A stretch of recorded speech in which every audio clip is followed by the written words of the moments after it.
It's showtime!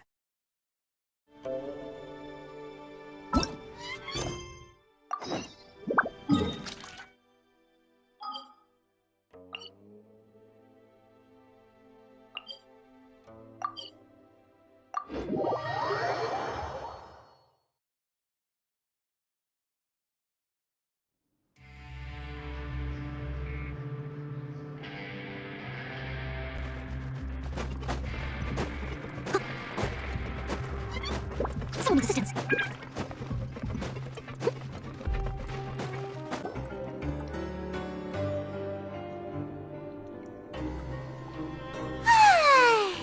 Now for a little rest after breakfast.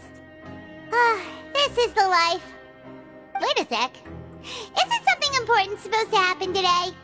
Oh, today's our big day! We're supposed to leave the Fortress of Mirapede! Come on! We've got to go complete the release procedures now!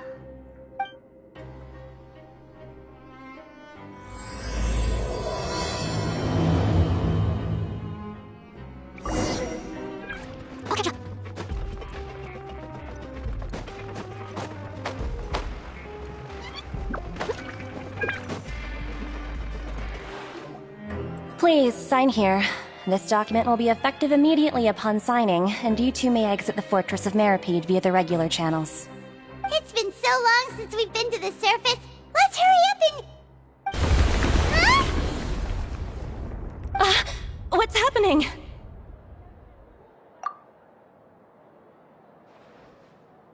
I'm fine, thanks. But I wonder what that tremor was just now. Let's go ask the Duke! Someone needs assistance.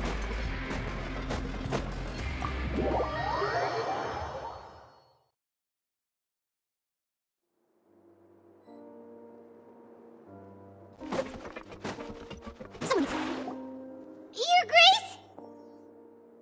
Ah, good to see you two. Is there something you wish to see me about? Yeah, what was with that earthquake just now? Ah, that. The tremor didn't originate from the seafloor. In fact, it seems it came from the surface. Over the years of serving as the warden here, I've developed a sense for distinguishing between what occurs on the surface and what occurs underwater. Besides, the seal that Monsieur Neuvillette set in place won't fail so easily. So the fortress is okay? If you recall our last incident, if there really were a problem, there would be crowds of inmates in a panic right now. Huh, you've got a point. Okay, seems we need to get back up to the surface and ask about what happened. By the way, do you know what day it is today? I believe today is this month's pipe cleaning day. Wait, seriously? Ah, yes. Have you completed your release papers? Yep. It's you two. Are you leaving now? That's right! Today is our last day in prison! But now that Paimon says that, it doesn't feel like we were confined here. It's actually been pretty nice. Oh yeah, Paimon feels fond of this place now. Then be sure to come back and visit. I'll miss you. If you've signed the release papers, then you're free to go. The guards will escort you out. You're not going to see us off? I knew you'd ask. All right, sure. Let's go. Well, you actually agreed. No worries, you must be busy. Paimon was just joking. Ah, so you do have a polite side, I see. After being down here for so long, I imagine you must feel like you're lacking companionship. Shall I come along too? Yeah, don't worry, we'll come back to see you. Paimon really likes the cafeteria here. The chefs sure do know how to make good grub. I hope you won't be here as convicts the next time I see you. We'll do our best to stay out of trouble. Well, it seems our work in the Fortress of Mirapede is finished. That's the end of another chapter in our journey. And since Neuvillette was the one who asked us to come here, we should probably go report to him now. Next up, the Palais Mermonia. You're going to see Monsieur Neuvillette? Please pass passes on our kind regards. I'm sure just your regards will do, no? I believe it would be the polite thing to do. You're right. I've heard the Palais has been terribly busy these days. Tell him that I hope he hasn't been overwhelmed by the recent string of troubles.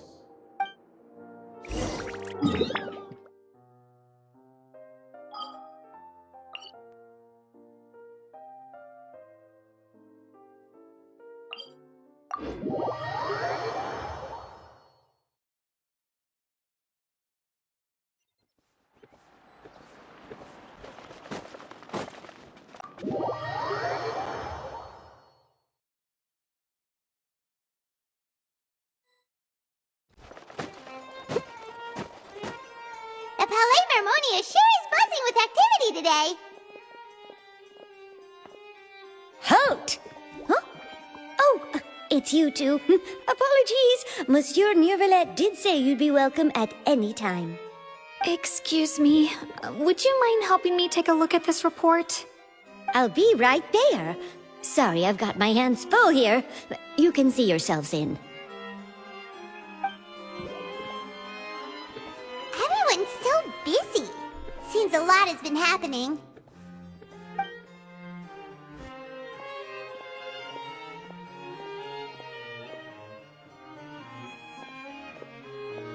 Neuvillette!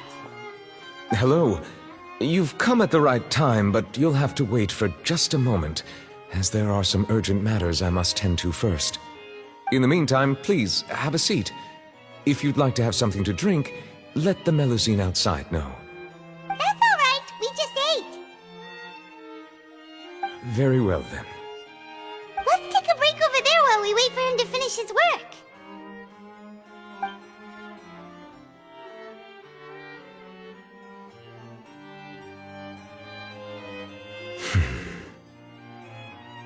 All right. That should wrap things up for now. Are you done with your work? Yes, sorry to keep you waiting. Today should be the day you were released from the Fortress of Meripede, and it appears that you have managed to complete all the release paperwork. That's right, and we came here to see you right away.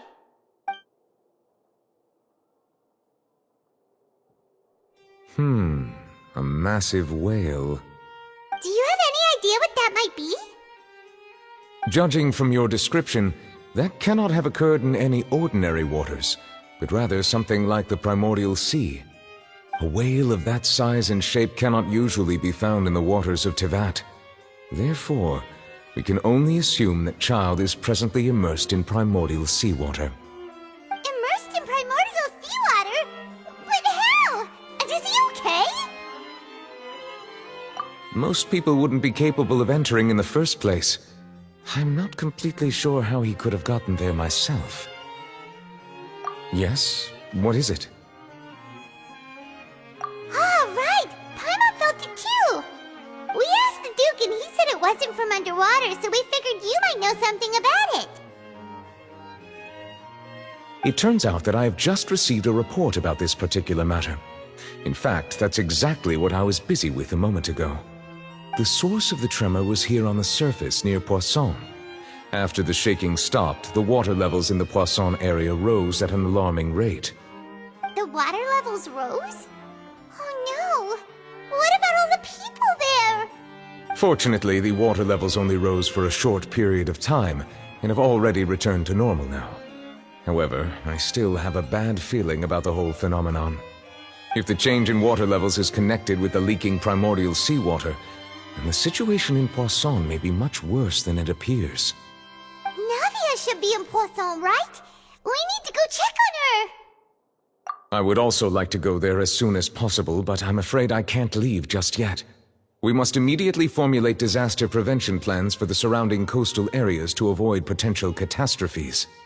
I'll have to ask you two to go to Poisson first. I'll meet you there to check on the situation once I finish things here. There's no time to lose! Let's get going! Please be careful.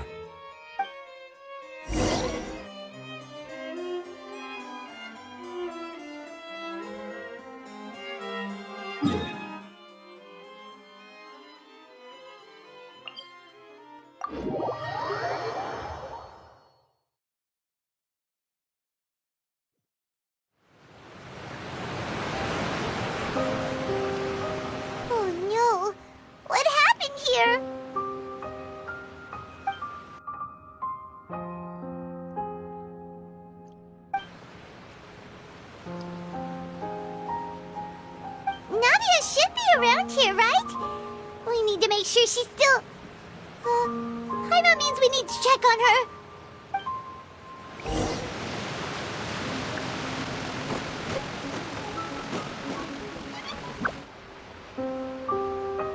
We haven't seen a single soul all the way here.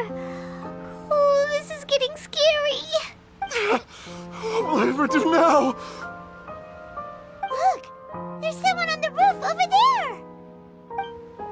Just stay put! We're coming up! Watch your balance! All right, just hurry!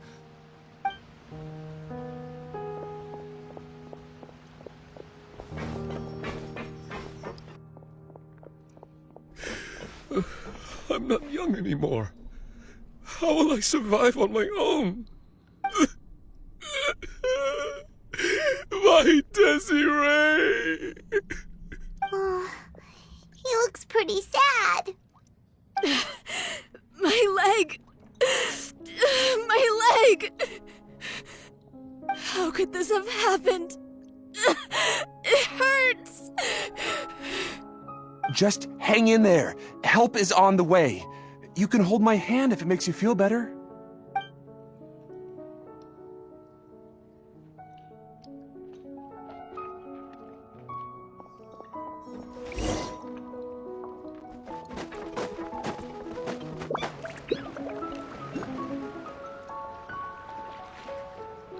Oh, it's Navia. She's over there. Hey, Navia, are you okay?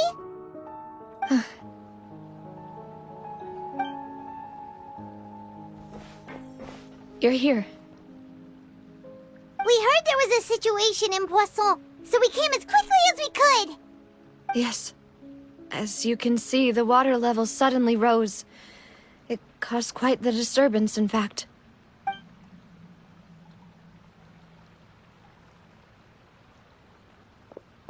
Demoiselle! There was a wounded resident next to a building southeast of here. We've already transported him to safety, but we've run out of medical supplies.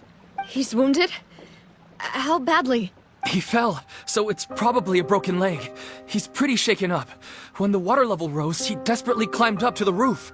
Once the water receded and he saw the ground, he became terrified and eventually... He jumped down then. Find the leader of Squad 1 and tell him to take the wounded resident to see a doctor. He should know where to go. Understood. I'll take over his search and rescue mission in the meantime. All right, you'll be in charge. I'm sorry.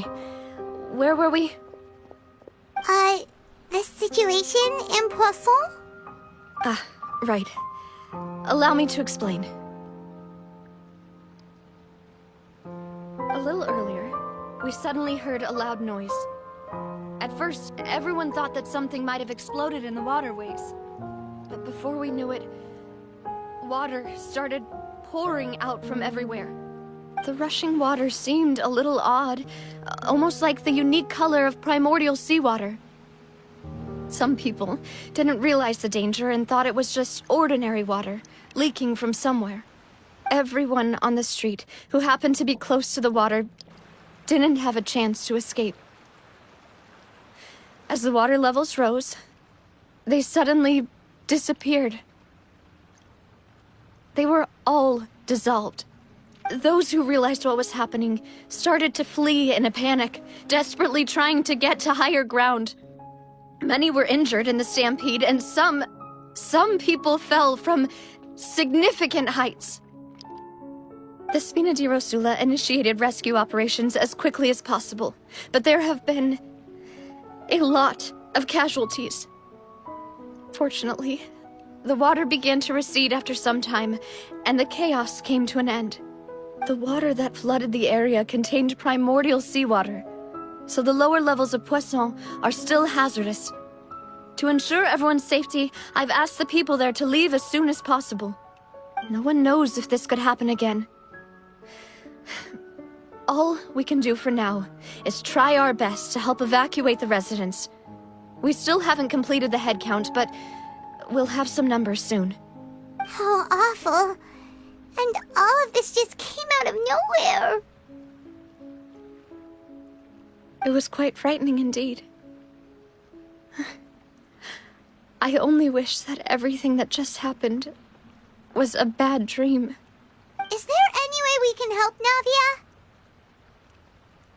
Thank you for being so willing to help in a moment of crisis like this. You don't know how much it means to me. I really can't express how grateful I am. Don't say that, Navia. That's what friends are for.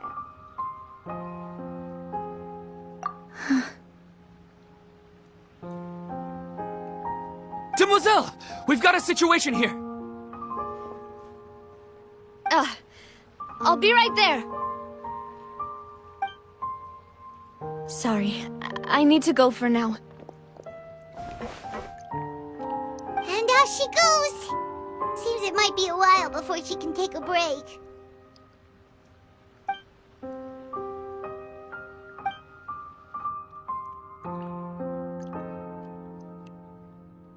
Okay, the wounded are being tended to, and we finished a preliminary head count. More support has just arrived, so I suppose I finally have a moment to focus on my own matters. Of course, we should remain ready for anything, and continue doing our best to rescue others.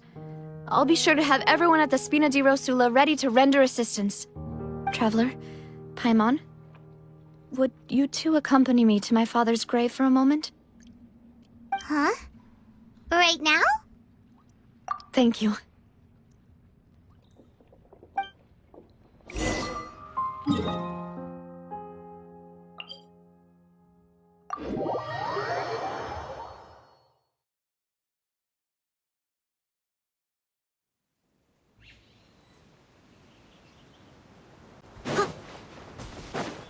I'll catch up.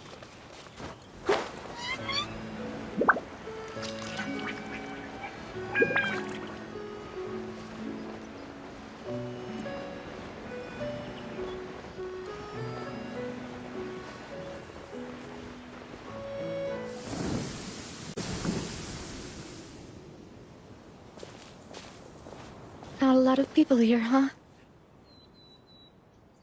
Well, given the time of day and the whole situation in Poisson, Paimon doesn't think there'd be a ton of people here visiting graves. Right. That's how things are now. The living are so exhausted that they've no strength to spare any words for the dead. Navia?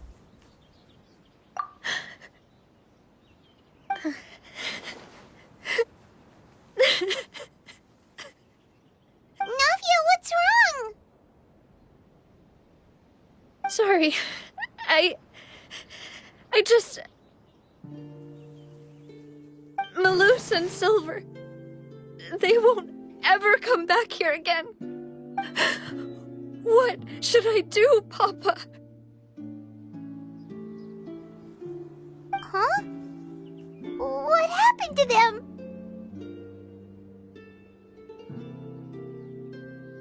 Everyone agreed on the rescue plan, but still... I was the one who initiated it.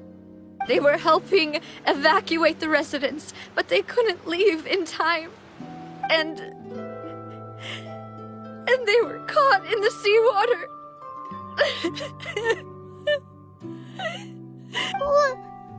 What should we do? I've known them for so long. And I know they weren't afraid. But I could at least hold a funeral for my father. And I know where he rests. But as for Malus and Silver, they're just... gone. I just can't...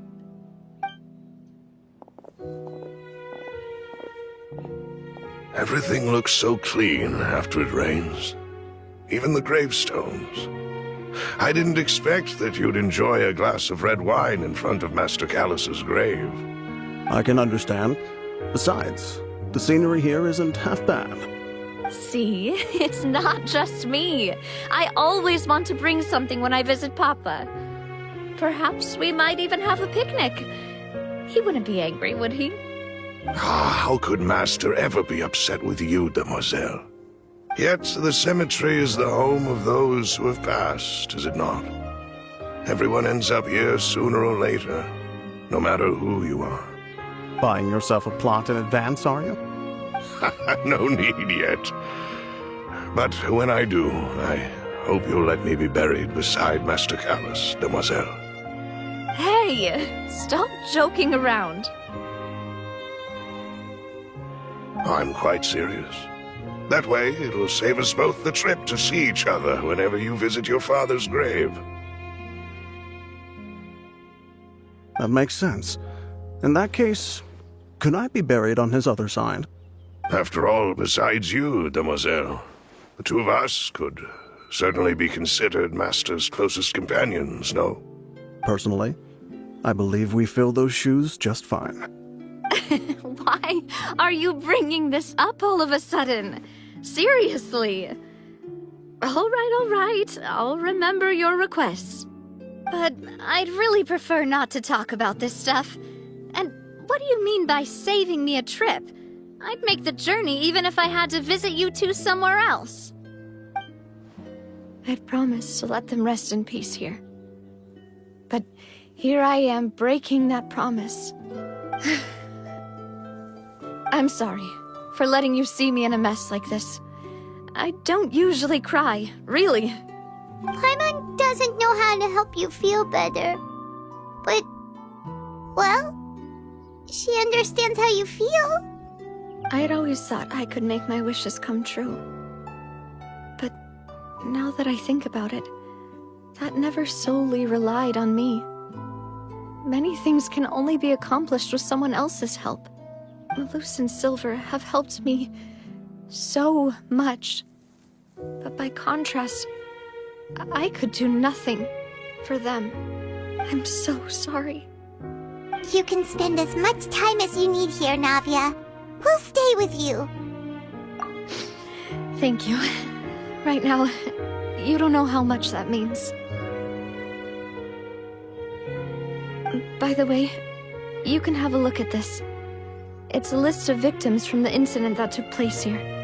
Obena, Khan, Burnett, Giverny, Francine, Karina, Daisy Ray, Joinville, Julianne, Esson, as well as Malus and Silver. So, everyone else is safe. But still... It's okay. I know what you're thinking. And you're right. We lost Malus and Silver. But we were able to save more than we anticipated. The overall outcome indicates that the cost was worth it. Right!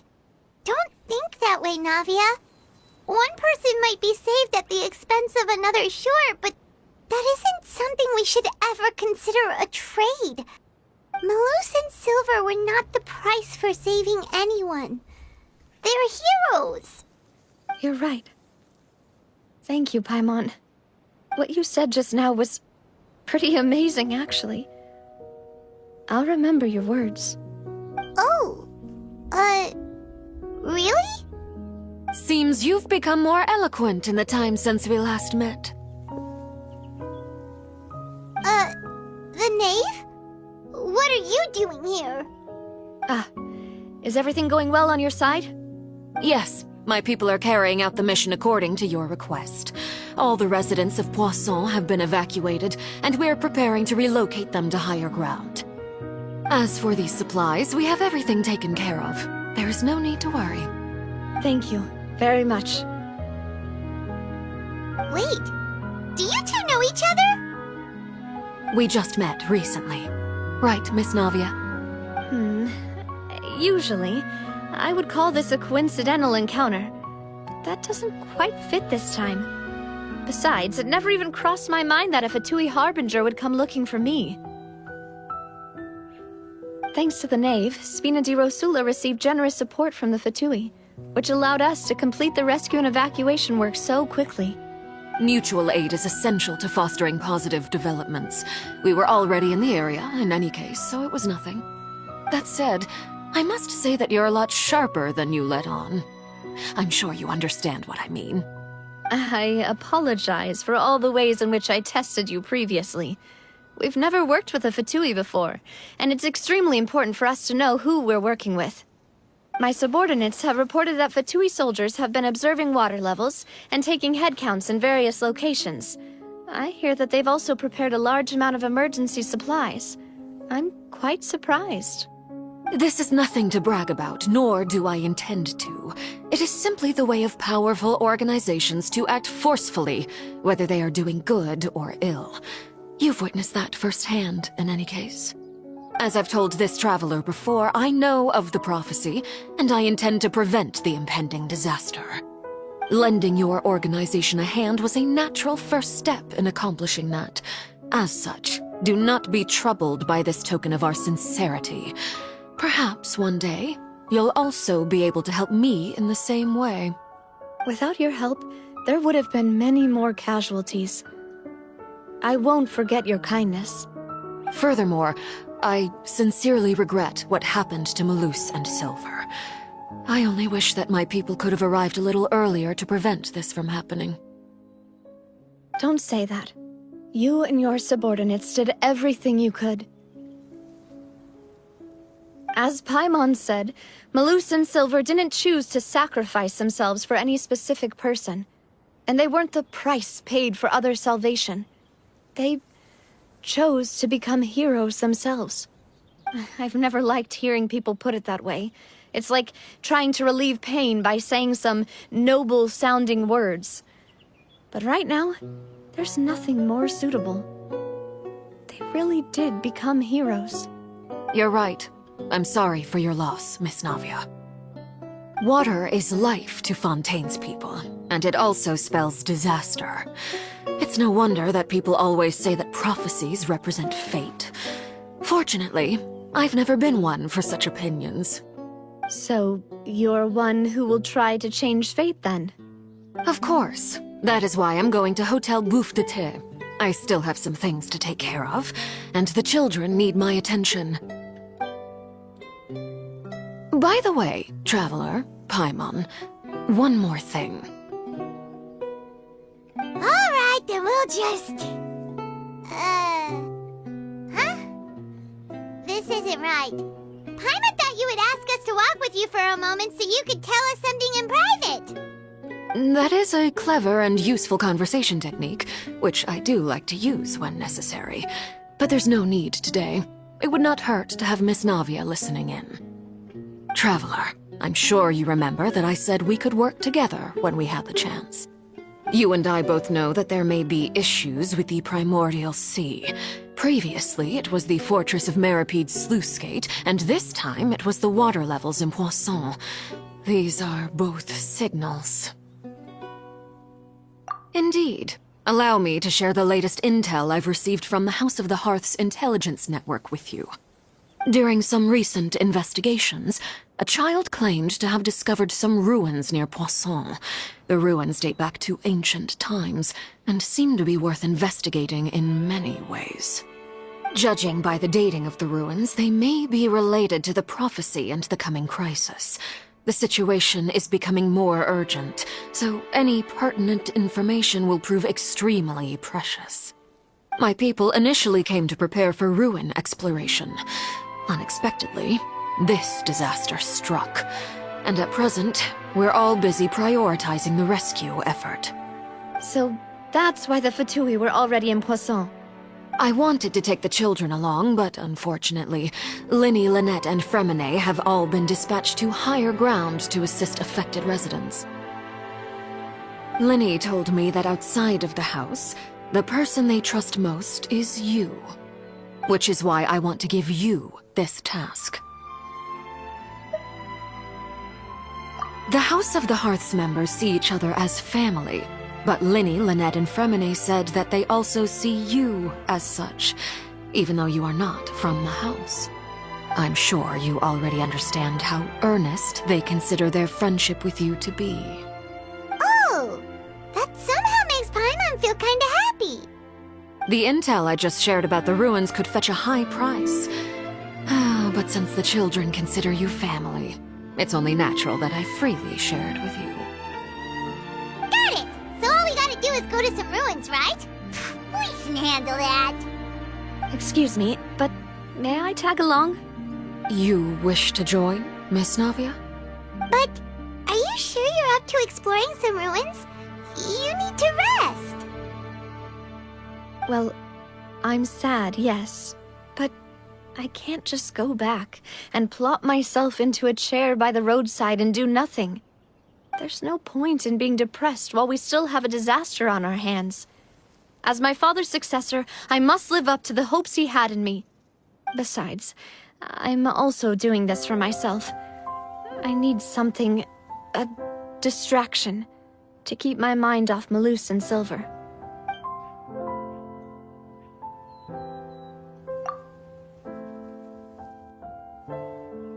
Since you put it that way, I have no objections. What do you say, traveler? All right. The ruins are to the south of Poisson. Here's the map. Okay, the three of us will handle it. Come on, let's pack up and get going.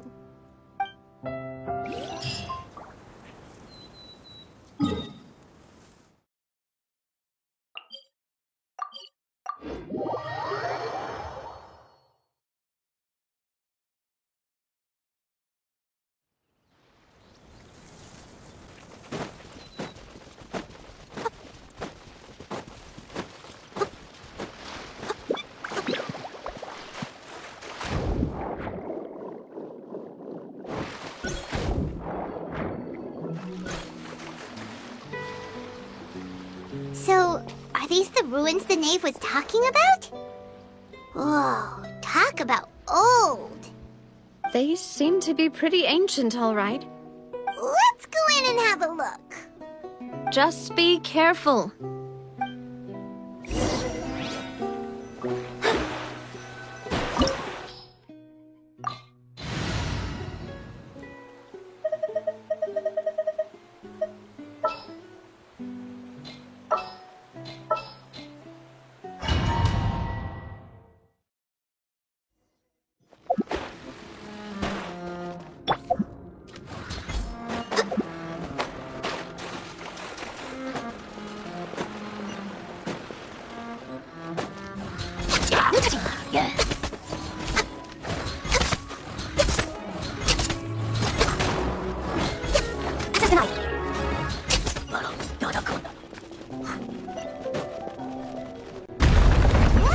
The floor here isn't safe.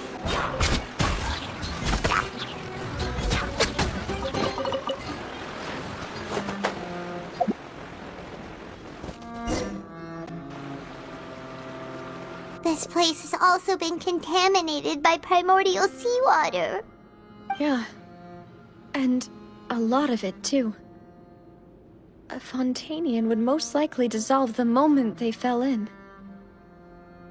Right! You can't go down if there's primordial seawater. It's too dangerous, and it won't be any help for you to just stay here. Don't get Paimon wrong. We're not saying you're useless. It's just that... No, you're right.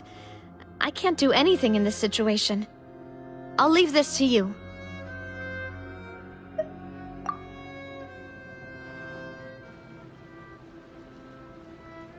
That complicates things. Maybe the only way left is forward. In that case, do you want to wait for us here? The water levels here are unstable, and there's a chance the water will rise.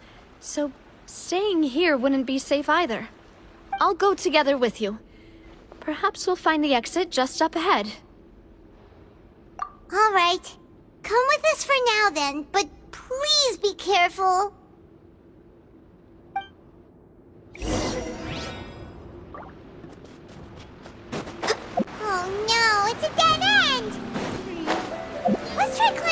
from the side.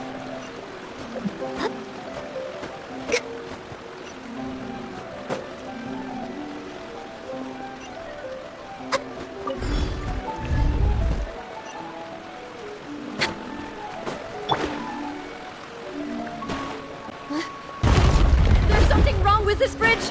Run for it!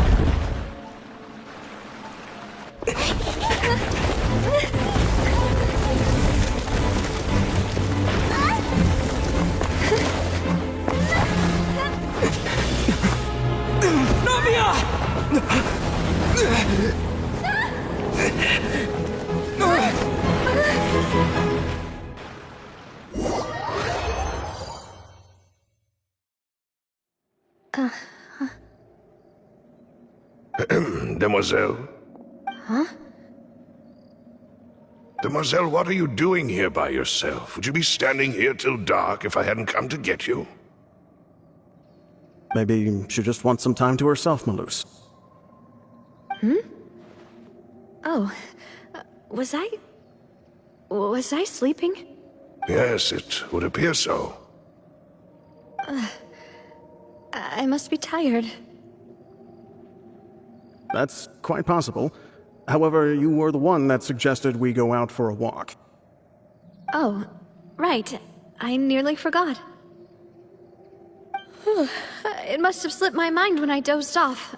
I haven't had a nap today yet. Have I? This is a familiar feeling, yet something's a little strange. Is something the matter, Demoiselle? Oh, no. No, I'm fine. I was just trying to recall why we came out for a walk. Do you remember Mr. Giverny? He'd requested our help before with foreign merchants who had a debt dispute with him, and we'd resolved the matter not long ago. We were headed to see how things were going with him at the moment.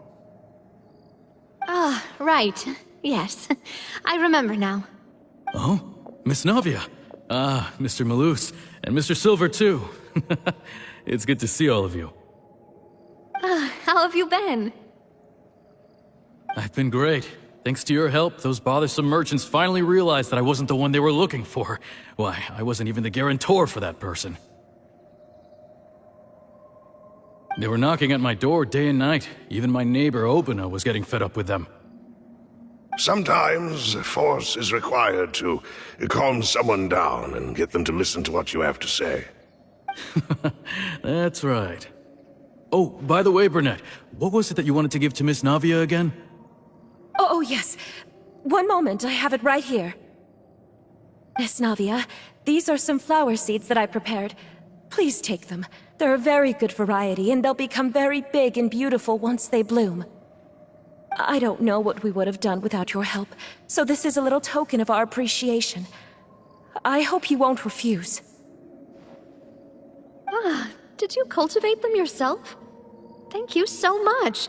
I'll certainly take them. Malus, we do still have some empty flower pots at home, right? Why, we can have as many pots as you'd like, Demoiselle. Perfect. In that case, we'll swap out some of the decorative plants for some of Mrs. Burnett's flowers. Very well. Wait, something seems to be off here. Excuse me, madam. If I'm not mistaken, your name is Burnett, correct? That's right. Is something wrong? No, it's nothing. This is the first time we've ever met, but your name seemed familiar to me. I must have heard it when I was discussing things with your husband previously. I've heard this name before. Sometime recently, I'm sure of it. And why are there so few people around here? Where did everyone go? We must mind the time, Demoiselle. We still have important things to attend to today. Huh? We do? Like what? Well, now, did you forget? Miss Navia, here you are! I've been looking for you. Please, come to the Opera House. Your trial is about to begin. My trial? Wait, why would I need to go to the Opera House? Yes, she's right, Demoiselle. It's just about time now, so we should get going. Oh? All right then.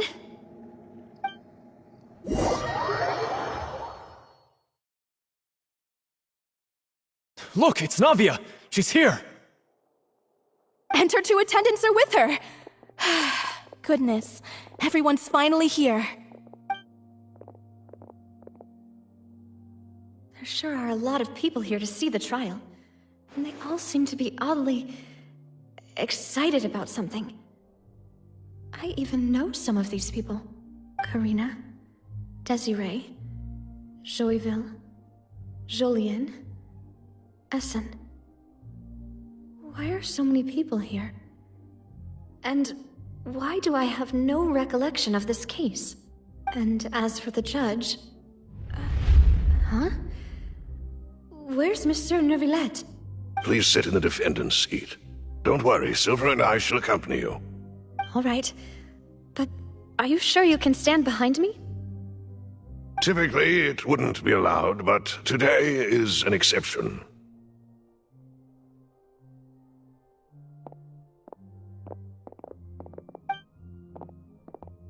Hey, what kind of place do they think this is? Come on, do they have any idea what they're doing? Seriously. Enough with the whispering! Could someone please tell me where Monsieur Neuvillette is? And why I'm standing trial? My dear Miss Navia, have you not yet realized what you've done? In that case, allow me to explain. As all here know, you are Master Callus's successor, the head of the Spina di Rosula, someone held in high regard by every soul in Poisson. After you took over the Spina, you treated all of us just like the late Master Callus had.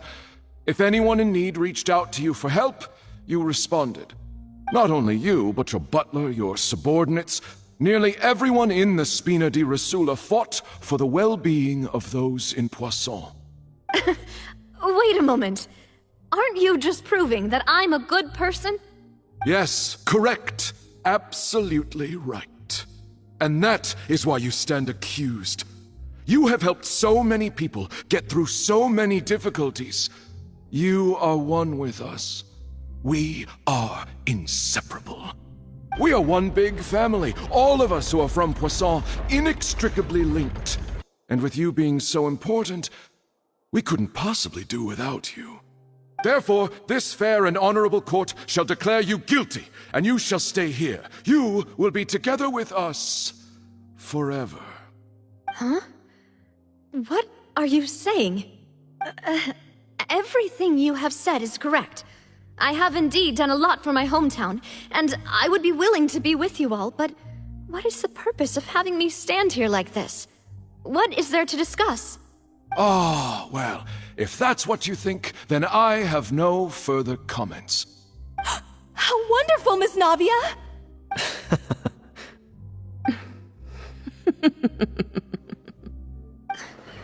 I know all these people. Why are they laughing? I seem to remember now. Yes, I get it. This trial is... Wait just a moment. This isn't right! Melus? What was that, Mr. Melus? Our conclusion is very clear and unanimous. Let the court judge her now. She's guilty! Stay here, Navia! You're one of us! Demoiselle, don't admit guilt. This trial means to keep you here forever. I wish to exercise my right to defend Our Lady. Mistress Ronville, you only know of Navia's goodness, but nothing of her utterly independent mind. She was born a free and independent spirit. She has never been tied down by anything. Indeed, even the death of Master Callus couldn't stop her. Her actions cannot serve as proof that she identifies herself as part of any group. She merely acted as an individual, extending her hand to help others. Please do not mistake her actions as being otherwise. Really? As an individual, you say? Don't forget, we are all Fontainians here. This is the nation of justice, the nation of Hydro! Even if Miss Navia only voluntarily rendered her assistance, that doesn't change the fact that her beautiful soul must return to everyone. Water accepts all, blends with all. It will surely accept her kindness. Everything is measured here in the nation of Hydro. And in the end, everyone shall meld together. Thus, when a unanimous opinion emerges, that opinion represents justice. Now I speak for everyone. Our opinion is consistent. Navia should stay. We and Navia are one. And you would call this justice? Preposterous. You are merely jealous that Demoiselle still has a chance to exist as an individual. Have you forgotten how much you all once longed to become individuals, to become independent? Do you mean to defy our justice?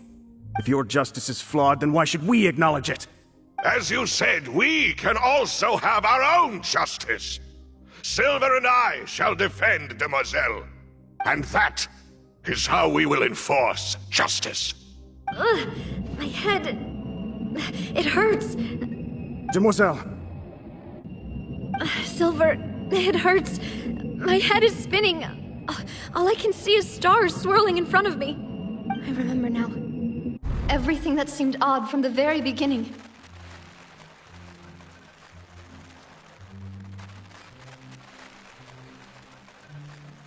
Karina, Desiree, Joyville, Jolien, Essen, and Mr. Giverny and Mrs. Burnett, who we met earlier. Even Malus and Silver. I don't want to admit it, but they're all dead. Don't be afraid, and don't admit guilt. We will protect you to the very end. Absurd! Who are you to say that she cannot be judged? We are the majority, and in the nation of trials, the majority is absolute justice. We are the will of all. Don't let them escape! We shall keep Navia here with us!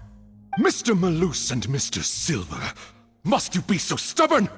How could the two of you possibly hope to stand against the collective? Do not resist. This judgment is fair and just. Navia belongs to us. After all that happened, she should not be left alone in Poisson. What are you saying?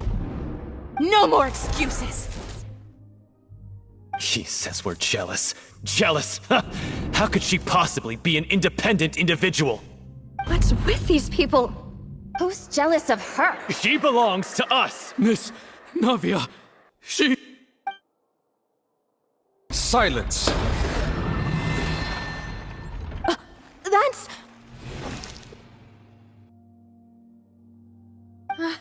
Monsieur Neuvillette! Such commotion is prohibited in the court. The accusations you just presented are nonsense and cannot constitute a proper trial. The court will adjourn for the rest of the day. In this, I shall hear no objections from any unauthorized party. Our thanks, Monsieur Neuvillette. Please leave with me, Miss Navia, while there is still time. But...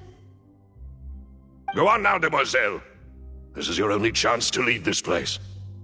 What, can't bear to leave us behind or something? Malus. My apologies. I couldn't resist making one little joke once I realized that this shall be our last goodbye. Malus... Silver... Quickly, you must come now! Goodbye, Demoiselle. Farewell.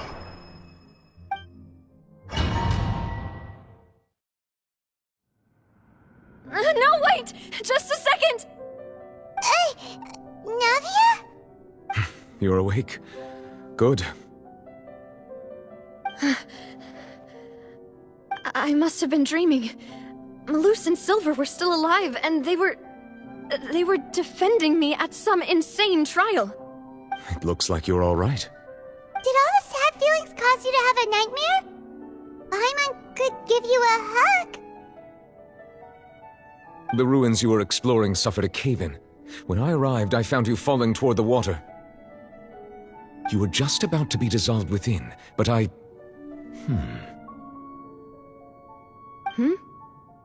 What is it? I think I saw 2 Oceanids protecting you. It was only for a moment, perhaps even a fraction of a second, but they gave me the chance to retrieve you. Were it not for their intervention, I would not have been able to rescue you before your consciousness dissipated. Wait, did you say Oceanids? You mean like what happened with Vacher? Perhaps those 2 Oceanids were the people you saw in your dream.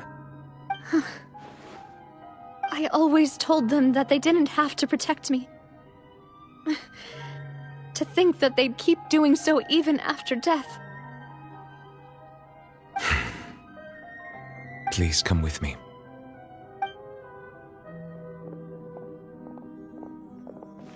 Neuvillette, are you okay? Oh, I am quite all right. Perhaps there's something we could chat about? Why do you look so stiff all of a sudden? Oh, Paimon knows. You're the type who feels awkward when there's nothing to talk about, right? I merely thought that we should give Navia some time to herself. Huh? Why didn't you just say so then? Don't you think it's even more awkward to call us over like this and then have nothing to talk about? I suppose so. Ah, Sigewinne. I hope all is well with her these days. Her work in the Fortress of Meropide has not been too much for her, has it? No way, don't worry. She's doing fine down there. She's an amazing head nurse. I see. Well, that is good. I have always worried that Sigewinne would need a lot of time to understand the world of humanity, just as I have. Oh, and the Duke also says hi. Even though Sigewinne made him do that. He hopes that you haven't been overwhelmed by all that's happened lately. Thank you. I have indeed been busy lately, and I also hope that everything is going well in the Fortress of Meropide. He still doesn't know what to talk about. Let's chat about something else then. So, Neuvillette, you're probably quite the swimmer, huh? Yes, of course. This isn't going anywhere. Let's try something else. How did you find these ruins? Did the knave tell you? Yes, in fact. I had arranged to meet you in Poisson, but when I arrived, I discovered that the Fatui were helping the residents evacuate. They had even transported a large quantity of supplies to the area. Amid my astonishment, I ran into the knave, and we had a chat. She informed me that she had asked you to investigate the ancient ruins here. Yeah, we originally planned to meet up with you, but we thought you might still be busy with all those official documents. We didn't think exploring the ruins would take very long, and who would have thought you'd wrap things up so quickly?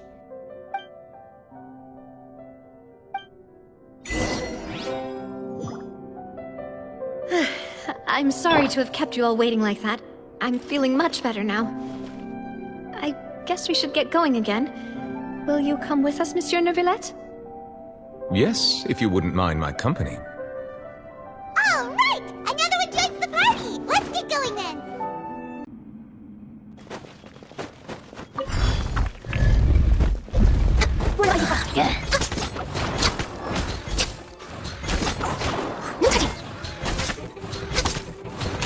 We're waiting on schedule. We're in ice and frost.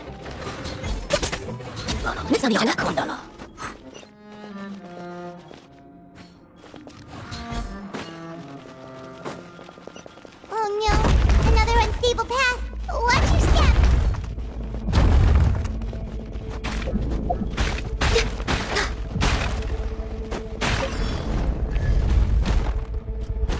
Watch out! There are rocks falling from here! No touching. We're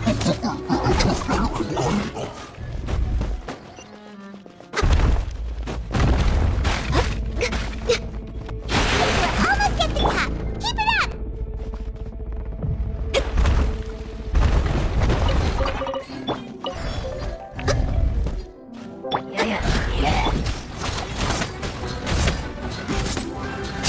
That's enough.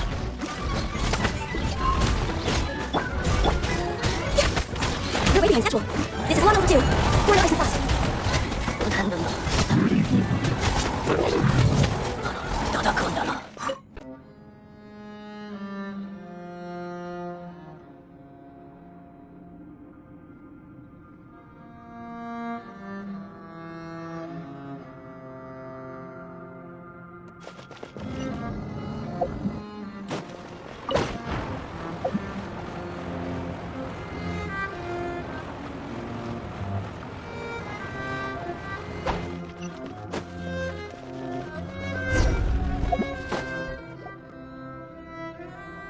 Looks like we've reached the end. This is the place. There should not be any other hidden spaces in the vicinity. The path sure had some twists and turns, but it turns out that this place isn't actually that big.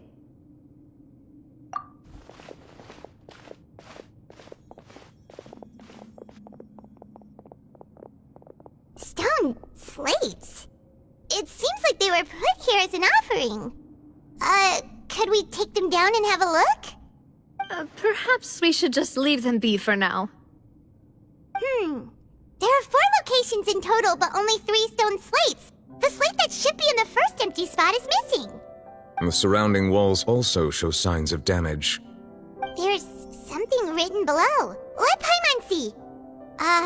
Reason dictates that this nation be destroyed. I shall record the history of its future here in its past. Say what? It feels like someone left these slates and these words here for a purpose. But does he mean that Fontaine should be destroyed? That would fit the circumstances dictated by the prophecy, yes. Indeed, the slate's contents correspond to it. Take the second slate, for example. There's a person kneeling here. She seems so dedicated. And there's a whole bunch of other people behind her doing the same. She's facing this... what is this? Some kind of island in the sky? And is that Lady Farina in the third image? Did the Hydro Archon fall into the water? And is that a ring of people around her? Paimon doesn't quite get it. Are they all in the water? The fourth image. I know this one. This exactly matches the content of the prophecy. The people will all be dissolved into the waters, and only the Hydro Archon will remain, weeping on her throne.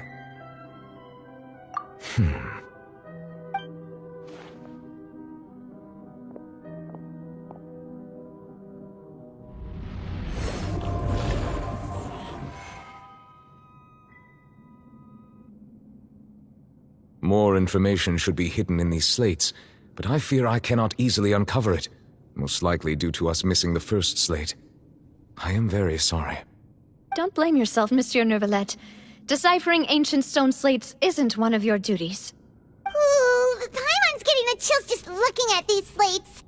This says that it's the history of the future, right? That means the prophecy's sure to come true.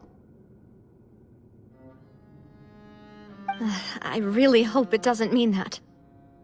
Still, Paimon feels like these images are kind of weird when you look at them together.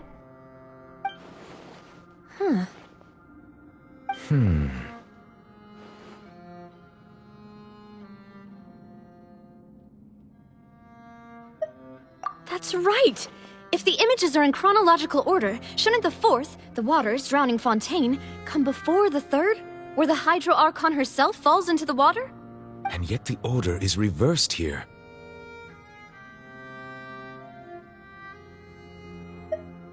If we go by timing, Lady Farina only emerges in the third image. That means that the person in the second image might be the previous Hydro Archon. Egeria, then. I had never met her, but her appearance here does match the records.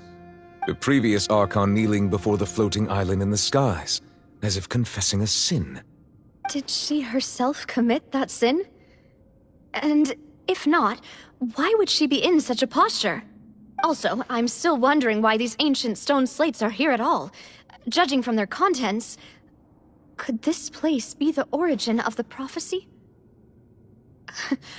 Does that mean that someone, or some people, once saw these slates? But who would have created these slates and left these words here? It seems that any further clues will have to come from Farina. In that case, there's no time to lose. There's nothing else to be gained here, so let's head back first. Yeah, we better get somewhere safe for now.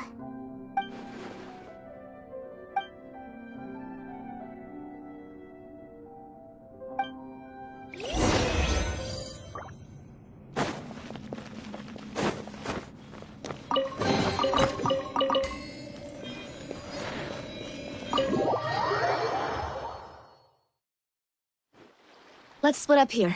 I'm going to check on what's happening with the Spina. You know how it is. There's some things you just need to be there for yourself. You still have energy for that, Navia? Paimon's already beat! Just head back to the Fluvsandra and have a rest then. Thanks for keeping me company all this time. I'll depart as well. Thanks for your hard work today. Rest well, everyone. Traveler, I will go talk to Farina tomorrow morning to ask about the stone slates. I'm sure that you're concerned about this matter as well. If you have time, drop by my office. I will share the results of our discussion with you. Are you really gonna talk to her about this directly? Will that be a problem? Paimon's getting a little scared now that it's come to this. She has long been harboring secrets and will not give them up easily, which makes it all the more my duty to ensure that she understands the present situation. Alright, we'll leave it in your hands then. You're probably the best person to talk to her anyway. I will be carefully considering my words tonight. Traveler, Paimon, our safe house at the Fluvsandra is always open to you as ever, so please don't think you're an imposition. Alright, I'll be on my way then.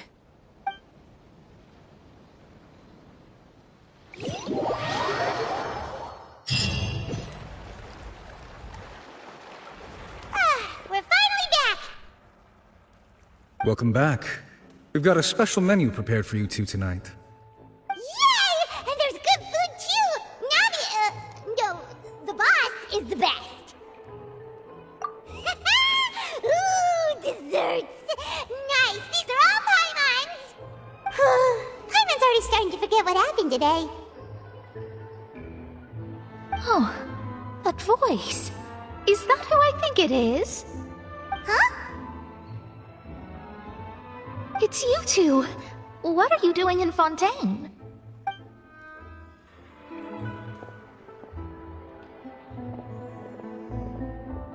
Mona?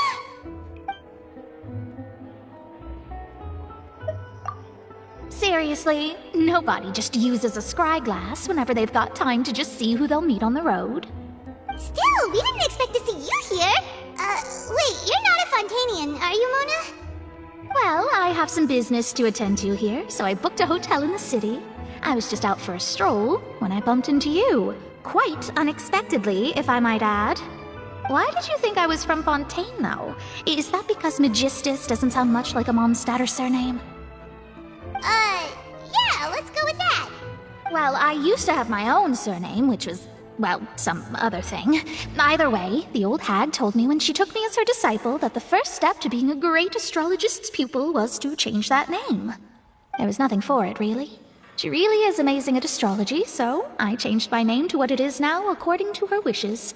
To my surprise, however, Magistus is not the name of some ancient house or clan. It isn't? Nope. Although it is used by us in place of surnames, it generally just means great. Wow! Imagine including a boast in your name. Wait, are you gonna have to put that into your genealogy as well? I reckon so. In any case, I'd give my disciple a name like this as well, if I were to take one. Astromancer Barbeloth Trismegistus. Whoa, that's a long one. Does it also mean great or something? My name means Mona the Great Astrologist. As for the old hag, hers is, in plain speech, the thrice as great scholar of the stars. Just take it as a title specific to astrologists. Thrice as great? That's so petty. I know, right? That's just how she is. She used to call herself Magistus, actually, but once she took me in, she changed her name to Trismegistus. Talk about excessive. Magistus is thus the calling card of our school, so to speak, which makes it about the same as a surname. It's all right if you don't get it. You can look into it further should you need to study astrology more deeply.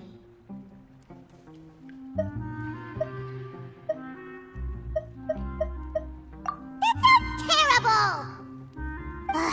But anyway, you're not Fontainian, are you, Mona? You're from Mondstadt, right? Well, I was born in Mondstadt, yes. My parents migrated to Dorman Port, and I traveled with the old hag for a while, after which I settled down in Mondstadt City. Oh, that's a good thing then. At least we know you won't be dissolved by Fontaine's waters. Speaking of that, I'm sure you're aware that a bunch of things have happened here in Fontaine, right? I know you're not a local, but I'd avoid getting too close to any water that looks strange all the same. There's something ominous about it. Well, the water, I mean. That was the main reason, yes. Just a while back, the Steambird invited me to take part in a panel and speak about the circulation of the prophecy as an astrologist. The invitation was sent quite early on. I don't think anyone expected Fontaine to be in this much trouble. What do you make of that prophecy, Mona? Just tell us what you think as an astrologist. Your word would go a long way to make things more certain and less scary. What I can tell you is that I'm an astrologist, and that this prophecy concerns the fate of Fontaine, even that of all Tevat. Ascertaining this is akin to reading the fortune of the whole world. I'm afraid that this is not something that just anyone can do. If I could do it, you would no longer call me an astrologist, but a visionary. But on the flip side, the prophecy is so huge and powerful that it must surely come from a powerful visionary. Its contents involve the fate of the world.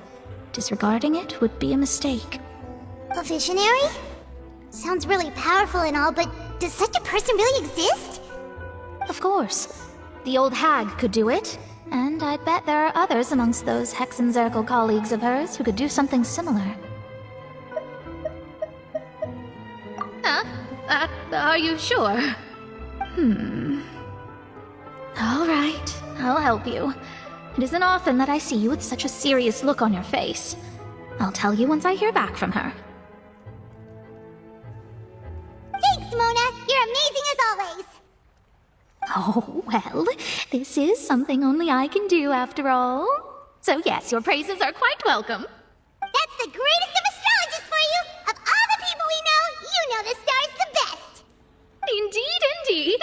That's the spirit. Oh, sorry. I came to see what all the commotion was about. If there's anything you need, do not hesitate to inform the Spina di Rosula. Oh, whoops. Guess we were getting a little too carried away there. Well, I'll go tend to my own business now. If I receive any news, I'll be sure to come find you two again. And there she goes, quick as rushing water. And here we are with the Spina guy giving us suspicious looks. If Paimon hadn't spoken for you, it'd be you getting all the weird looks! The things Paimon does for you! That's more like it.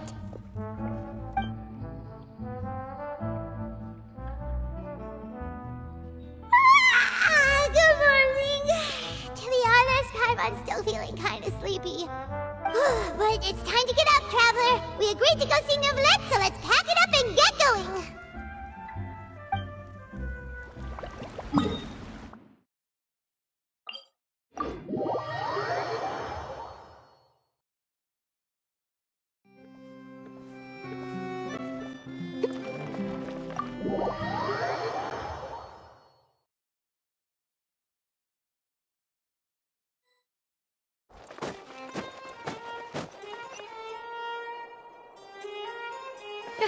You're here!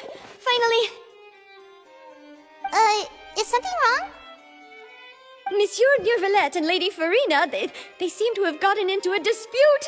Please go see for yourself.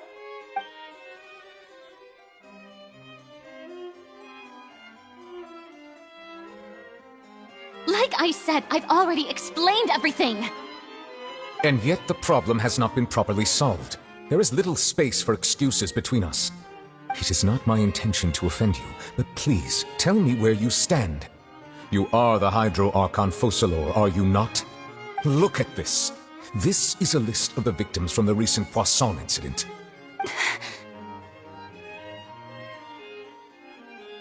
You mean... they're all...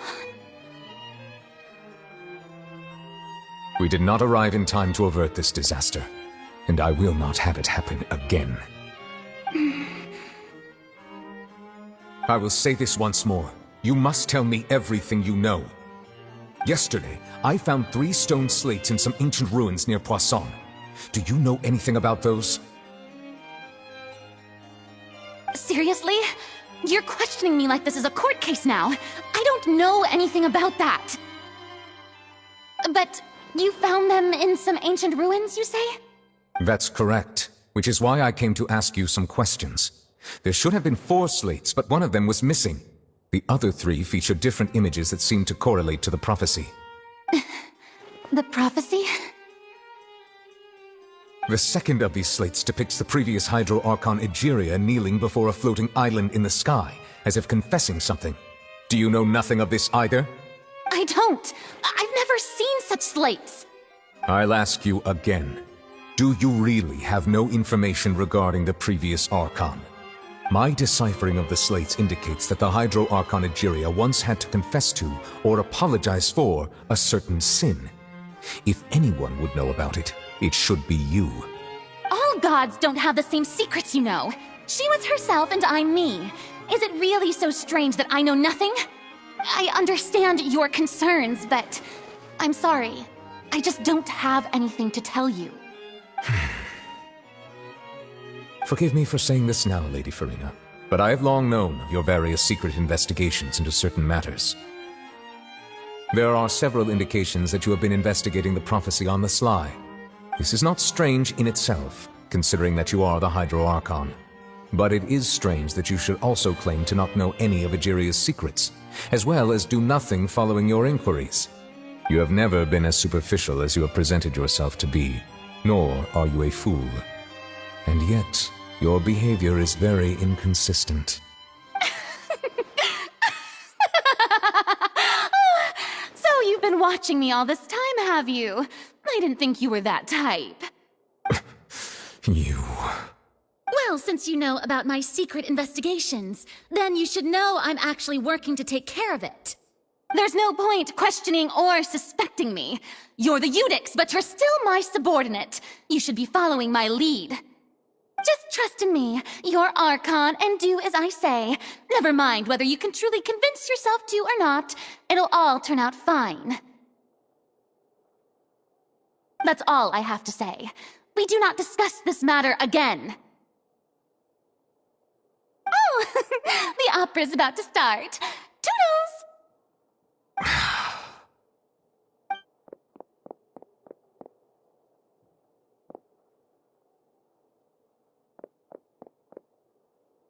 Did Farina not notice us standing by the door?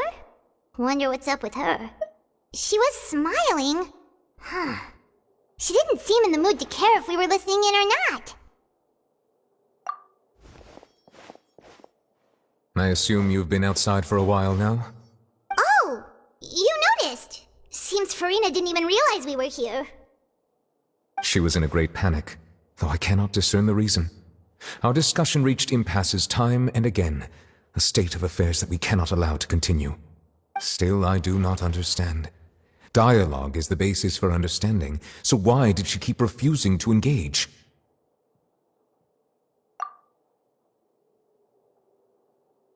Everyone in her inner circle has noticed that she is hiding some secret. The issue is her attitude. I fear that she will not reveal anything unless absolutely forced to. We may have to create a situation in which she will have no choice but to speak. Oh? Like what? Normally, people will only reveal the truth when standing trial. Perhaps we must have the Hydro Archon experience just such a scenario. But Farina's seen so many trials, and she's really good at dodging questions. How do we make sure that she won't just slip away at the first chance she gets? We will need to consider this thoroughly, join forces with various parties, and then do what we can. If at all possible, I would prefer to recuse myself from this affair, but we must prevent the prophecy from coming to pass. This may be cruel to her, but all Fontaine is in crisis. The information a god possesses is too precious, and so we must take a chance on this. But who will lend us their aid to do such a thing?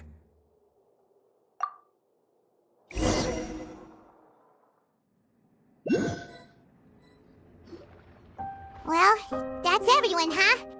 Speaking of which, it was pretty smart of you to think of hiding here.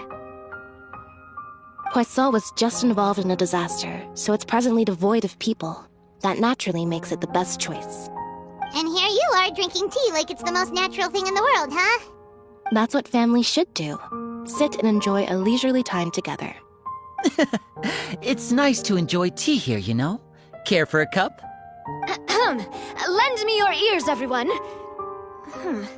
Or perhaps one of you might like to start us off. How about you, friend? Me? No, I don't think I can. Then, how about you, good sir? I fear that I will cause the mood on this boat to become as somber as it is in court. Well then, I guess we're lucky we've got a local like me to organize things. Wonderful, the spotlight at last. I guess I'll be facilitating things from here. That was a little long-winded, don't you think? Oh, you might be right. Anyway, to cut to the chase, our friend here, the Traveler, has brought us together to discuss something. As for what that is, well, let's start by saying that we'll be pooling our efforts together to create a series of traps. Oh, how intriguing. Well, it's just an expression, really. One that I just learned from Chlorand, and used on the spot. So, let's invite her to explain in detail. A round of applause, please. Huh? Didn't you say that you would be facilitating this? Oh, come now. Your work doesn't involve much public speaking, right? This is a good chance to practice. You might even pick up some fancy oratory tricks to impress your boss with in the future. I see. And what does my boss say? He is glad that you consider him your boss. Do go on.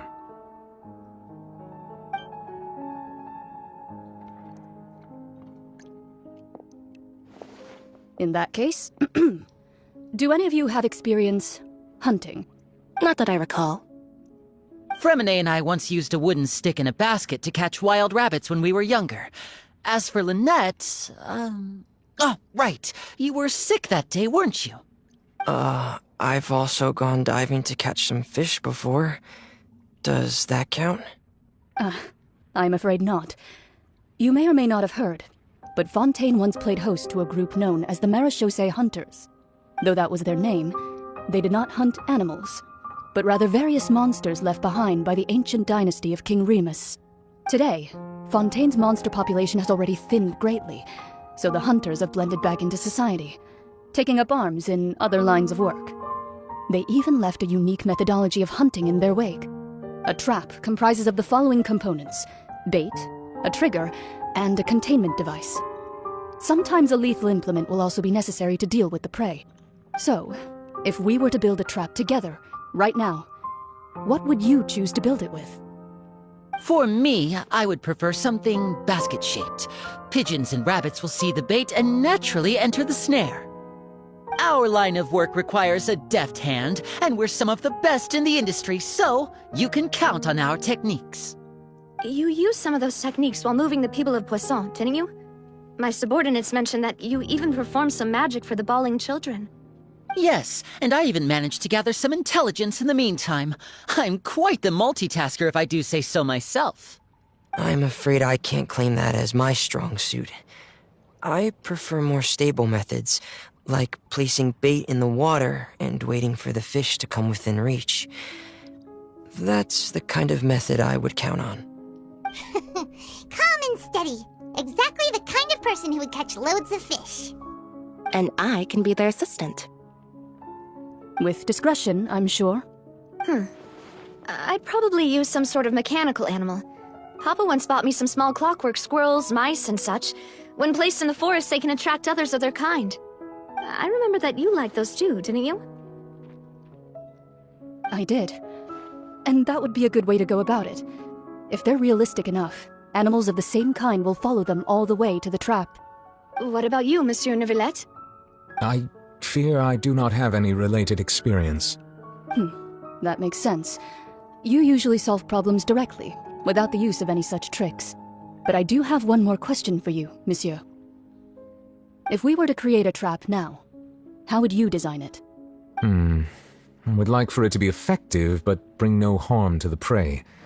A more gentle trap would be ideal. Kind, as always.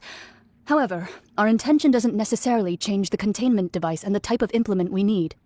If we wanted to kill the prey in one strike, we would need a powerful implement. However, that also goes for prey that must be captured and safely contained. Wait, why's that? Only a hunter who's a true expert at subduing their prey can snare it without harming it. The line that divides life and death is often exceedingly thin. So are we going hunting together? Huh. We hadn't thought of seeing ourselves as hunters. It kinda works, but maybe it's still not the best metaphor. If our means of capturing and dealing with our prey is to put them on trial, then the hunting metaphor is actually quite accurate. But we shall require much more courage than any hunter to judge a god, a being whose seat is an exalted throne.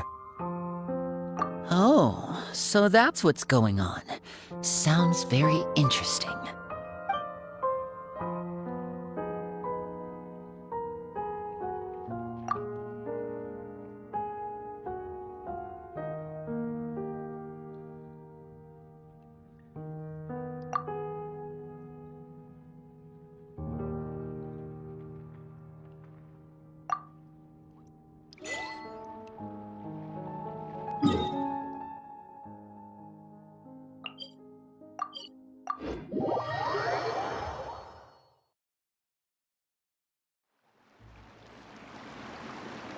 Someone needs assistance.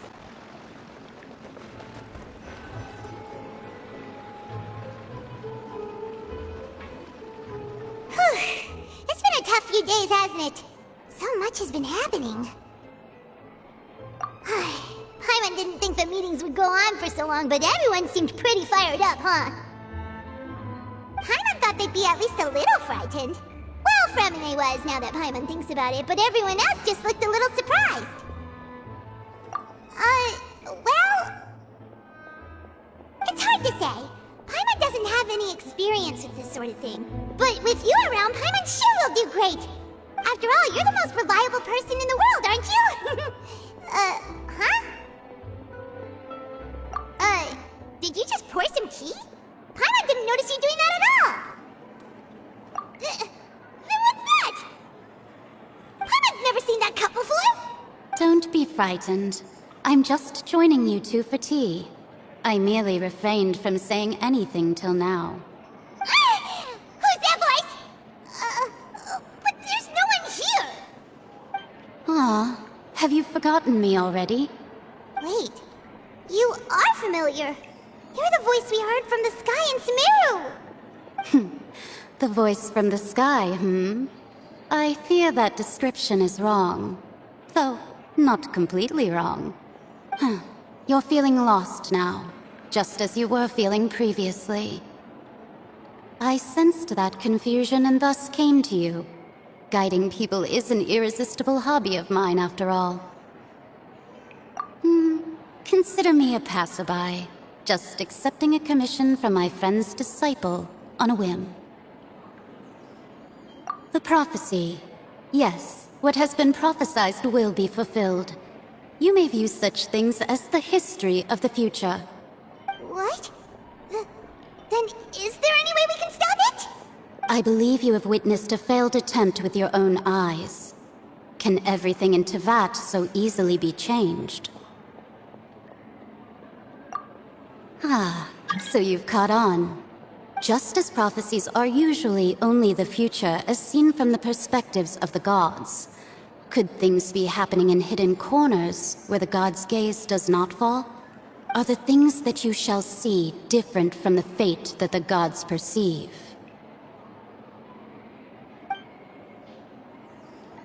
What is she talking about? It all sounds really impressive and important and stuff, but it also sounds kinda scary.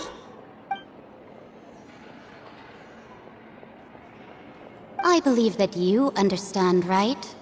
Some things are insignificant, but others you must reach out to change. Ultimately, fate shall serve as your only guide, no matter what will happen in Teyvat's future. All you need to do is to play your part. This was good tea, by the way. Thank you for your hospitality. Well, that'll be all for today. The voice. It's gone.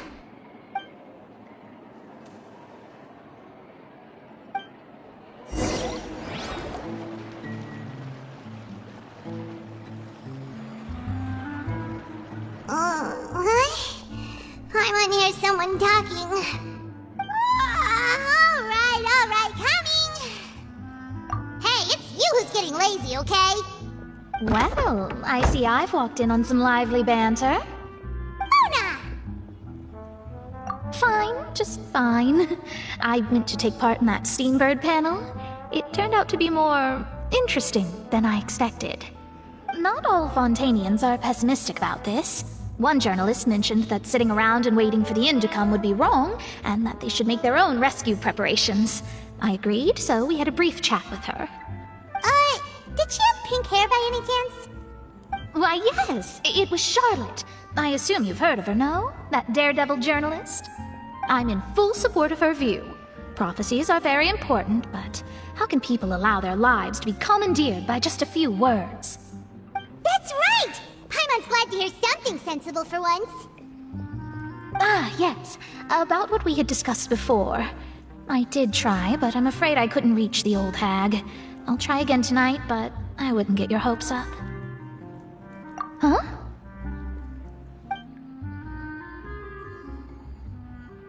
Goodness gracious. Are you serious? She said that even the god's gaze has blind spots. Pretty bold if you ask Paimon. Most people would believe the gods to be all-knowing, right? The Hexen Circle members are certainly anything but ordinary. As for the mage named N, the old hag has mentioned her a few times. She said that N's sense of direction is incredible, and that she loves guiding those who are lost. But I've never met her, and if she were still alive, she'd be... well, suffice it to say that the hag's at least a few hundred now, and N's been around for longer than that. Whoa, the Hexen Circle sounds like a scary group. But they must really stay in shape to live so long. Their abilities alone are pretty terrifying. If she came to see you personally, then the problem you're facing must truly be of great importance. Well, it's not like Paimon could understand anything she said. Yes, she was quite cryptic, but I suspect she means that there is still a way to turn things around. She didn't say when or what that would be, though, so... perhaps it is something that you cannot know right now.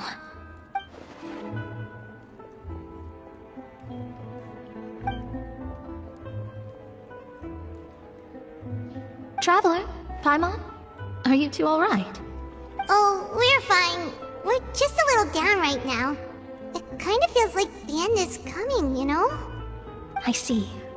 I feel that same sense of desperation, too. I guess you could consider me someone who has often witnessed fate. So far as I have seen, it cannot be swayed. But even so, I still hope for, and believe in, miracles. Astrology is eternal and rational, but fate may not be. It is cruel, but it can also be beautiful. Perhaps that's what En was trying to tell you. Not to lose heart, and to believe that what you are seeing playing out before you is not yet set in stone. I did originally think of steering clear of all this, but I couldn't. Even if this is all futile, I still wish to help everyone. If we don't struggle to the last, then how can we face the end when it comes? Huh. You do have a point.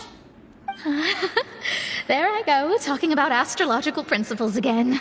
Sorry about that. The moment I start talking about work-related stuff... I need to get going. It was worth trying to comfort you, even if only a little. I believe that you'll help those who are struggling in the same way I did. I suppose that might be why we always seem to meet by coincidence. Paimon feels kind of moved by what Mona said, but also kind of sad too. Hey, Traveler, Paimon suddenly feels like going outside for a walk. Let's go. Let's walk around the city, shall we? There's a few spots we always like to walk by.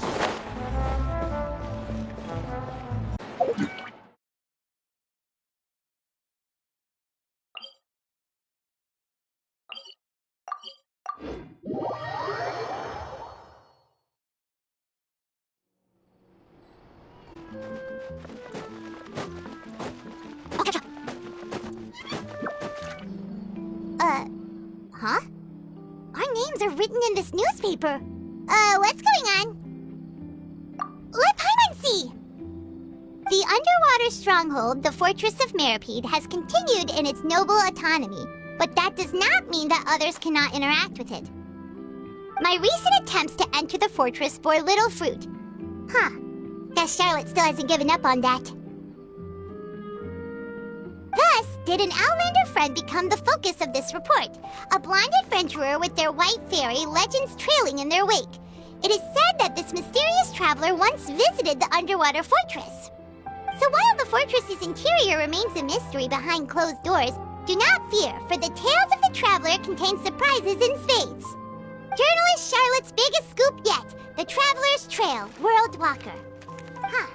Charlotte took so many awesome photos of us and we never even noticed her! She hasn't been able to get a hold of anything at the fortress, so since we're easier to find, she's using us as the subject matter instead? Ugh, seriously? Well, fine. Those headlines and photos do look cool, so Paimon will forgive her this time.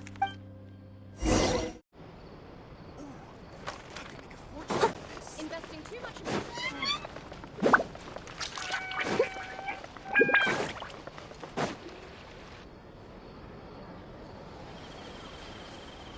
We're here! Paimon's hungry. Should we go in and get something to eat?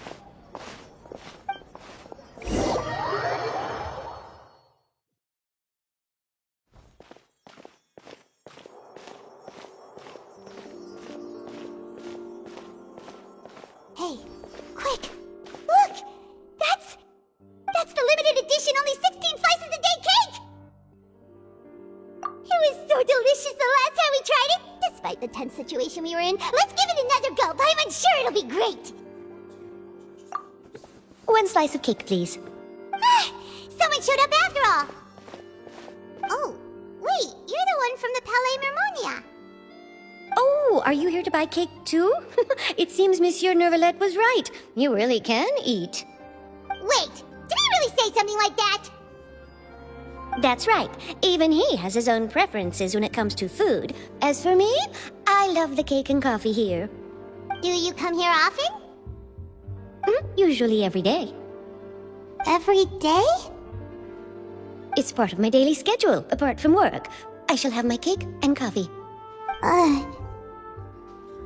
Then what if someone told you one day that this place would be closing soon, and you wouldn't get to eat cake here anymore? What would you think? But why would it close? Well, Paimon doesn't know either, but maybe the waters will rise tomorrow. You know, like in the prophecy. Oh, the prophecy.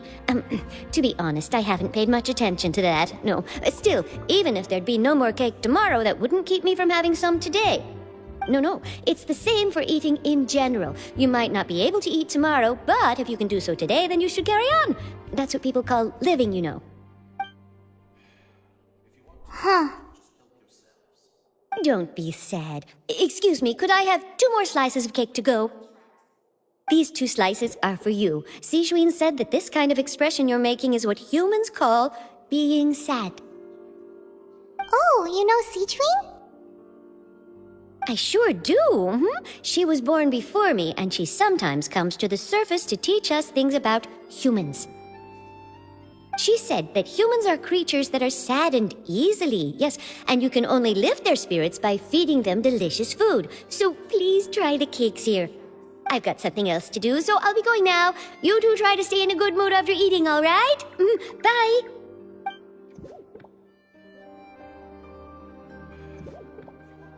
And there she goes! Alright, let's dig in. I'm unsure this cake will be delicious.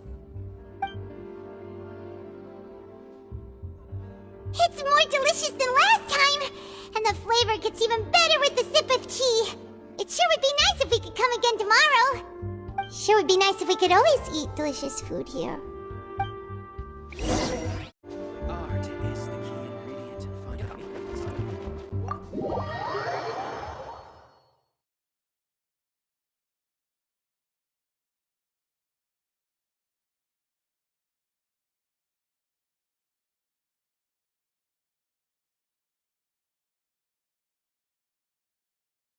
Oh, we're near the Seabird office. Let's go look for Charlotte and have a chat.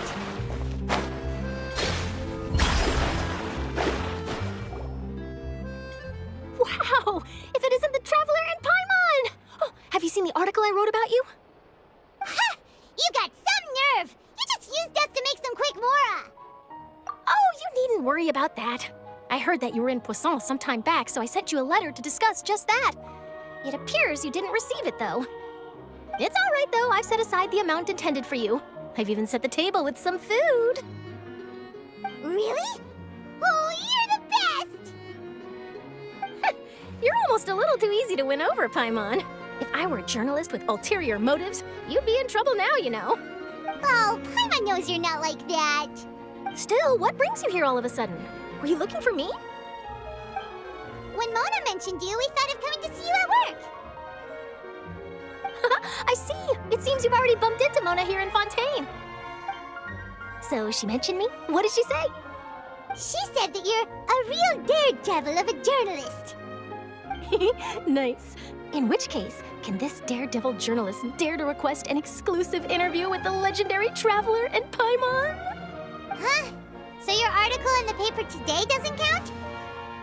Oh, of course it doesn't. That was more like live photography. What I'd like to do is dive deeper and ask you to talk about the things you've seen and experienced. Yeah, are we even qualified enough? Why not? If I say you're worth an interview, then you're worth it. But not right now, of course. I'll need a few days to prepare. Oh, in that case, we'll just chat when you have the time then? Oh, so that's a yes? Ooh, splendid! I'll tell the editor-in-chief immediately. I'll have to apply for lighting, a venue, some props, and... Whew, so much to get done now. Talk to you later. Wait, Charlotte, Paimon's still got a question for you. And what's that? If, just for example, Fontaine were to be flooded tomorrow, what would you do today? Huh, that's the prophecy you're talking about, isn't it? I mean, I do hear about it often, but I've never once thought that the day could be tomorrow. If you're seriously asking, then I might try and think of a way to leave Fontaine. Oh, but I'm still a journalist first and foremost. That means I have a duty to be reporting from the scene. And secondly, I wouldn't forsake my homeland that easily. From what I've seen, most people don't know what they'd do should the worst come to pass. In truth, it might be better just to behave like normal rather than worry over such an end. So in all likelihood, I'd probably still be prepping at the office for that interview of ours. I know what you're thinking. That sounds a bit sad, but I've always believed that it's best to do what you enjoy. Just think about it. If this nation really were to be suddenly destroyed tomorrow, but I still successfully finish an exclusive interview with a truly unique person, then the story I would wind up writing would truly be timeless. And then do you know what I'd do? Well, I'd write that story, send it for printing, and use messenger pigeons to get copies out to the various nations as soon as possible. I'm not a dreamer, nor am I a workaholic, but I do love my job, and I'd be proud of leaving such an article behind. I guess you could say that I was born to be a journalist. But anyway, that's my answer. And on that note, I'll get back to my preparations. That's so nice. All of a sudden, Paimon actually kinda envies her. Anyway, let's go and take a look at the sea, shall we? The sea breeze and scenery can be a pretty soothing combo, huh? Paimon's been thinking. If it wasn't Fontaine, but all of Tevat that would be destroyed tomorrow, where would we go and what would we do? No, Paimon should ask, if you could choose, what would you like to do?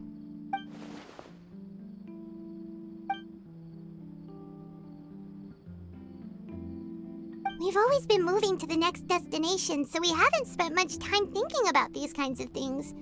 We didn't have to either, with us always being on the road and whatnot. You mean, still traveling? Huh. Wait, isn't that what we've always been doing?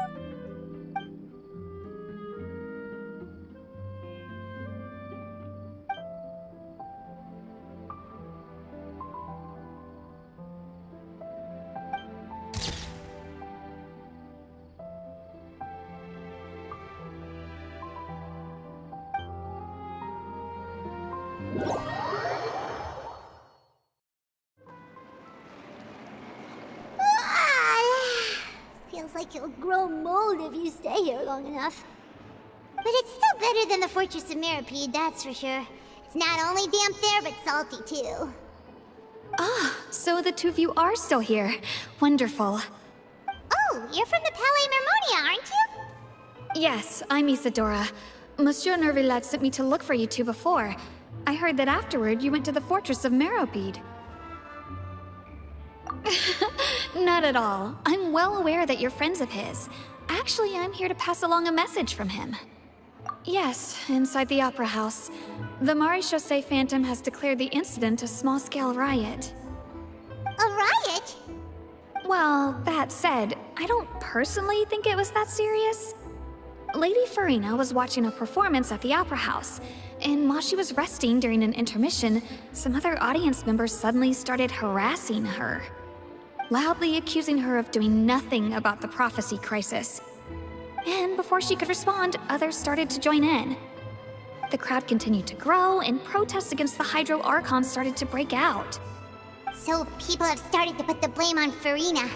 Guess they finally found an outlet for the pressure they've been under due to the prophecy. I agree. People will naturally rely on gods, as is customary. But the moment people feel threatened, gods are also the first to be blamed.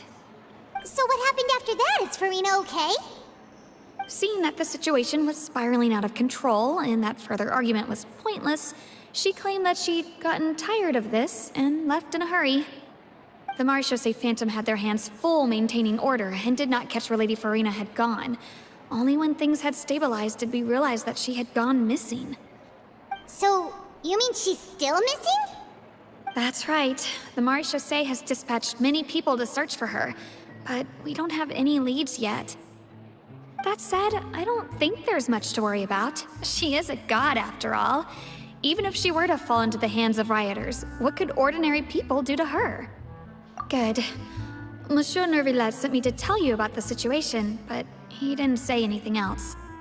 Don't worry, this is more than enough to go on. Thanks for keeping us informed. Ah, is that so? Well, all right then. In that case, you two take care. I'll be heading back to the Palais now.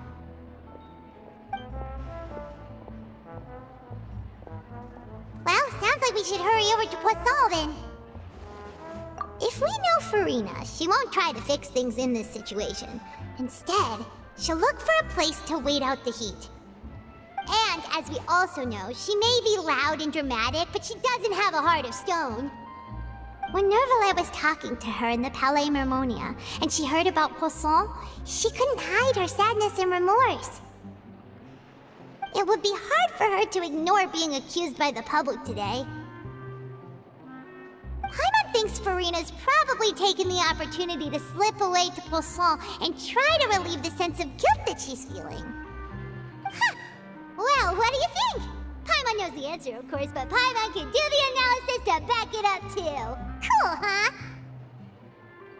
In that case, there's not a moment to lose. Poisson, here we come!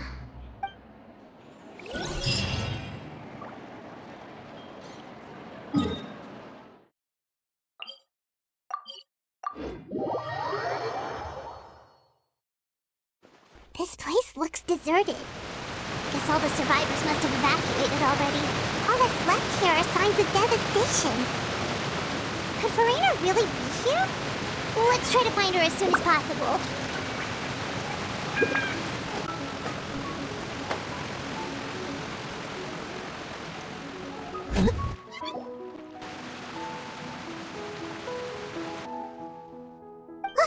That's Farina, right over there! She really is here all on her own.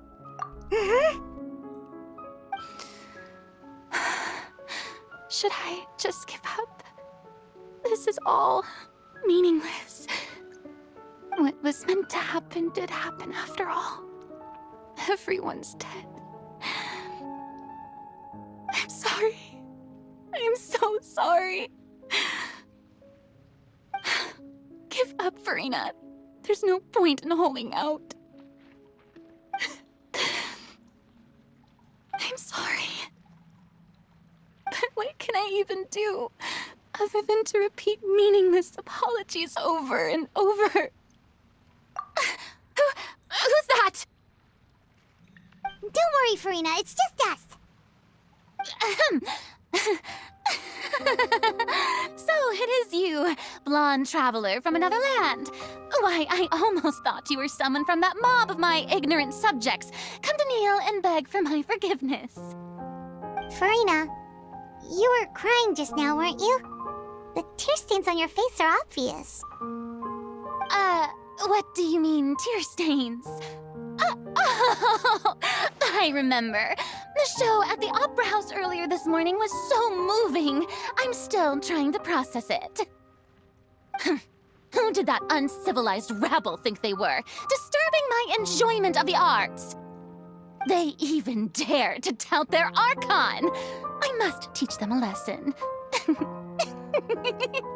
I can just imagine their twisted and frustrated faces once they realize that I'm nowhere to be found. Oh, and I'm sure Nouvellette and those people from the Maréchaussée Phantom are freaking out right next to them, too.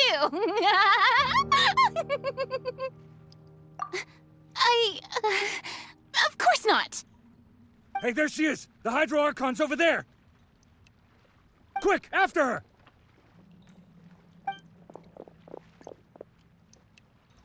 Farina, those people seem to be after you. They are? They're just some rabid fans who want to cut the line because they haven't been able to meet me in person, aren't they? That's against the rules. I can't let them get their way. Farina just ran off!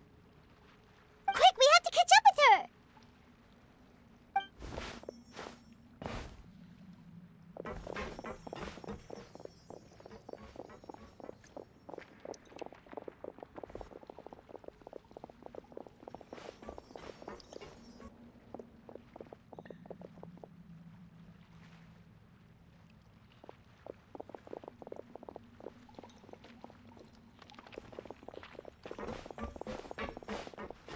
This should be the place, right? Hey, Farina! There's a good hiding spot over here. Quick, come to Paimon before the rest of them catch up to you. What is this place? Hurry, they're almost here! Fine. I suppose haste is warranted. Lead the way.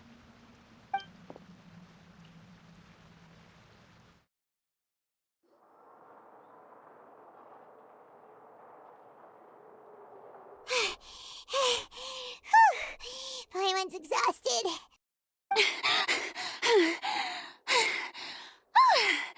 I'm so tired. I totally thought they had caught me. No, I mean, I merely gave in to the sheer enthusiasm they displayed. You're right. Yep, that's a good girl.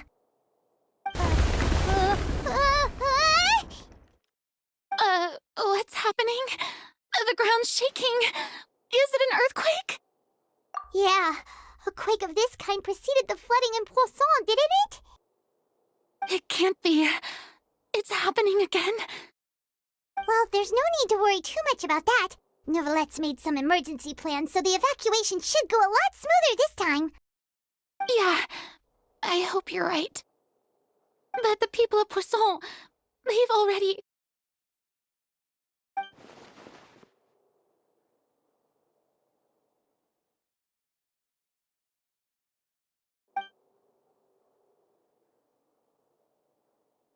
It's true.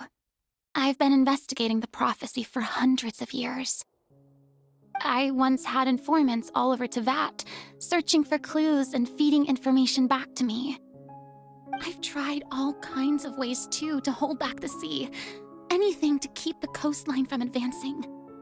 But all my efforts proved to be futile in the end. Really, the truth has been clear to me for a very long time. We cannot make an enemy of the divine. No matter what we do, the will of the heavenly principles will have its way, and the prophecy shall be fulfilled. Give up. I do love the sound of that phrase. It would mean finally coming to terms with fate, but also for me to finally be free. Indeed, I've thought about giving up so many times, especially after we almost lost Poisson. Fate is really unreasonable, isn't it? It has no heart and obeys no rules. The prophecy has only just started to come true, and so many people have already lost their lives. But just now, it all became clear to me. I still don't have the right to come to terms with fate on behalf of everyone else. As long as the final moment hasn't come, it's still not too late. Don't worry. I will keep hope alive for everyone until the very end. Well, that's enough for now. I got the impulse to play the stricken maiden, but honestly, considering my rank and station, that wasn't a good fit at all. Don't take any of what I just said seriously. How could I possibly let Fontaine fall to the whims of trivial prophecy? Come on! Paimon could have sworn you were actually being honest just now.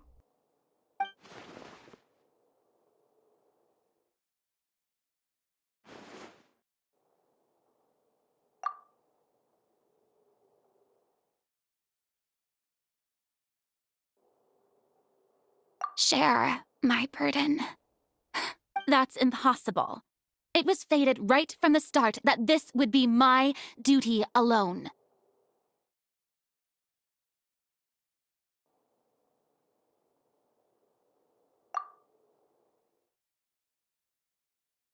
A witness. Yes, I've heard that you came to Tevat from beyond the stars, yes.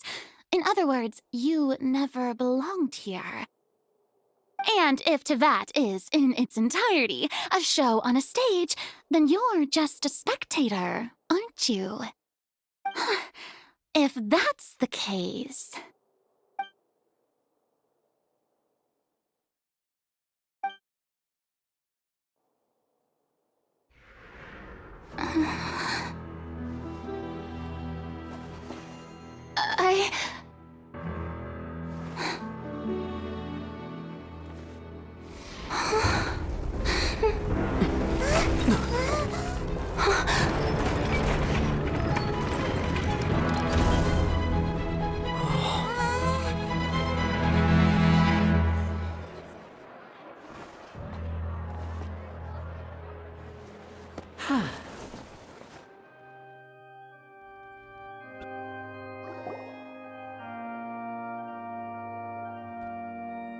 Ladies and gentlemen, this concludes my opening performance.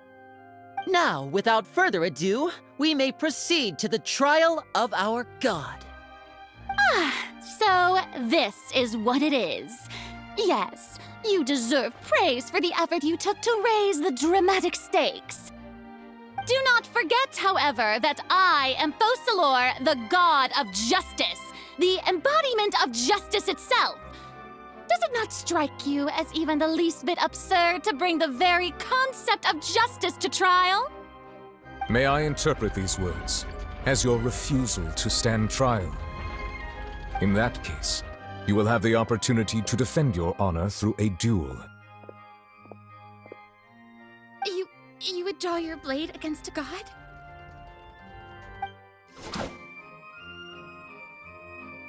I see. It seems like you have made up your mind.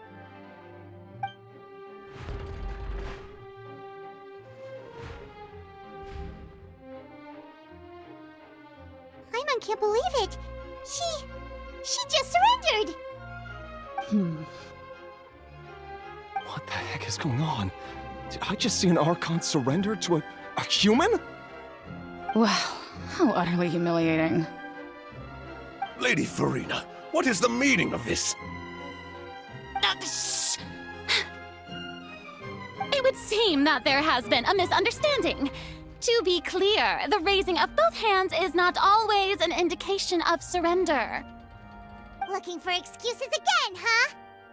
I raised my hands just now to indicate my acceptance of the trial. No duel shall be necessary. I will admit that I've been running away for a long time. I'm sorry, everyone. I was unable to protect the people of Poisson. It is my duty to stand trial for my crimes. You are not the only ones to be disappointed in me. I, too, am exceedingly disappointed in myself. But now, it is time for the Hydro Archon to show you her courage and resolve. I, Farina, will use this trial to show the world the true meaning of justice! This time, I will protect you. Applaud and rejoice!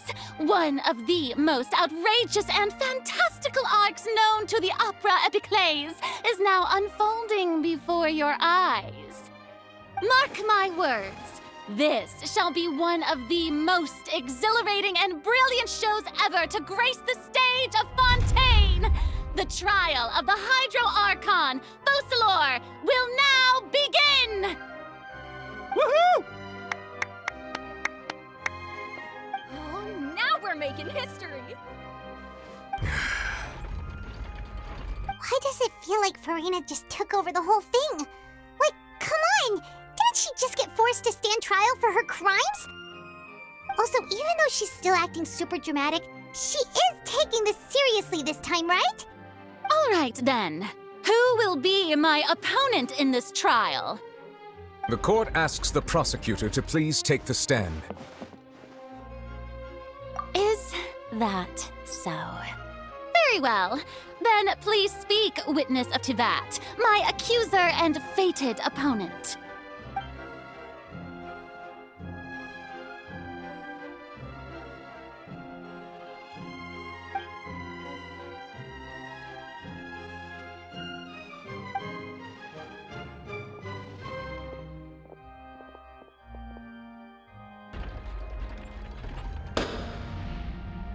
Also, please allow me to ask, as a final question before the trial begins. Just how much work did you do to force me onto this stage? Well, we did do a lot of prep after the meeting that day. I can go over the tasks assigned to the Spina di Rosula, since they were rather straightforward and easy. Navia, the president of the Spina di Rosula. Most of the people who participated in the disturbance this morning were my subordinates. They changed into plain clothes and came to the Opera House as regular audience members, waiting for the perfect opportunity to incite insurrection against you. The people's resentment against their Archon has been building as more and more of the prophecy is fulfilled. A spark was all we needed to turn smoldering anger into a flame. Moreover, according to our understanding and analysis of you, when something like that occurred, you would likely flee the scene and head to Poisson by yourself. So, we arranged for a second group to lie in wait there. So, you mean, the ones who scoured the settlement for me were also from the Spina? And their goal was to force you to step into the giant magic box so you may personally participate in the greatest magic performance in all of Fontainian history. That's right. That house was a magic box, rather than someone's residence. As the super ultimate version of the setup that I used when I first performed at the Opera Epiclese, the volume of the box was increased by a whole order of magnitude, and the distance it traversed was the entire gap between Poisson and Arenias. Its cargo, of course, was an Archon instead of a human. My thanks, Farina. Without your help, we could never have pulled off such an extraordinary performance. You're welcome? Of course, this performance was only made possible with Father's support. The House of the Hearth spent a massive amount of labor in Mora to pull this off. We had to select a location, construct a giant magic box, dig a tunnel, and open up a path through the water. It was a lot of work for all of us. So, in other words, the earthquake that we felt within the giant magic box was just a normal tremor from the transportation of the whole house? That's right. It wasn't a sign of another disaster to come. Then, I can guess Nervilette and Cloran's parts. You gathered a crowd, prepared a stage, and made sure that the champion duelist would be immediately ready for a fight. All so that as soon as I appeared on the stage, the trial may commence without a hitch. Am I right? Yes, that is correct. Well, Clorand, I must commend you for your courage. Only the most outstanding champion duelist in all of Fontaine would accept a duel with an Archon without flinching. Thank you. As for you, Traveler, I suppose your role was to keep me distracted with conversation once you found me in Poisson. You'd make sure that I didn't notice anything amiss before revealing yourself as my prosecutor once we'd arrived onto the stage. Oh?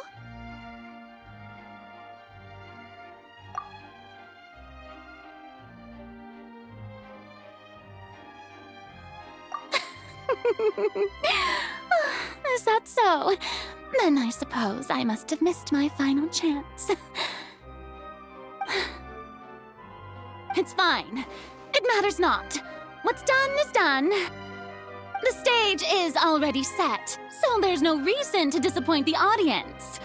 Let's see this trial through to the very end.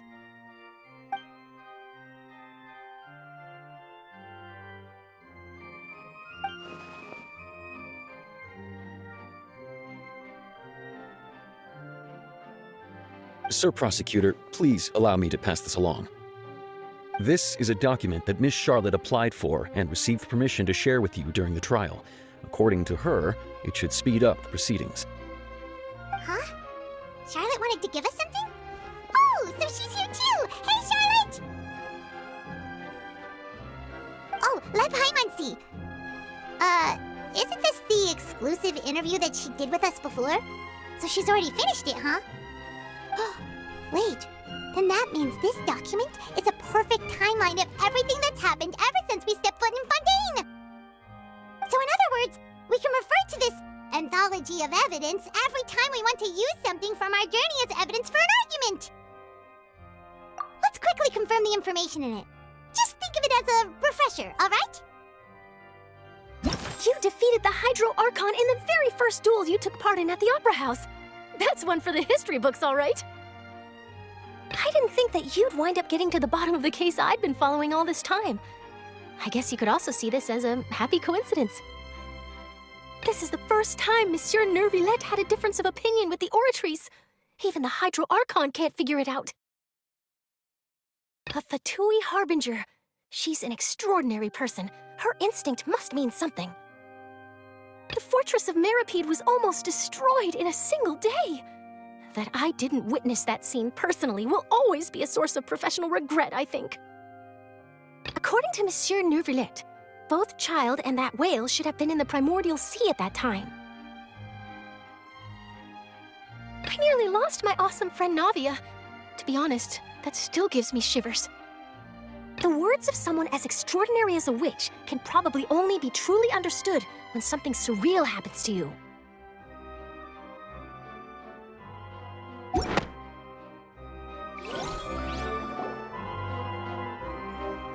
The prosecution and the defense are both in position. The trial shall now begin. Oh, come on, Nervillette. There's no need to repeat all the unimportant legalese. Just fast forward to the part where the prosecution lays out my offenses. As the defendant and the lead actress of this performance, I still haven't even been informed of my supposed guilt in all of this. Of course, it is only natural for humans to struggle to understand the actions of a god. However, you will need more than that to convict me of a crime. That's true, but my charge here is unrelated to your conduct as an Archon. Instead, I would like to charge you as a fraud who's never been the Archon in the first place. Wait, what was that? Lady Farina's a fraud? Hey, I came here thinking that we were going to try the Hydro Archon for forsaking her duty, but did I hear that right? She's not our Archon at all? Charge accepted. Lady Farina, do you plead guilty to the charge? Lady Farina. I plead not guilty. How can I be guilty?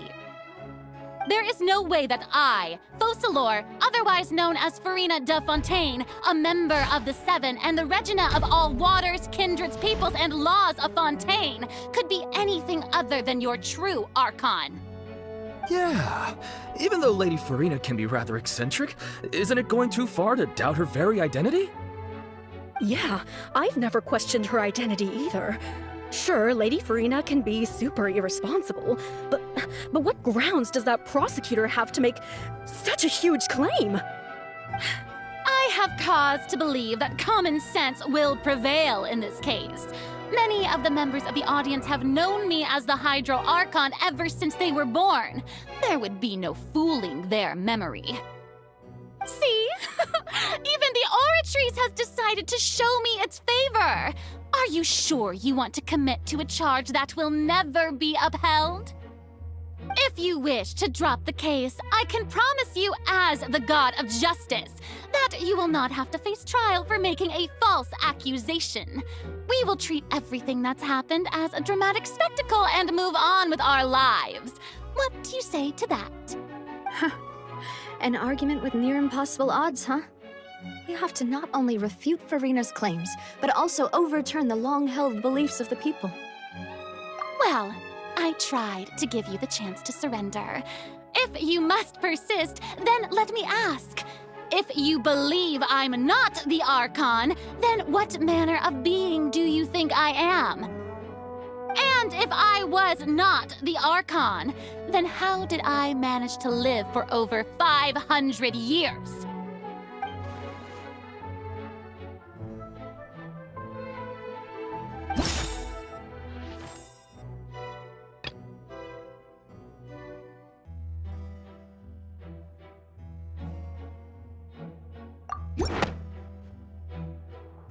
First of all, you may be a member of another long-lived race, which would allow you to naturally possess an extended lifespan. And second of all, even if that wasn't the case, there could be other ways to extend your life. Who gave you that idea? Was it the knave? You'd sink so low as to use a harbinger's words against me.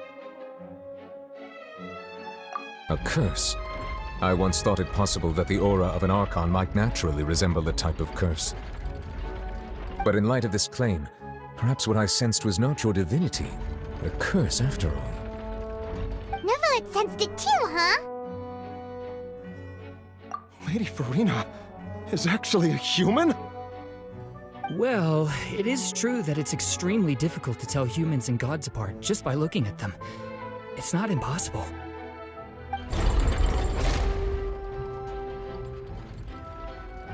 Well, don't start celebrating too early now. Even if I have been carrying a curse like you said, how does that prove that I am merely a human being? Besides, everyone knows that the main difference between a human and a god is the possession of authority. Gods can do what humans cannot. That's why they're worshipped as gods. For centuries, manifestations of my authority have served the nation of Fontaine. One need only to turn their eyes towards the Oratrice Mécanique d'Analyse Cardinal in this very opera house, or consider the indemnitium that is used in every aspect of life.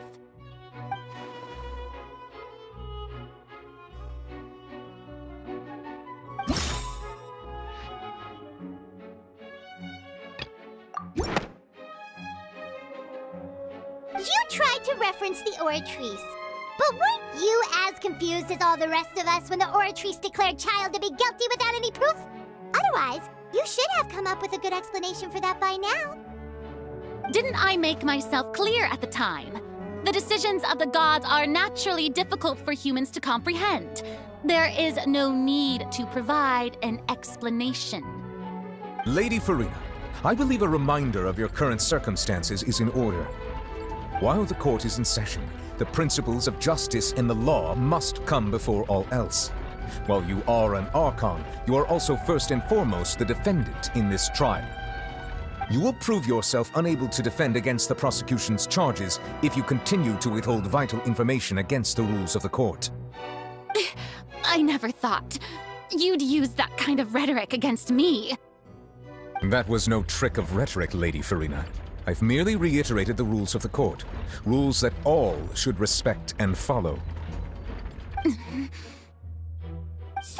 you neither knew why Child was declared guilty, nor did you understand the structure and operations of the Oratrice. Instead of having been created by you, the manifestations of authority you mentioned have been made by the real Hydro Archon, haven't they? The real Hydro Archon? Well, now you're really losing me. It is true that I did not know why the Oratrice gave out a guilty verdict that day. But the Oratrice handed out that verdict unilaterally, and it has been operating independently ever since it was first created. You can't argue that just because a divine creation is flawed, that the god behind it must also be no god at all. She's still throwing out all kinds of excuses. Seems like she's confident that we won't be able to produce proof that she has no power over the Oratrice. My power as an Archon. There are many ordinary citizens in the audience. How can I just carelessly demonstrate the formidable power of an Archon? If that poses a concern, I'm prepared to extend my protection to the audience. You don't need to go that far.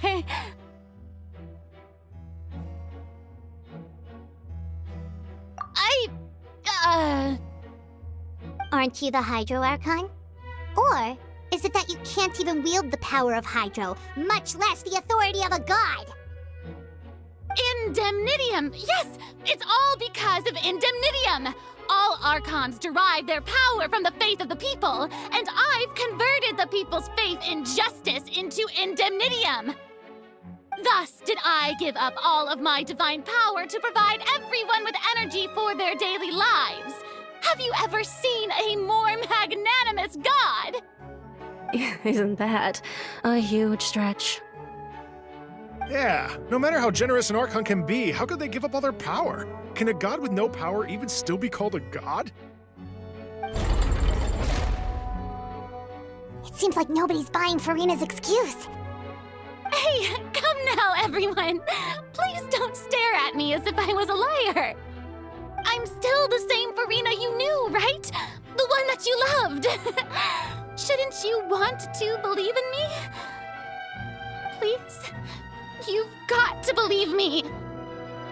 If what the prosecutor said is true, she really has committed a grave offense. Did she deceive all of us? And all of our parents and grandparents too? And all of our ancestors? Ever since they were born? Enough! That's enough! Tell me then, if I'm not the real Hydro Archon, then who is? If you have no evidence of another Hydro Archon's existence, nor can you find anyone who can back up their claim to be such, then what grounds have you to say that I'm not actually the real deal? Wow, she came up with yet another argument. How can we refute her now? Seems like she really doesn't want to give up.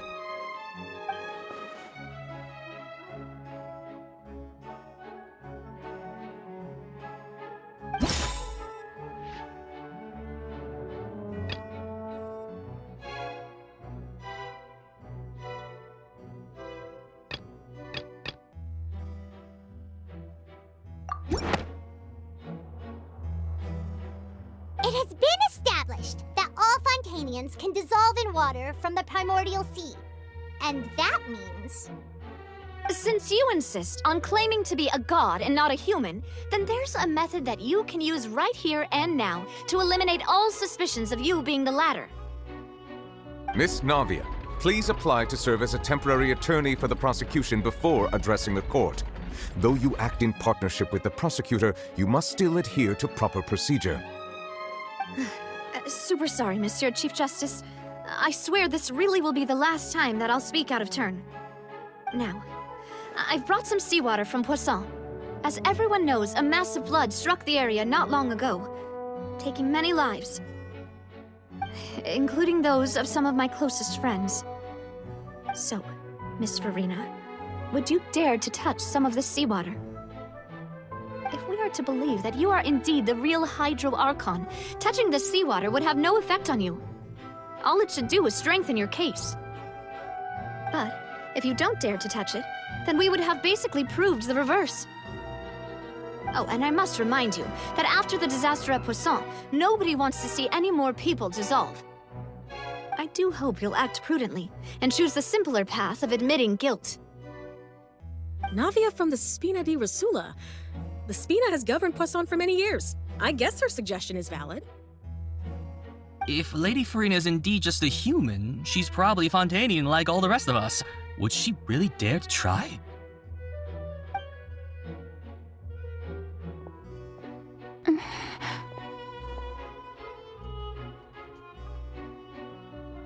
Lady Farina, this test has been unilaterally proposed by the prosecution. As it falls outside the realm of standard court proceedings, you possess the right to decline participation. Well, of course he had to tell her that. But refusing to participate is basically the same as a confession of guilt. She's just staring at the water without saying a single word. It really does seem like she's quite terrified of it. That could only mean... What's going on? Is she really planning to... That's not what we thought she would...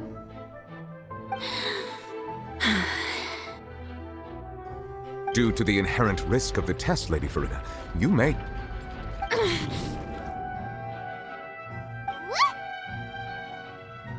Hey!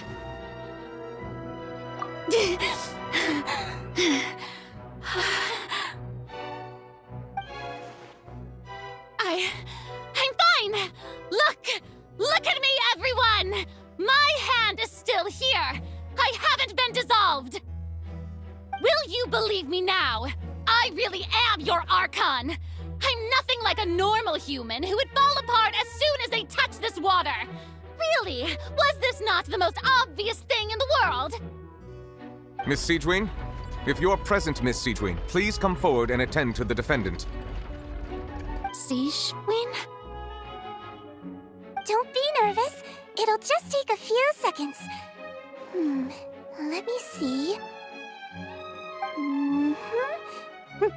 That should be enough. Please announce the results of your evaluation to the court, Miss Seedween. As everyone doubtlessly saw, Miss Farina was displaying symptoms of hyperventilation and flushed skin. These indicate that she was experiencing the adverse effects of exposure to primordial seawater. The extent to which she was affected is the same as other humans when exposed to primordial seawater of a similar concentration. Thank you, Miss Seedween. Lady Farina, you may return to the defendant's stand. Oh wait, what did she just say? I didn't get dissolved! Shouldn't that be enough to prove my innocence? Well, considering your tendency to run from your problems, we did originally prepare a direct sample of the seawater around Poisson. However, after extensive discussion, we exchanged it for a sample that is not concentrated enough to dissolve an actual human. After all, on the off chance that something entirely unexpected might occur, we don't want anyone else to lose their life to the sea. Yeah, so out of regard for Farina's life, you secured a low-concentration sample and asked the head nurse to serve as an expert witness. It's a great thing that the direct sample wasn't actually used. Farina could have... I can't believe... You...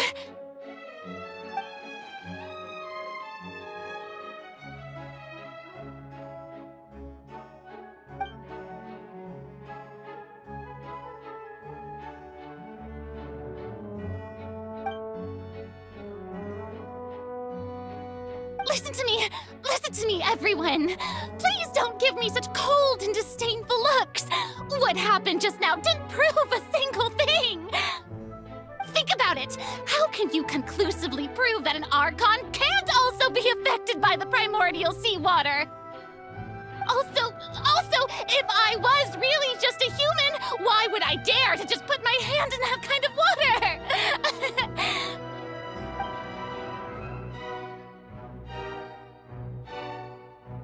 Please, anyone, just listen to me! I swear, I really am your Archon!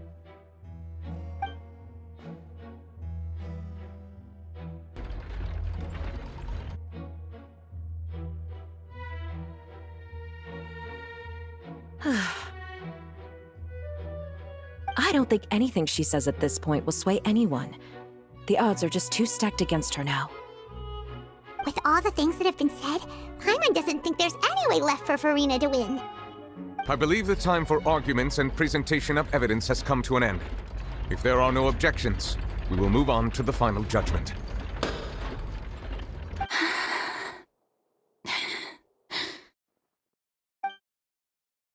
I don't think anything she says at this point will sway anyone. She's too stacked against her now.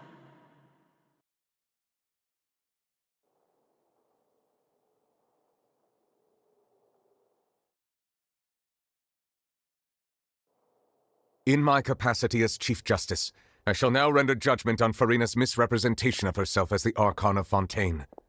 As a human who knowingly deceived her fellow citizens, Furina is guilty.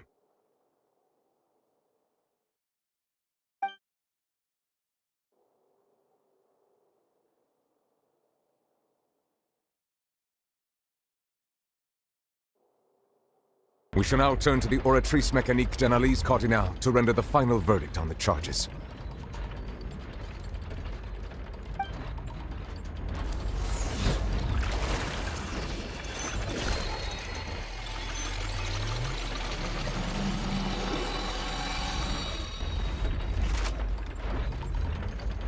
According to the judgment of the Oratrice Mécanique d'Analyse Cardinale, Furina is...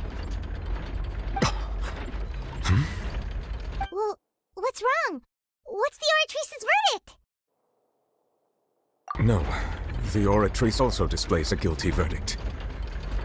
Isn't that correct then? However, the exact wording of the verdict is thus. The Hydro Archon, guilty, to be punished via the death sentence. The death sentence? That's actually one of the available sentences? I've always thought that it was just a myth. The one and only time the death sentence has been handed out at the court, and it's been given to the very person we've worshipped as the god of justice? What an unexpected twist. Furina's been sentenced to death by the Oratrice? We just wanted to use the trial to show her the seriousness of things so she'd tell us the truth. How did things escalate this quickly? This outcome is indeed quite strange. According to Fontaine's current definitions of justice, as well as its recommendations for criminal sentences, is this sentence really appropriate for the crimes that have been committed? Yeah! Even Fauché wasn't sentenced to death by the Oratrice.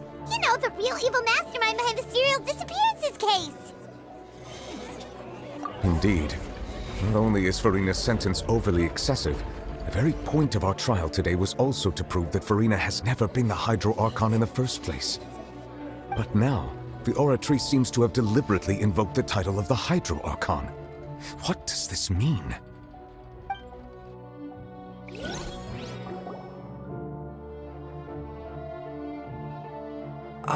Excuse me, if I may interrupt. Is the trial still going? Fremine! You finally made it. I assume this means you've completed your mission? Mm-hmm. Any mission Father assigns to me will always be top priority.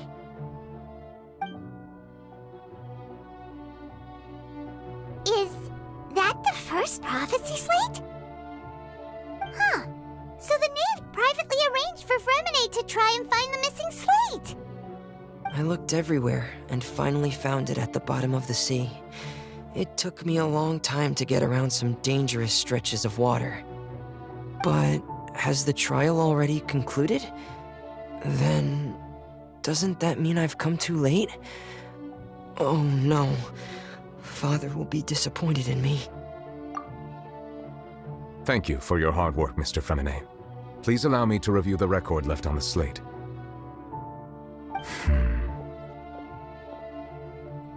Traveler, I believe that you have already seen the other existing slates, and would like you to come here and confirm their contents. Huh? So what do you see? What is it?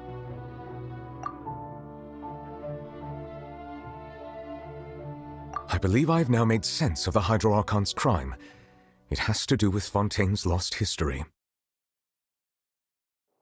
Huh? Isn't the Hydro Archon just guilty of deceiving her people? Oh, wait, no, that's Farina, and we've already proven that she's not the Hydro Archon. So when you say Hydro Archon, do you mean the real Hydro Archon we've been kinda talking about? In truth, everything that you've encountered in Fontaine up until this point can be traced back to the contents of these stone slates. However, I'm uncertain as to how much sense they currently make to you. Okay, let's try to recall the contents of the other 3 stone slates. Paimon will do her best to help you remember.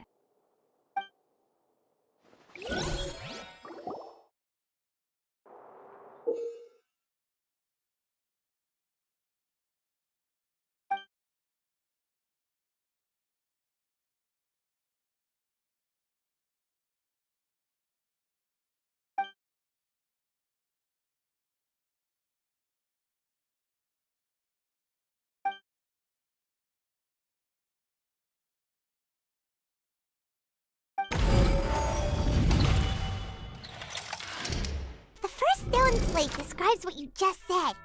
It seems to show the previous Hydro Archon using her divine power, and then the Oceanids turn into humans. Does that mean that Fontainians are transformed Oceanids? Oh, Paimon wasn't expecting that. But if Oceanids can turn into humans, then perhaps this process can be reversed as well. The second stone slate shows Celestia floating in the sky, and the Hydro Archon and her people worshipping it together. But the heavens still brought judgment down upon them. This must be the point when the Hydro Archon and the Fontainians were branded with their original sin. Does this mean that the original sin and the Hydro Archon sin are the same thing? The third slate shows the Hydro Archon sinking into the sea surrounded by many people. Huh. That reminds Paimon, didn't we also watch that happen to someone else? Well, the fourth slate is the prophecy the Fontainians have been talking about. People dissolving into the sea, the Hydro Archon crying on her throne, and so on. We didn't believe that such a crazy disaster could happen at first, did we? But after that incident, it was just a question of when and not if.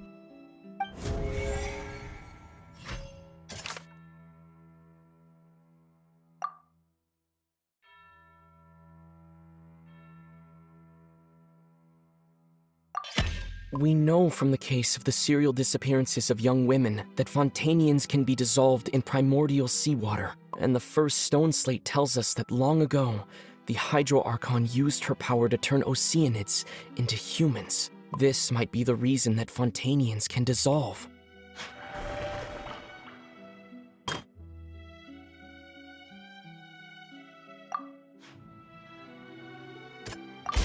Perhaps what is about to take place has all happened before. The true sin of the Hydro Archon that Nervalette mentioned, and the original sin cast down on the people of Fontaine by Celestia, as recorded on the stone slates.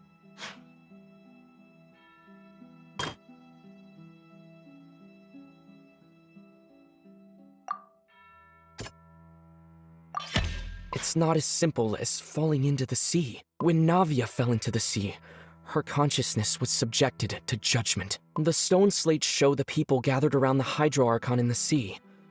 Could that be alluding to the same thing?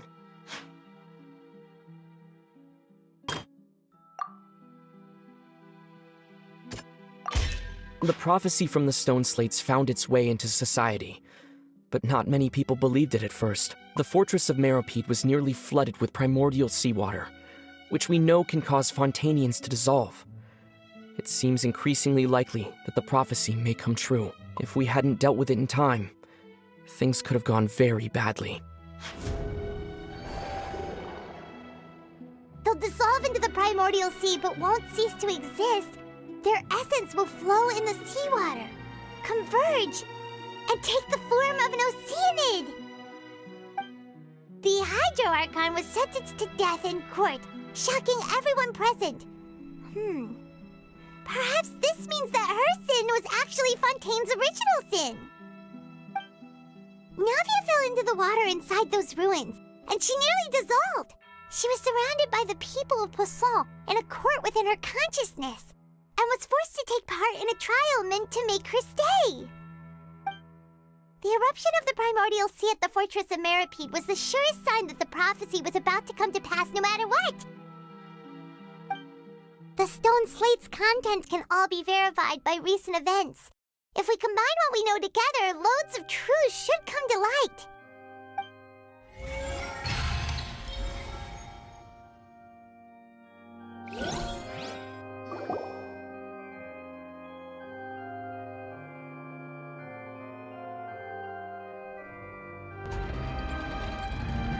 Huh? Oh, Paimon gets it now! So that's how you can make sense of it. But then it feels like we're going to have to share some truly shocking revelations. Let's hear them. Incredible. Linny, did you hear that? We're not real humans. All Fontainians were originally created by the late previous Hydro Archon, with Oceanids as their basis. The evidence for that can be found in how only Fontainians could dissolve in primordial seawater, and how all the girls Vacher dissolved were also turned into Oceanids. Oh, and according to Navia, when she was about to get dissolved, she also saw everyone gathered around for a trial, all of them in the shape of Oceanids. Indeed. Yeah, and it follows from the content of the first slate that she probably angered Celestia by creating humans without prior permission. That could also explain why the Oratrice judged the Hydro Archon to be guilty. It's to account for that ancient sin. The Hydro Archon's true sin was creating us? And yet, after many hundreds of years, the Hydro Archon's creations have turned around to try to judge the Archon within the Opera Epiclese. The twists of history are often the most unexpected of all. Yeah, isn't the image here just like when Navia fell into the sea? So wouldn't it be trying to show the image of the Hydro Archon also falling into the sea once the prophecy has been fulfilled in the fourth slate? In the end, the people will all be dissolved into the waters, and only the Hydro Archon will remain weeping on her throne. Only then will the sins of the people of Fontaine be washed away. Did Paimon get all that right? You've made some keen deductions. I must say, given how much you still don't know, it is impressive that you've already managed to connect so many pieces of the truth. However, while you were able to decode all the information on the slates, they've also been etched with an additional layer of hidden information using a different power source. When we were at the ruins, I tried to decipher the hidden information recorded in the slates. But since we only had 3 slates at the time, I was unable to come to a full conclusion. Now that the slate collection is complete, I shall make another attempt to decipher the narrative recorded within. If everything goes well, we should finally be informed of the unadulterated truth.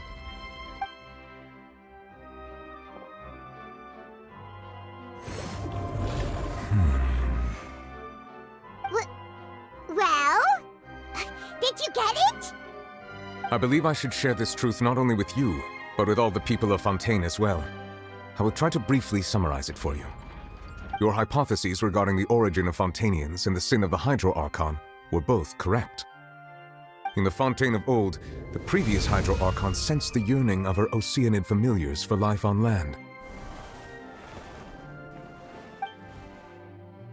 The Oceanids were enamored with the beauty and romanticism of human beings, and wishing to have those experiences for themselves, expressed to the Hydro Archon their desire to become of a similar kind.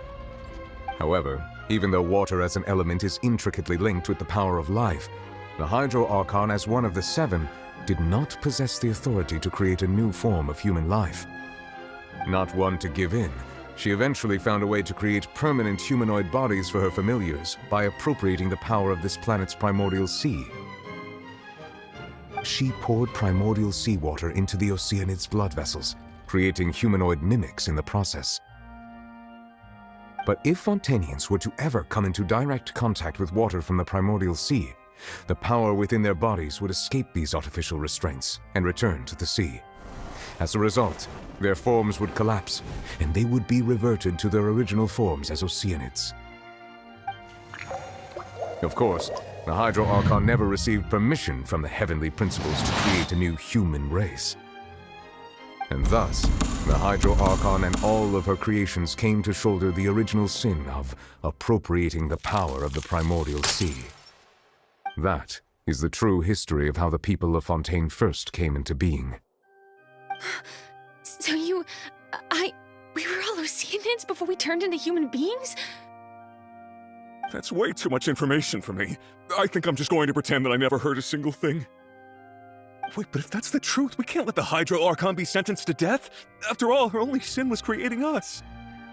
This really might be too much information for your regular Fontainian, but it does answer a lot of our questions.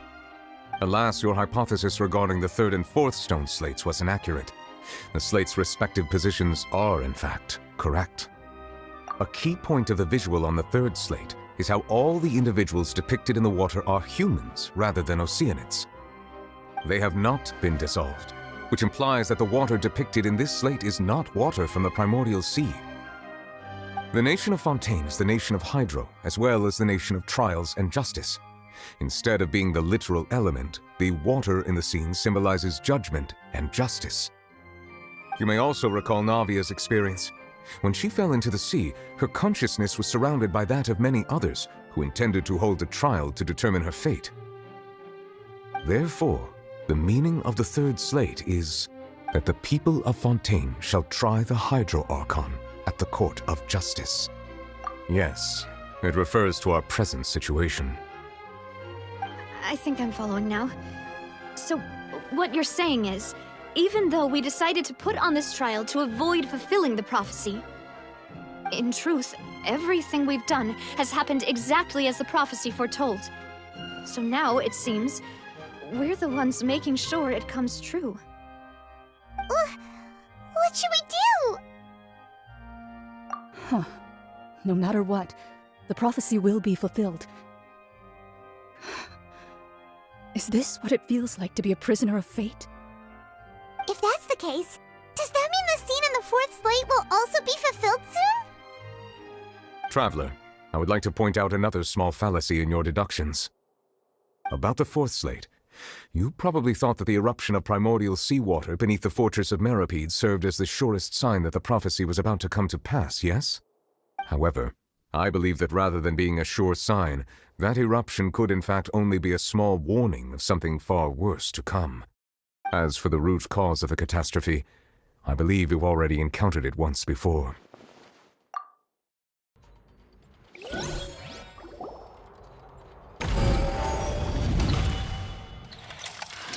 This eruption was just a small warning of the things to come.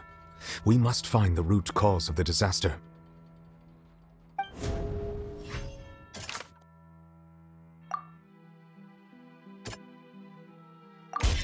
It was both dream and reality. If we're talking about a true culprit, that could only be that thing inside the primordial sea, right? The truth, the original sin, the trial, and the root cause of the disaster.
That was way too close!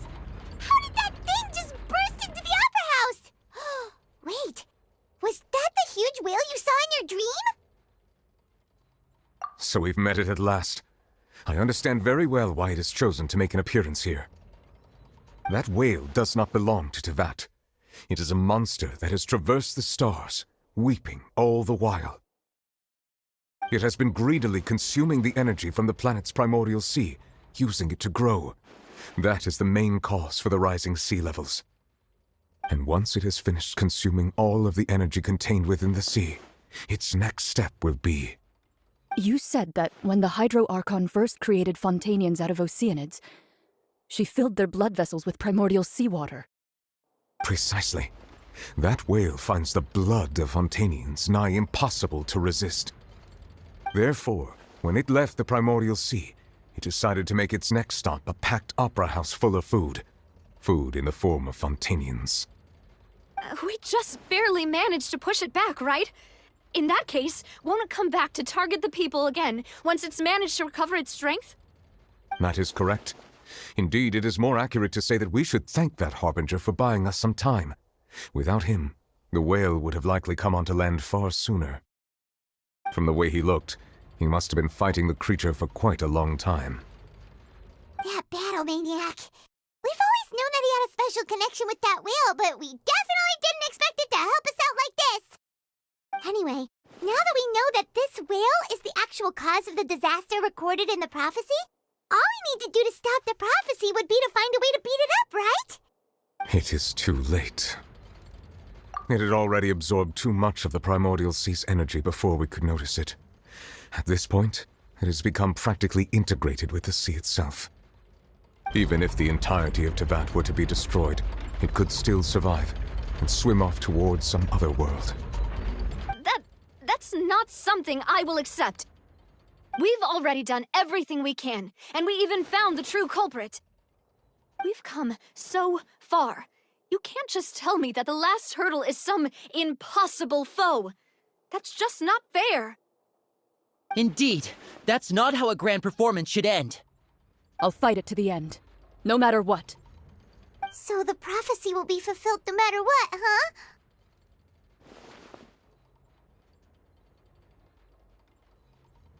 The prophecy. Yes, what has been prophesied will be fulfilled. You may view such things as the history of the future.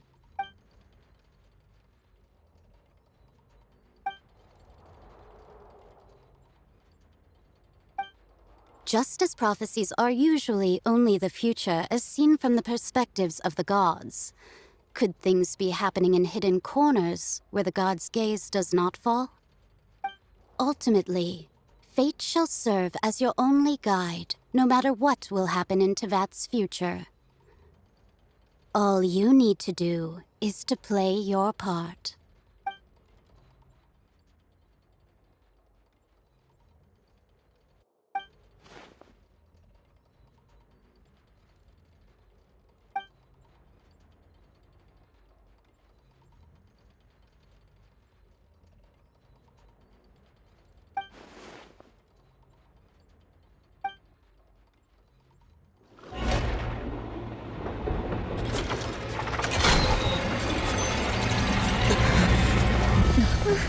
What's happening with the oratories?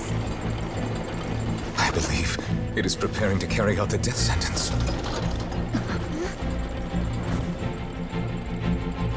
Farina!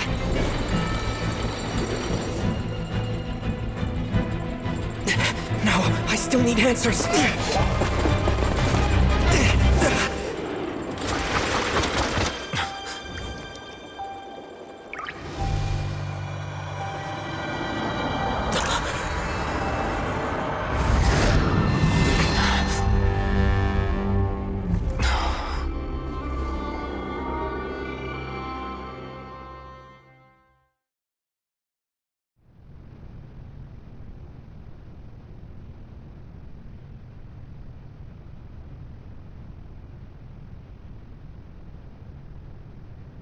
You...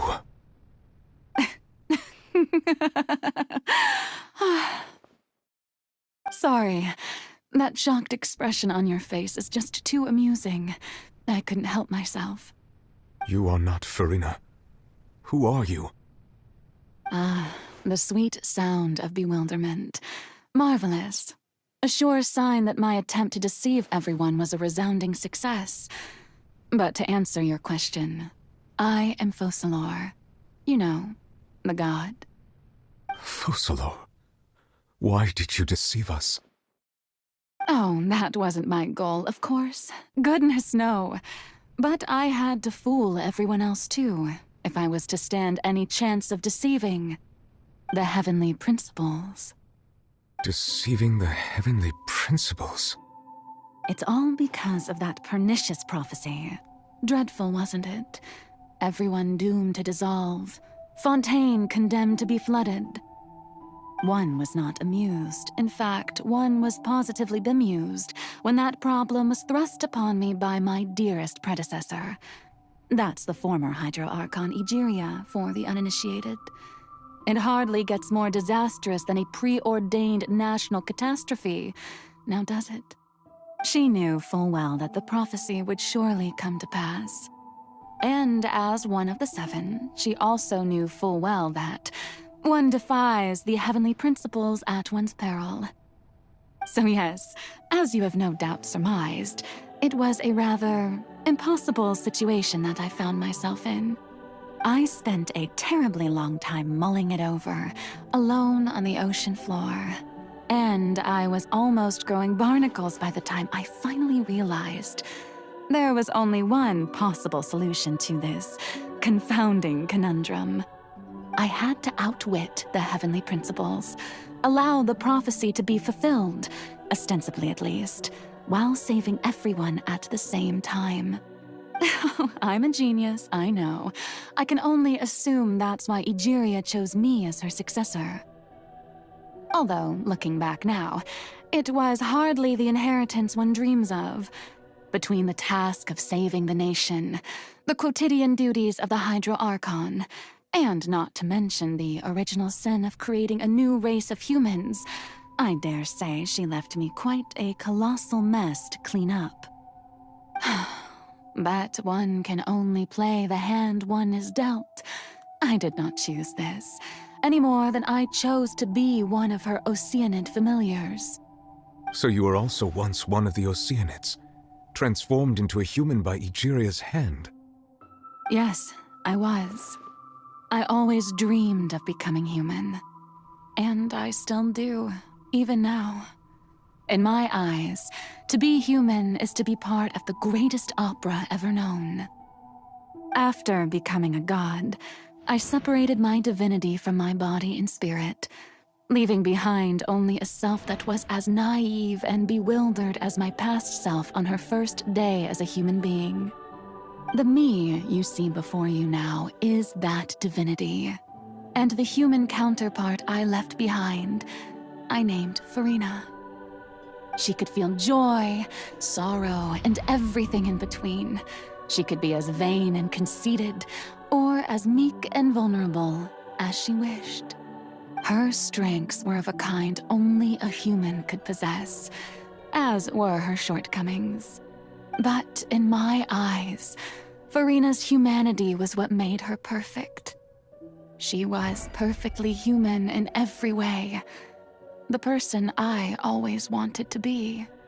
Anyway, so then I cursed her. All part of the plan, of course. The plan to deceive the heavenly principles. Do you still remember the final scene of the prophecy? The Hydra Archon alone, weeping on her throne. In order that the prophecy might appear fulfilled, I invited Farina to be an actress, to play the part of the Hydro Archon in the prophecy. Under the curse I placed on her, so long as I, Focalor's divinity, continued to exist, she could not die. But nor was she free to live her life in the pursuit of happiness. Instead, she was forced to take the stage in the opera house, to embrace the role of leading lady, to forever play the part of the god from the prophecy, all to create a deceitful appearance of that prophecy coming to pass. I suppose now you probably understand why your court is called the Opera Epiclese. But Farina is only human, isn't she? Even though she has had a long life, her mind is no stronger than that of any other ordinary human being. I cannot begin to fathom what she has had to endure. It must have been torture for her. It has indeed. And although she is, in a sense, me in human form, I most definitely owe her an apology for it. It's been 500 years, and all along, she's been playing her part in the most unimaginably long, unbearably lonely, and agonizingly painful opera of all time.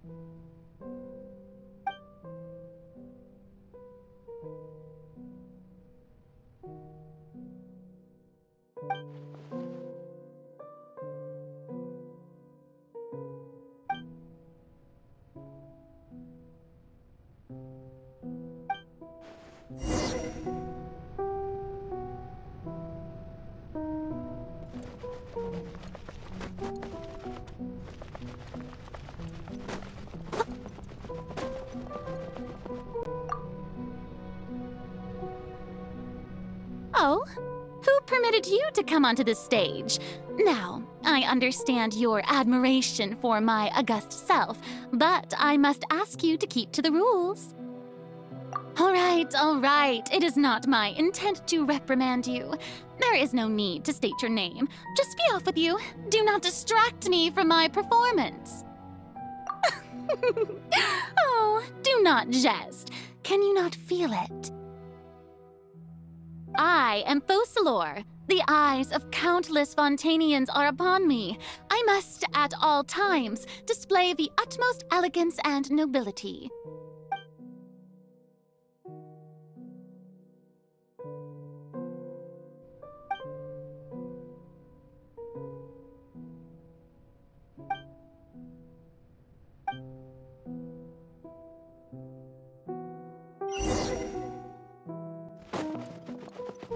Dear audience, the performance is experiencing a technical difficulty, but worry not. The guards shall resolve it soon enough.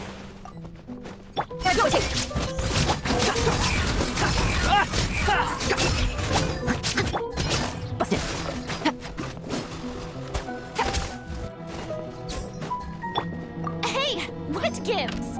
The audience is still watching me, you know. Guards? Wait, where are the guards? Guards!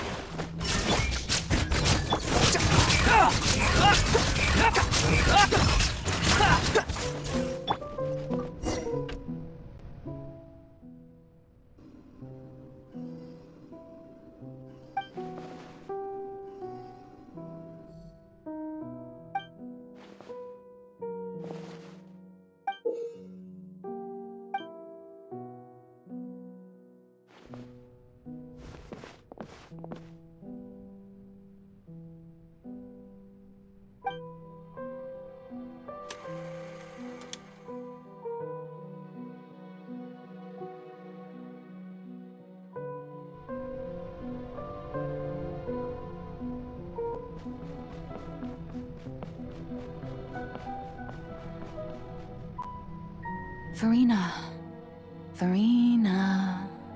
Huh? Who's that? Who's calling me? Where are you? Be not nervous. Be not afraid. I am before you. Wait a moment. You're near me? How can this be? Mirror you, huh? You know what? That's not bad. Let's go with that. Mirror me. What do you wish to say? The prophecy. Have you heard of it? What prophecy? Wait. I know. I think. I don't know why, but it's in my head somehow. The people will all be dissolved into the waters, and only the Hydro Archon will remain, weeping on her throne. Only then will the sins of the people of Fontaine be washed away. Oh, very good. You know it well. What's going on? I can't seem to remember anything clearly. The only thing I know for sure is this prophecy. Will it really come to pass? Yes, it will. And that is why I've come to you. Disaster will come to Fontaine sooner or later. Things will develop just as the prophecy declared. There is no escaping it.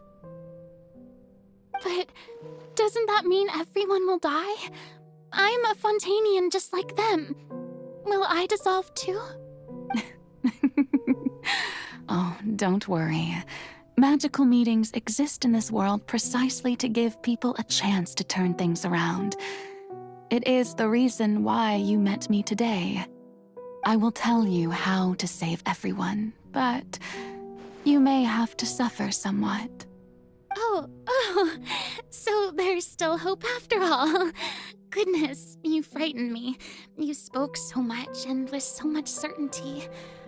As for the suffering, well, I will admit that the first thing that came to mind was, why do I have to be the one to suffer? But if the prophecy will come true, I'll also die anyway, right? So if I've already met you as my magical meeting in this world, if there were scales, with all the people of Fontaine on one side and my pain on the other, is it not obvious where the scales should tilt? You truly are the perfect human, my ideal.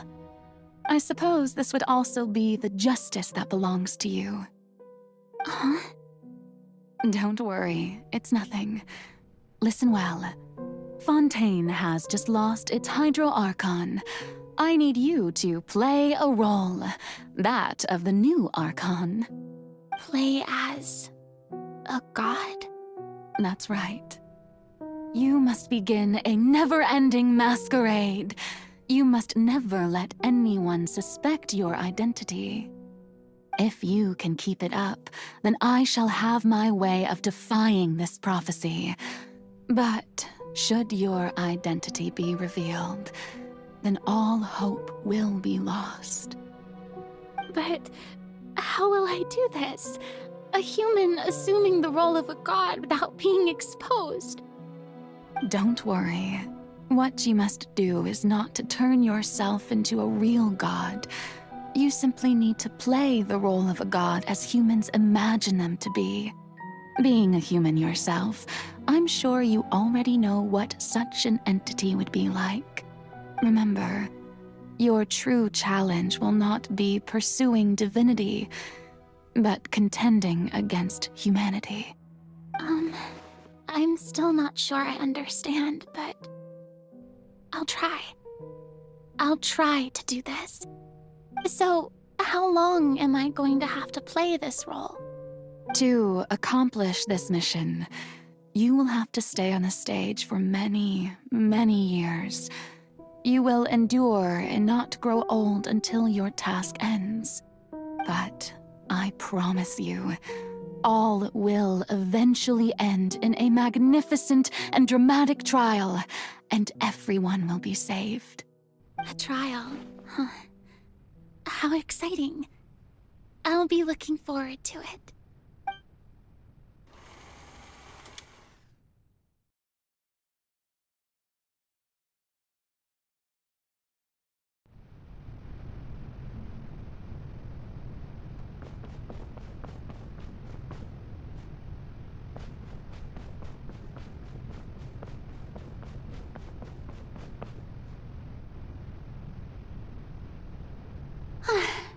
The Maison Cardinalise has announced my accession, but this is my first time facing the people.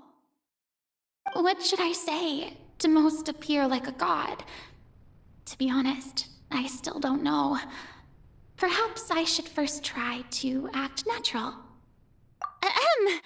Ladies and gentlemen, good evening, and welcome to the Opera Epiclese. I'm sure you've all heard about how I have taken on the role of Hydro Archon. Indeed, I am Verena de Fontaine, your new Archon. In truth, I know little about becoming a nation's new god, but it will be my honor to guide you all. As the god Focalor, the god of justice, I shall do all within my power to lead you into an age of fairness and justice. Once again, thank you all for coming. If you should have any questions or suggestions, please send them to the Maison Cardinalise. The future of Fontaine will require us to work together, after all. This should do it. I thought I might stammer, but thankfully, I was able to convey my thoughts just fine. Okay, and next. That's the new Hydro Archon. Is this some kind of joke by the Maison? I would have thought that a being that surpasses humanity would be a bit more assertive. Hey, did you hear that? She even told us to send her suggestions there at the end. Shouldn't gods be all-powerful? She's being so modest. What's the difference between her and an ordinary person, then? If you ask me, perhaps the succession didn't actually happen. She might just be a Maison-backed puppet. Wait, what's going on? Why is everyone suspecting me of being a fake? Oh, this is bad. If I get exposed here, there'll be no saving the people from the prophecy. Right. Mirmi said that I just need to play the role of a god as humans imagine them to be. Calm down, Verena. Think. What do the people want? How would they imagine a god to speak and act? Assertive, with a strong sense of presence. One who can dispel all doubt. That is the character I'm fated to play.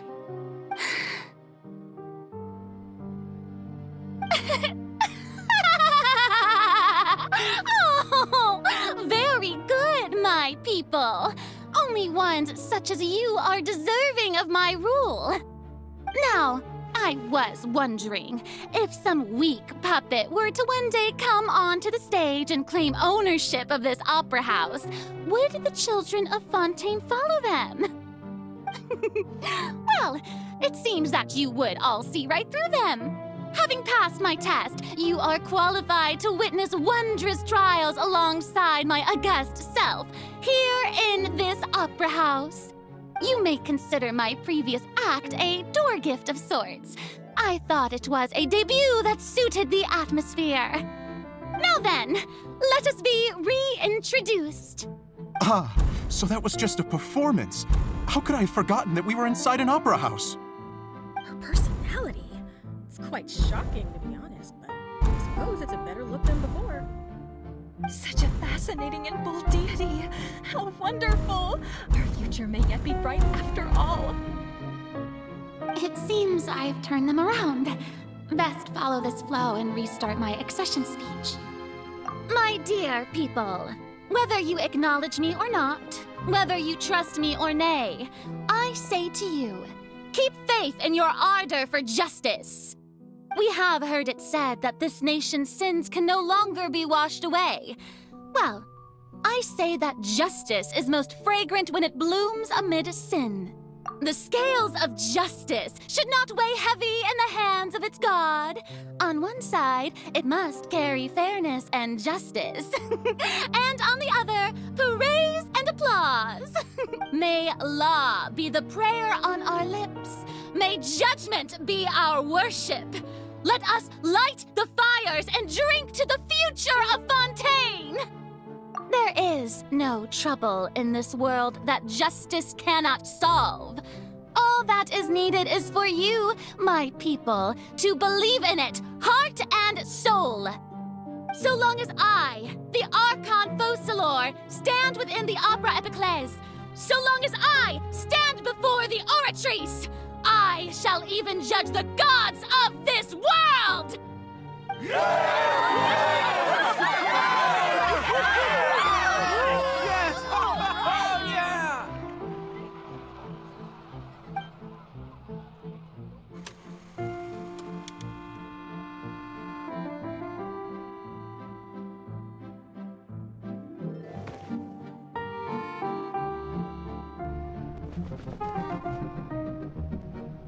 Lady Farina, here are today's case reports, as well as a summary of the follow-up for your perusal. Come now. Was I not just at the Opera House in person? Leave these kinds of things to Neuvillette. Besides, none of these trials were the one that I'm looking forward to the most.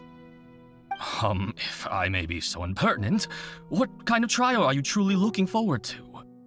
A magnificent, dramatic, and wondrous trial. A trial to end all things. How could you hope to understand? That's true. I fear I lack the ability to grasp your divine thought, Lady Archon. No need for fright, and do not take what I said before too seriously. Go now, do your duties. The trial I await. It will come one day.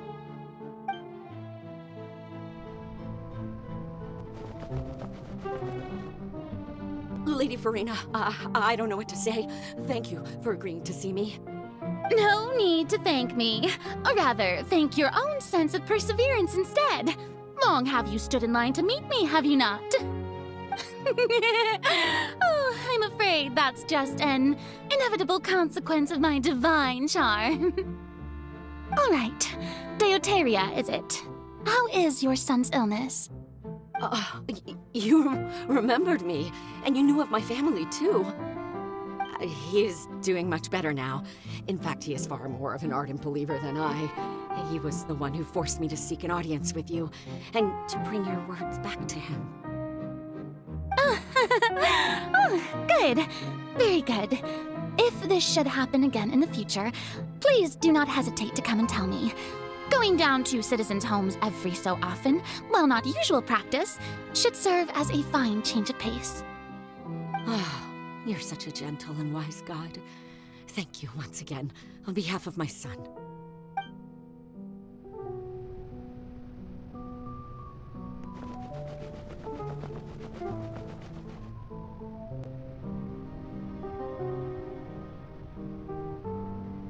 Lady Farina, here are the latest hydrological reports. As for the specific parameters you asked to take note of, I'm afraid things still don't look good. I see. It's as I thought, then. As your god, I did already expect this, but I wanted to see how far your human wisdom would allow you to analyze it. All manner of signs indicate that the prophecy will still come to pass. Forget it. That's not something you need to worry about right now. Well, as I understand it, the Fontaine Research Institute is also trying to find a way to counter the rising water levels. Really? Have they found anything? I'm afraid that they haven't found any effective solution thus far. Oh, is that so? Well, no wonder. This issue has reached the realm of the gods, after all. Still, their spirit is praiseworthy.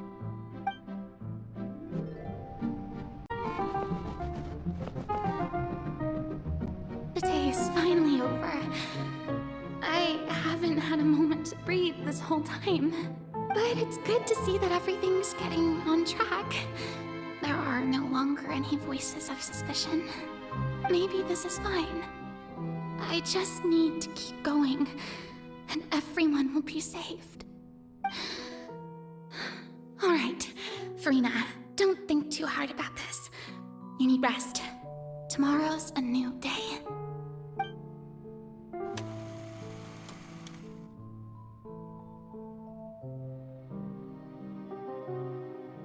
Lady Farina, here are the new trial reports for the latest cases, as well as a summary of the follow-up. There'll be no need for that. I've seen them already. There's no need to go back over scenes I've witnessed in person before. Lady Farina, I've waited so long for this chance to see you in this manner. Indeed, my dear, loyal citizen. This joyous moment is an honor for us both. Lady Farina, we're detecting significant hydrological anomalies near Poisson. Understood. Keep monitoring. Keep me informed should anything come up at the Institute.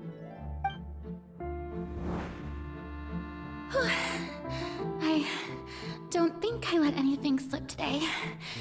I must show the people that there is nothing to worry about.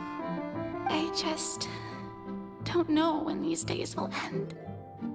I feel utterly exhausted. Best to rest early today, too.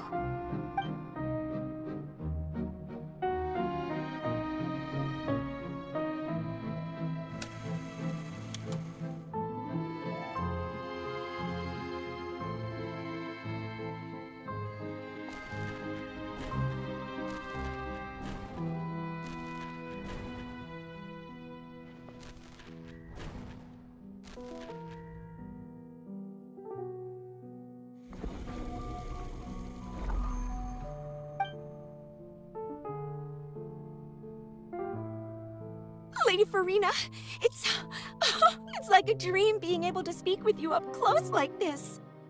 I've heard that the first member of our family who was honored to receive an audience with you was Madame Deoteria, almost 20 generations ago. And what a fine family yours is indeed.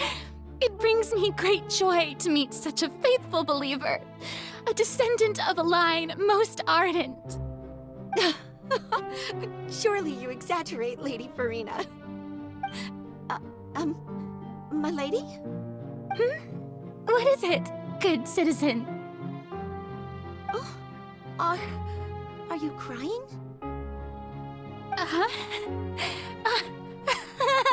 Oh, really now? I didn't even notice. This must be the overflow of hydro from my person. Well, can't quite help being the god whose dominion is the waters, can I? No wonder. No wonder. A manifestation of your power, then. Oh, Archon, I am honored to have witnessed it. Honored indeed.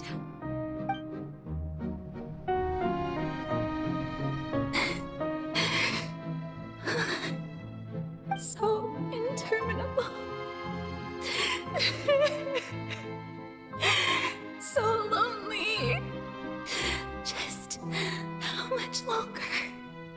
Hundreds of years must have passed by now. Perhaps the show must go on for hundreds more. I never imagined that it would hurt so much. Have I reached my limit? No. Perhaps I reached it long ago. Today I didn't even notice my own tears. I want to tell someone, anyone, about this. But would that not destroy all I've done so far? I've conducted so many investigations across the centuries. But there's not even a sliver of hope that we might break the prophecy. All I can do is keep heart. I must maintain this act. It is the only way to save Fontaine. Please, mirror me. You have to succeed.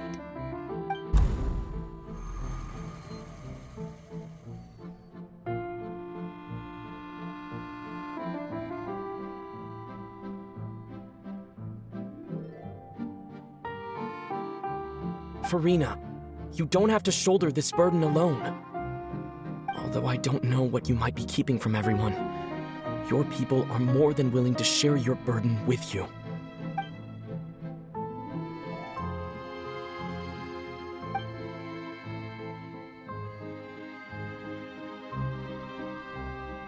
Share my burden. That's impossible. It was fated right from the start that this would be my duty alone. But even if your burden doesn't need to be shared, you can still choose to confide in someone. Just share it with me. I'm what you'd call a witness. A witness?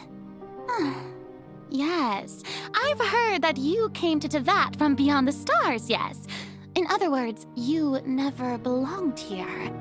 And if Tevat is, in its entirety, a show on a stage, then you're just a spectator, aren't you? If that's the case... He's right. I could confide in him, couldn't I? But if things don't play out as expected, the people of Fontaine will be the ones to pay the price. No, Farina, you shouldn't be selfish. But what if it's really alright? Farina, you've worked so hard for so long. Surely it would be okay to put yourself first for once. Just this once. Is it such an outrageous thing to do anyway? To find someone in whom you can confide your frustrations and sorrows? Surely it could not hurt. If you let this opportunity slip through your fingers, it might never come by again. Think about it long and hard.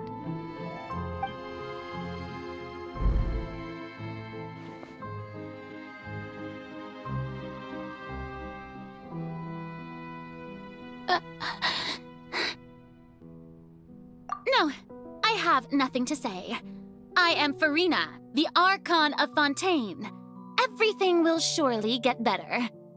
All you need to do, dear spectator, is to witness my performance until the curtains fall.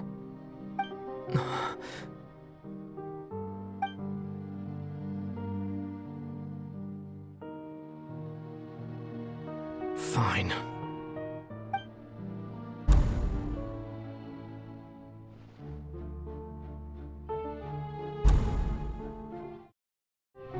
So even Farina doesn't know the truth?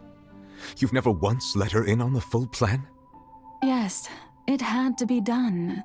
To deceive the heavenly principles, you must first deceive yourself. She did very well. If she had let her resolve falter even once in these 5 centuries, Fontaine would have been doomed to the most tragic fate.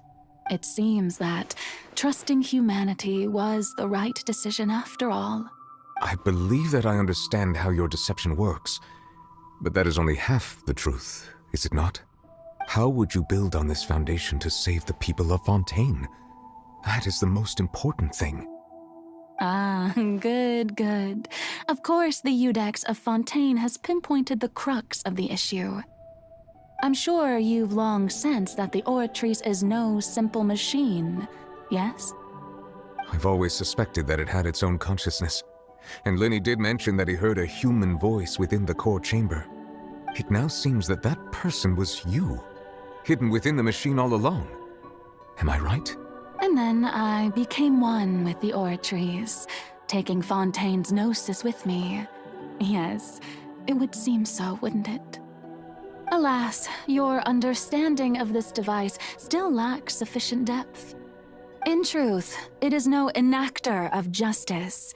It is, in fact, a device created to kill the god of justice. I beg your pardon? Oh, you have it.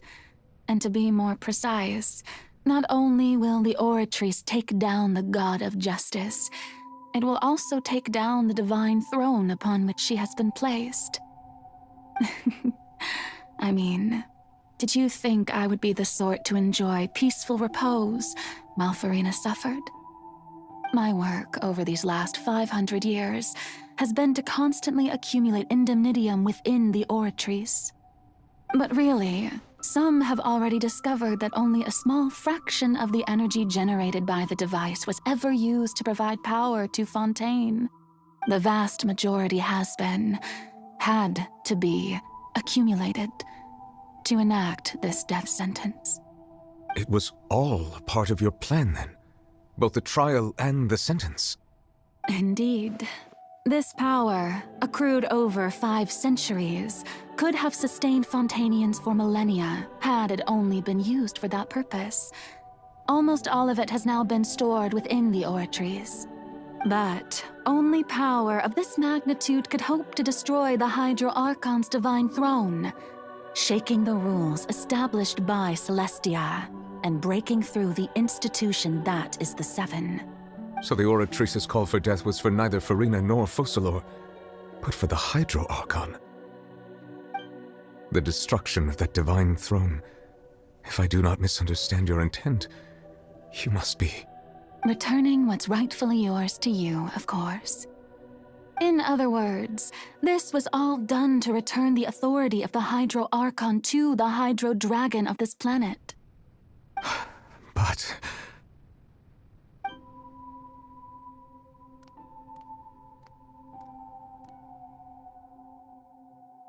Oh, what?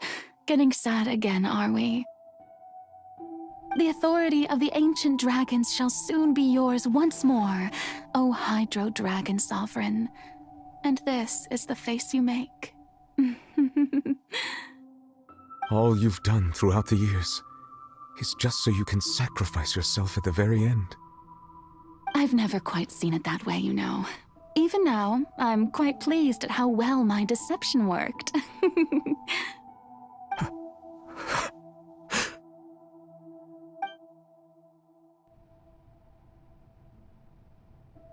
Hydro Dragon, don't cry.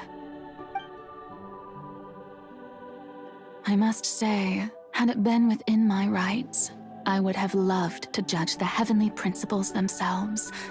Were they not guilty of essentially the same crime?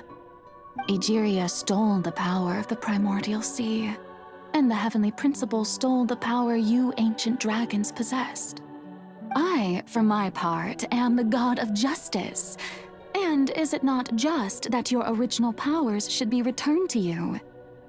Speaking of justice, I have always believed that justice lies in the process of pursuing human existence itself.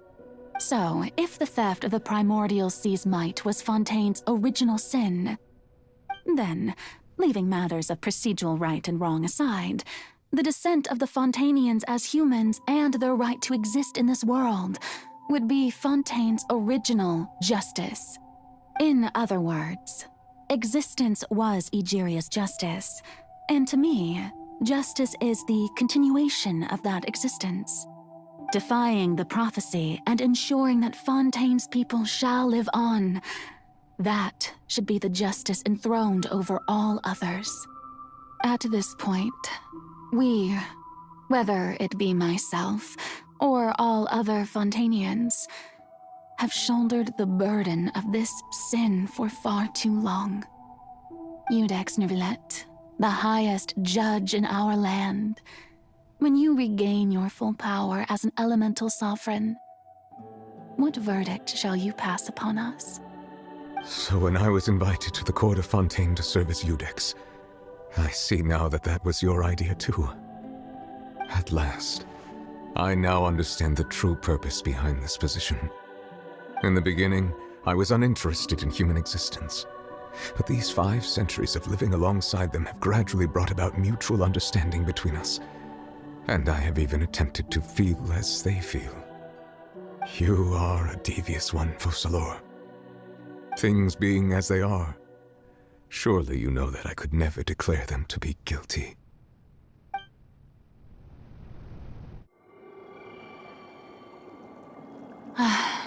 The hour of my execution is almost here. For the sinner, the curtain call has come. I know I may not sound it, but faced with death, I find myself a little afraid. Perhaps this is one thing both gods and humans have in common.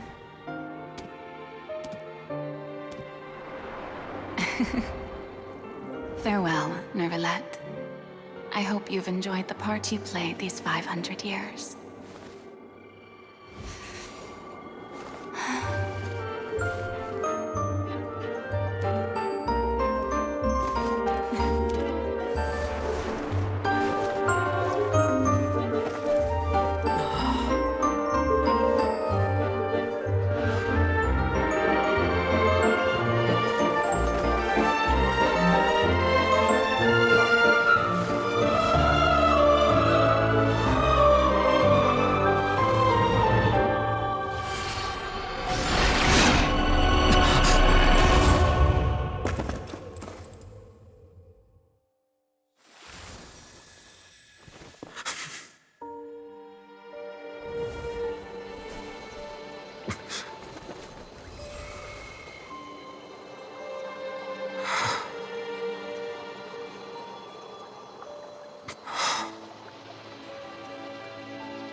Iudex Nubilet, hereby declare,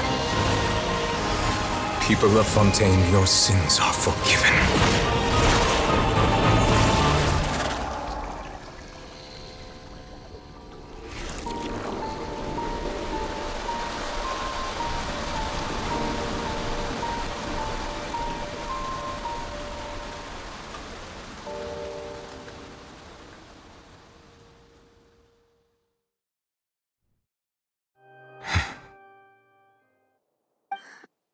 What just happened? Has the death sentence been carried out? Was that bright light some sort of misdirection? I have a feeling that something huge just happened. But since we're all still alive and haven't been dissolved, I assume whatever happened was good for us. It's time to end this. We must mete out punishment to that beast. Didn't you say just a moment ago that it can't be defeated? I have gained the strength sufficient to deal with it. Through certain means, I now have the ability to separate the power of the Primordial Sea from that creature.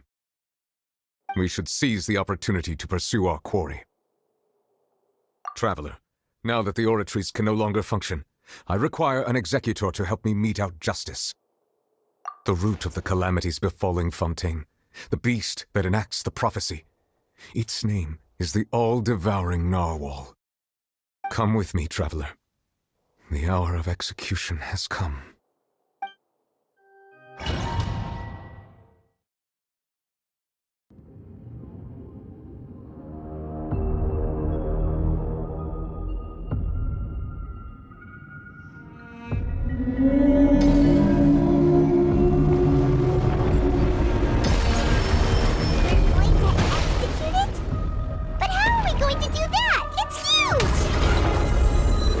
Done my best to separate the power. Set them away. Considering the size of the beast, I cannot reach the power source. Unless we can find a way to attack it from within. I shall share all of the ancient dragon's power with you. To look for an opening together. Upon the gale. I can feel its sorrow turning into hostility.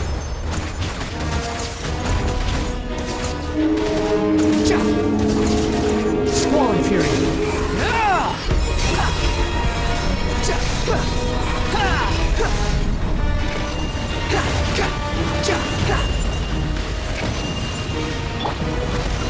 Shine down! The all-devouring narwhal cannot resist its instinct to devour. Continue to trigger its hostility.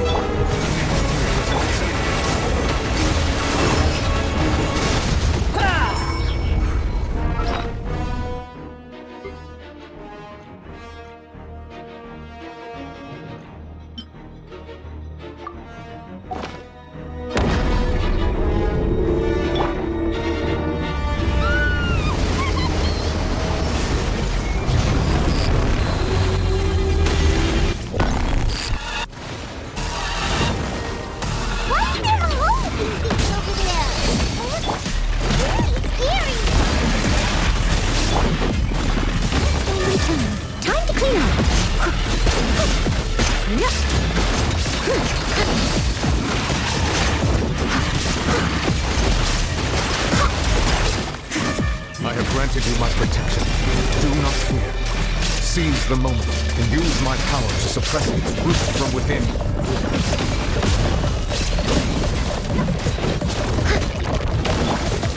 Busted! Illusion shattered!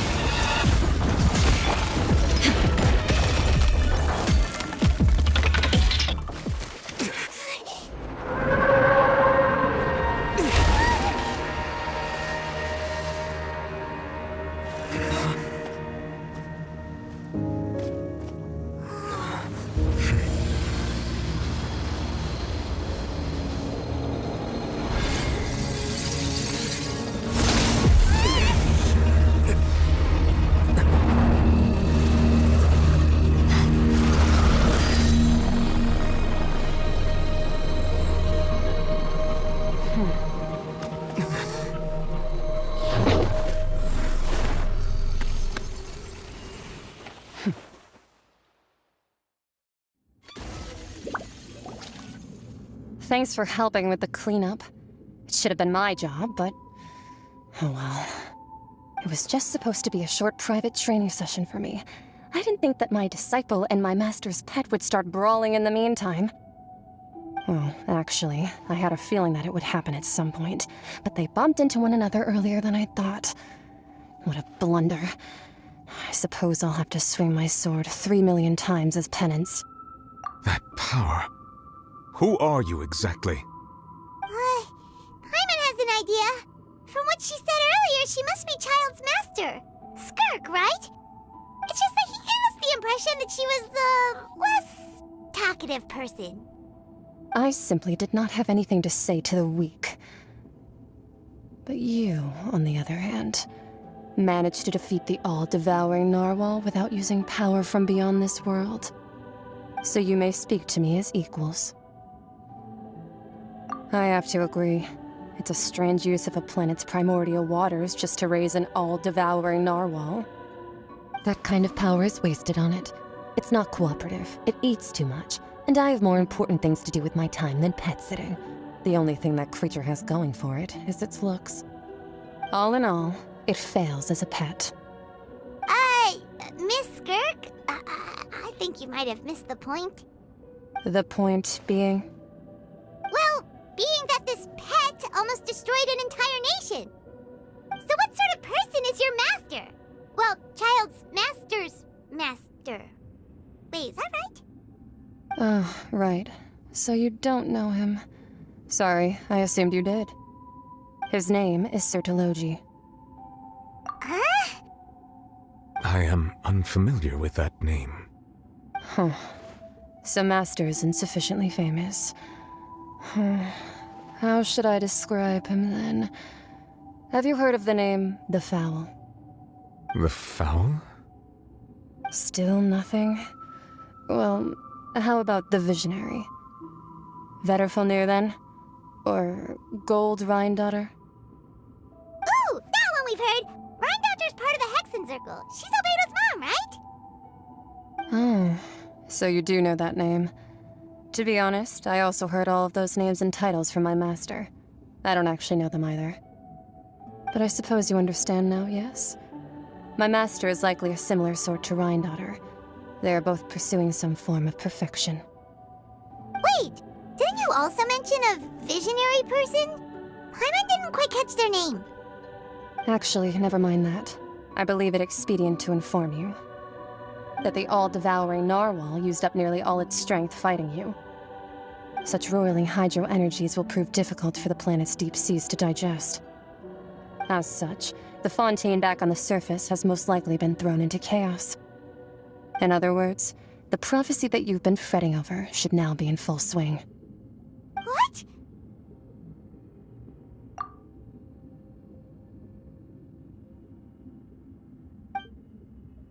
Not to worry.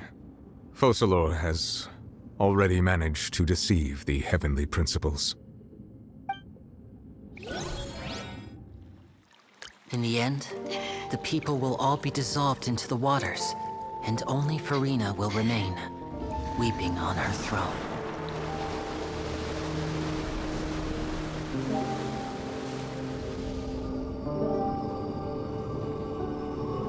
Only then will the sins of the people of Fontaine be washed away.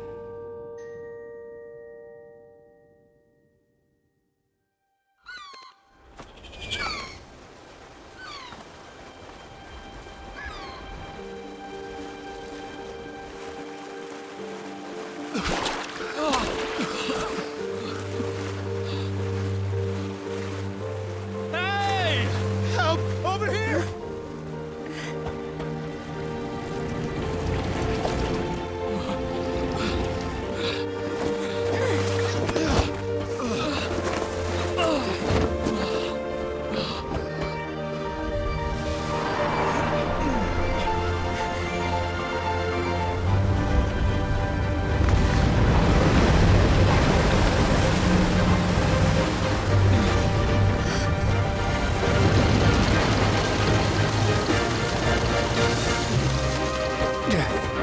All hands, initiate emergency rescue!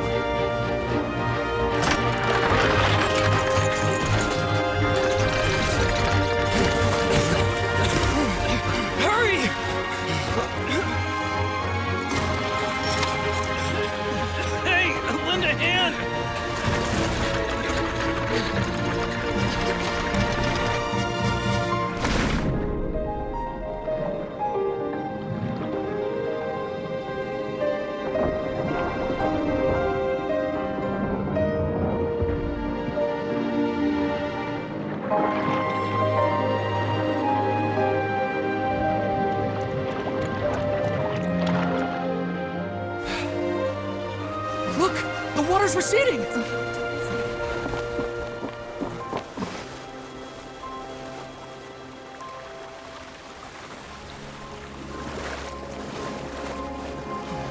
It's a miracle! Water's receding. We didn't dissolve. The prophecy was wrong. The prophecy was wrong.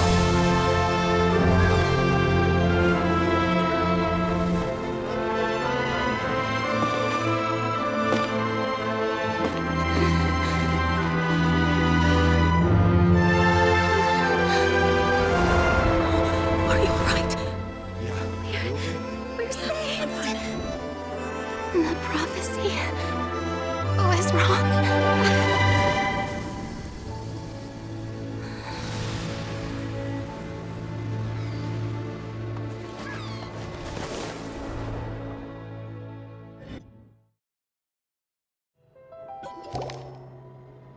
The soil renewed.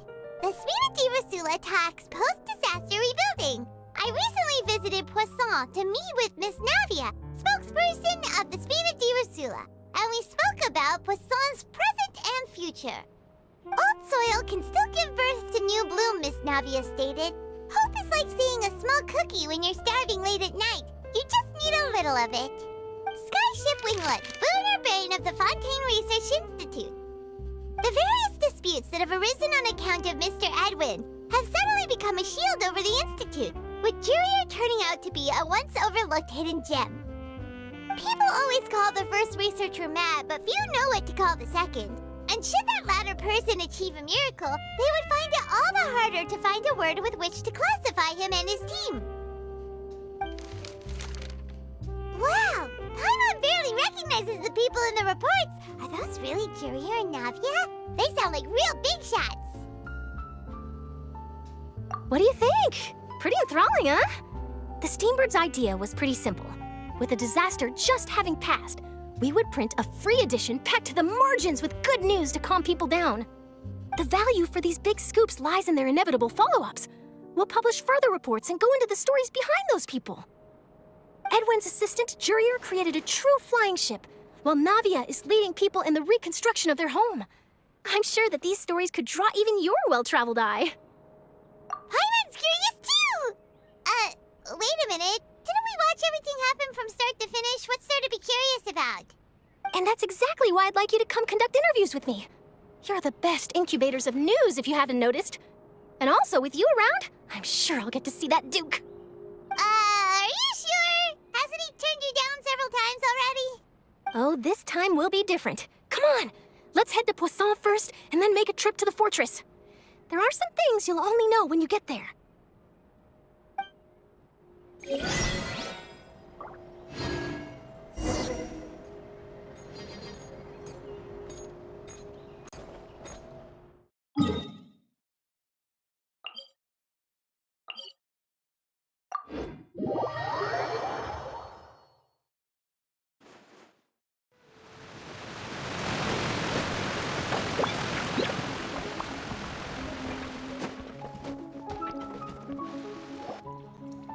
Navia! Oh, it's you. What brings you all here? Hey, we're just having a look around. I'm here to update myself on how things are going here. Oh, the Fatui are here too! Let me introduce you. This is Mr. Garunt Snežević. He represented the Knave in sending us a large amount of supplies, and is helping with our work.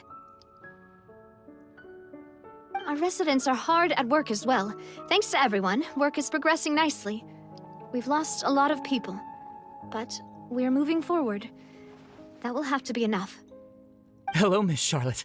I'm a big fan of yours. I especially like that article you wrote last year about Fontaine's stray cats. But if you don't mind, could you not emphasize our role too much in your report? It's not charity we're doing here. We just happen to share the same interests as the Spina. I get where you're coming from. I'll keep it as simple as possible. Or would you be willing to feature as friendly neighbors? That would be fine. Thanks. Oh, you're back too. How are things? We finished laying down the construction materials. It'll be another hour before the workers are able to go over there. Huh? You're here too, Clarence? Well, her reputation's greatly risen after that whole duel business with Miss Farina, so she's here in Poisson to wait out the heat. All right. She really came here to help me out. There's too much to consider in the reconstruction of Poisson. The Spina has need of more decision-makers. And, well, I do already happen to be connected to Mr. Callis. Oh, wait just a moment. Do you mind me asking a few questions? You know, about how you felt before the duel, about what it was like facing down a god. There's lots of exciting material there, I bet. Forget it. I'm sure you can find a better theme than that, Miss Charlotte. I see you're the same as always. Couldn't you do me a favor, for Navia's sake? Well, if we're talking about doing things for my sake, you might as well just take a few more photos of me. Or of the Traveler. It's better than wasting time persuading Chlorand, at any rate. Of course I will. I'm not gonna let him off that easy. All right, then everyone who wants to be in the photo, gather up. And smile.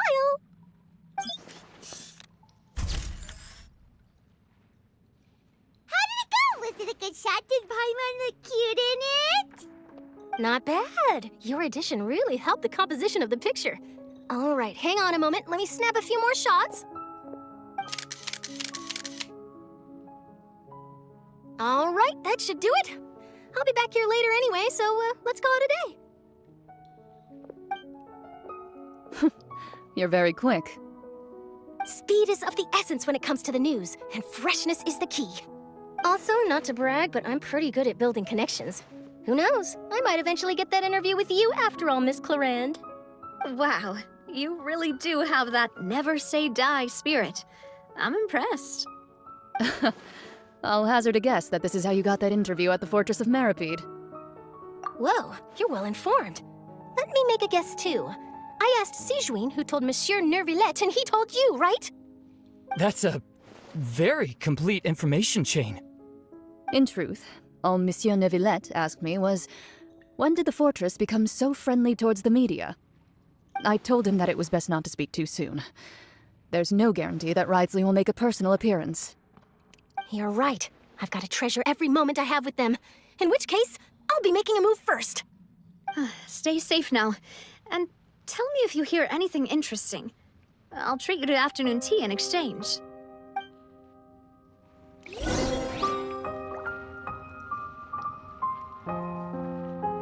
You seem curious about the fortress. Of course. That Wriothesley. I still remember going down to the fortress to grill him for information on my father's case. Boy, did he take me for a ride. Without telling me anything, of course. But he did invite you to tea, didn't he? 2 large pots of it, in fact. It was good tea, though. I have to agree. The tea there is very good. Speaking of that, would you like to have some today? I mean, you've got time, right? Well, I'd be partial to some shortbread. Wow, it's like we've got a menu or something. Sure. Good. What flavor of biscuits would you like, Mr. Snezhevich? Me? I'm fine with anything. But I would prefer chocolate, should you have it. All right. Leave it to me. I'll go over the newly arrived supplies with you later, Mr. Snezhevich. We should be able to finish the preparatory work today. That works great for me. Is it just me, or did you get a new lipstick? I did. It was a gift from Sijuin. Want to give it a try? I think the color would suit you, too.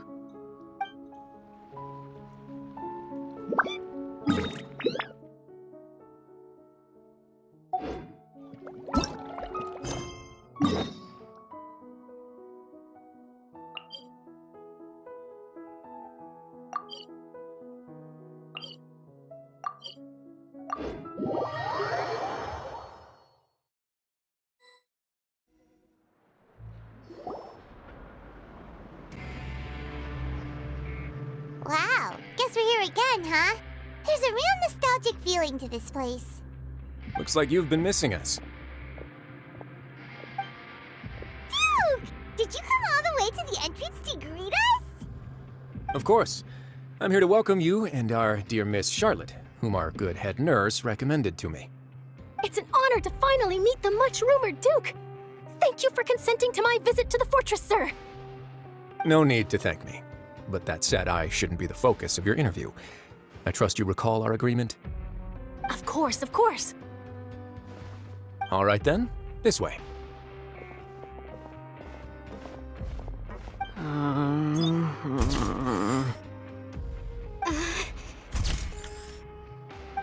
Hey, no need to be so nervous. I've already taken all the photos we need. Miss Charlotte, do these pictures really need to be published on the cover of the Steambird? It would seem that Miss Lorvine doesn't want her face to appear beside that of Mr. Jurier, Sir, please don't say things like that.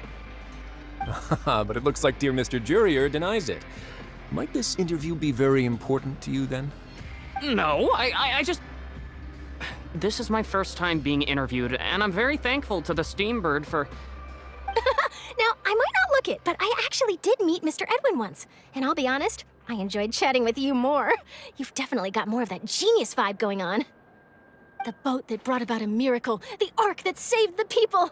Why, you recreated a myth back there, like an emissary of legend. Still, if I might ask, where's that flying ship now? Huh! Looks like Charlotte's trying to get herself another exclusive scoop. I have to apologize, but that ship is presently in the bowels of our factory. I'm afraid it won't be easy for you to get a shot of it. Really? Well, then in that case, could I have an interview with you to make up for that loss? You already know my answer, I'm afraid. Best you interview our head nurse instead. Or perhaps you'd like to take another photo of this couple of researchers? Did you really have to use the word couple? Well, then, 2 solo photos will do. Is my hair messed up? Please, someone help me have a look. Things sure are getting pretty lively here. We've seen this kind of thing before. Oh, seems like everyone's here. Would any of you like to try this new drink I came up with? Ah, Sigewine. Hey, Miss Charlotte. Why don't you, take some pretty photos of our head nurse? Sure. Come on, Miss Sigewine, over this way. Let's find a brighter spot. Huh? Sure. Do I have to smile? So, how have things been at the fortress? Same old, as you can see. Fontaine's undergone some changes, but this place is still more or less the same. Other than that flying ship, it got a tad too much attention, I think. That's why I decided to let the interview go through. We should direct more public opinions toward the behind-the-scenes heroes. Am I right, Mr. Jurier? Miss Lorvine? You're too kind, sir. I believe that you too should have your day in the sun. Not that you would want that, which is a pity. I'll just leave the spotlight to you two. I see. Lots of things happened that day, huh? Anyway, regarding that Harbinger, I'm not sure you remember, but his 3 young followers are still waiting for his return. He sure did win them over, huh? I'll tell them that there's good news and bad news. The good being that their boss seems fine, and the bad being that they must face extended sentences for abetting his escape. Oh, actually, what about you? Are things gonna change for you too? What change can there be? The fortress will keep chugging along, and so will my duties. As to what Miss Farina's departure will mean for the nation, and if our laws and governance will be transformed, we'll leave those to the folks in the overworld. Hey everyone, the photo shoot's done. Good. In that case, let's call it a day here. Thanks for your cooperation. Come on, Traveler, let's go. Till next time, everyone. There'll be a next time? Maybe. Who knows? I might write a story about the underwater factory next time. Until then. All right, last stop, the docks.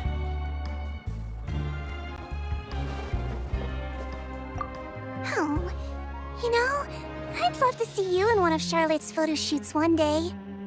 Is that really necessary? Our line of work doesn't really require much photographing. It's precisely because we don't need the picture that they'll have value as keepsakes. We don't really look all that opposed to the idea, you know. Maybe I'm just happy that I managed to once again avoid the spotlight. I think this interview went well either way.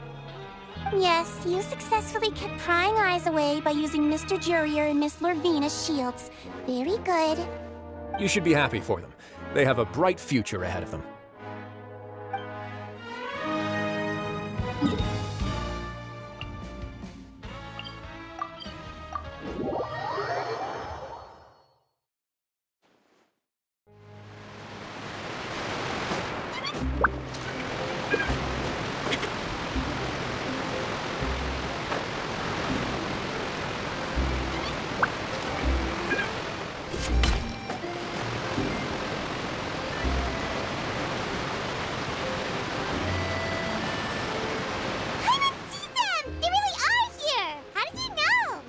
Navia mentioned that she stayed in touch with Linny and the others after working together. Apparently, they've been at the docks distributing these strange pockets the whole time since. Traveler, Paimon. Ah, and Miss Charlotte, too. Would you like a magic pocket? What sort of gadget is it? It's a wondrous bag that can be used to carry many things. The water level has returned to normal, but if you see any of your things floating around, you can use this to carry them. Or you could trick a friend into doing it for you. Trick a friend? I wonder which of my friends would fall for that. You could just make a friend like Fremine here. Isn't that right, Fremine? Is this what you meant by, I'll help you make some more friends? To be honest, that sounds pretty sweet. Could I have your contact, please? Sure. Please, write down my address. Lynette sure is working hard to help Fremine socialize. He was the one who proposed doing this. He even wants to assist in our magic shows. Yes, I was planning to first introduce Pear as an assistant, and later Fremine himself.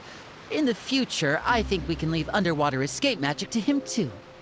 That said, would anyone want to see a diver escape underwater? Oh, it'll work out. Every journey begins with the first step. He'll become a part of our show eventually. Lynette, could you come over? Miss Charlotte says she wants to take a picture of us. Got it. My, that Charlotte is rather perceptive. She got rid of everyone the moment she realized I had something to say to you. So, how have things been, Traveler? Father says that you did a great deal during the latest events. She's very grateful for your contributions to Fontaine. That's all right. We were more than happy to help. So, what's she doing now?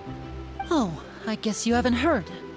Well, after Lady Farina left, Father and Monsieur Neuvillette opened negotiations, during which he gave Fontaine's gnosis to her as a diplomatic gift. A diplomatic gift? A gnosis? Yes, I was quite surprised at first myself. But when I thought it over, there were actually a number of things going for it. It could have been done as an apology for the incident with Lord Child, or as thanks for his help in tying the all-devouring narwhal down.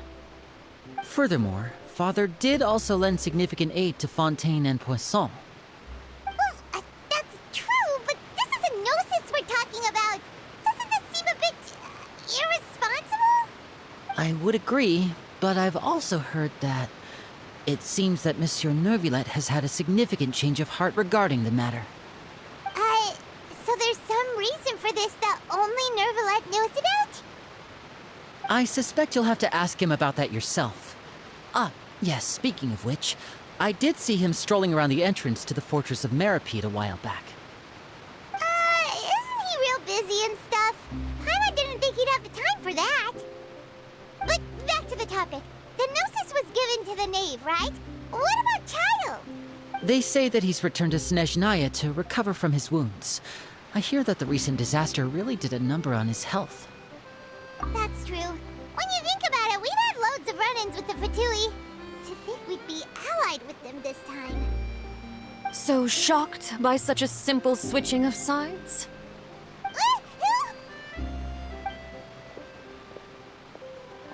Father! Well, what do you know? Come to the docks to see how my children are doing and meet the Traveler by chance. Please do not pay my accomplishments in Fontaine too much mind. I would have done them regardless. Are you going to take the Gnosis back to Snezhnaya? That is our duty as Harbingers, yes. Don't be too preoccupied with sides. The goal of the Fatui concerns not a single place or person, but the entire world. With such a grand goal in mind, it is inevitable that we must wear many masks. Switching my masks is something I've always done. Well, that depends on many things. No one truly knows what the future holds. What good is honesty if you can't rely on it forever? As for you, I very much look forward to our next collaboration. Good things cannot be achieved alone, and you've proved yourselves to be great partners. A vision? All right. I'll remember to return it. Thank you for keeping it safe for him this entire time. And that's a wrap for me. Huh? You're... Greetings, Miss Journalist. Hello. If I'm not mistaken, there are diplomatic channels I'll need to report to take a photo of you. That is correct. So forgive me, but I will not be able to serve as a subject in your article. However, feel free to write as much as you'd like about our dear magicians and our upcoming rookie talent. I will. The sea breeze is quite pleasant. I shall continue my walk while the weather remains so agreeable. Farewell. Farewell, Father. Oh, she has such an intimidating presence. I didn't even dare to take a picture. Thankfully, I've already wrapped up all my pre-scheduled interviews. Thank you all. This'll be more than enough for me to write about, I'm sure. Don't be too nervous. Why don't you take a magic pocket before you go? Here, Traveler, Paimon, you take one too. To move things about? That's right. Funny. I was giving out magic pockets when we first met too. And what do you know? I'm doing the exact same thing right now. So many things have happened, but the pockets are still the pockets. I guess this must be life. We will all follow our own paths, and serendipity will lead you to your fated friends. All right then. We'll be handing out pockets in some other districts later, so we'll get going now. Have a good day, you two. Well, guess we sent Charlotte, huh? Shall we go see what Neverlette's doing? As long as he's not so busy that he doesn't have time to chat anyway.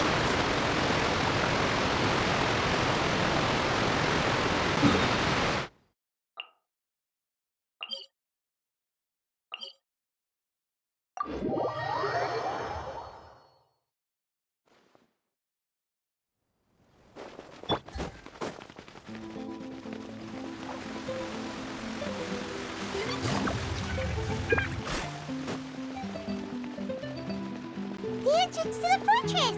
Ooh, he really is there!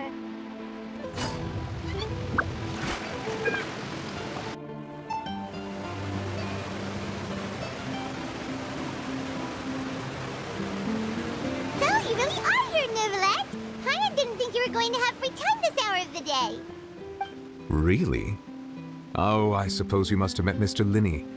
He took the time to greet me earlier when he passed this way. In any case, you came at a good time.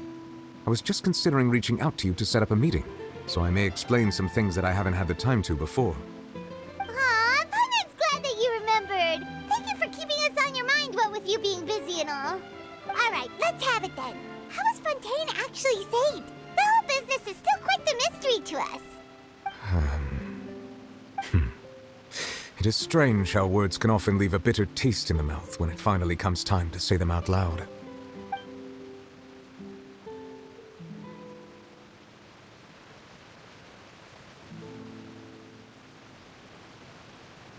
Whoa. So that's what happened? Focalord destroyed the divine throne of the Hydro Archon and restored your power to you, transforming you into a fully fledged elemental dragon sovereign. But Paimon still doesn't quite get what you did to save the Fontainians from dissolving. For me, the authority of the ancient dragons refers to absolute control over the hydro element. Fontainians were incomplete humans born of Egeria's use of the power of the primordial sea, with constitutions similar to that of mimics.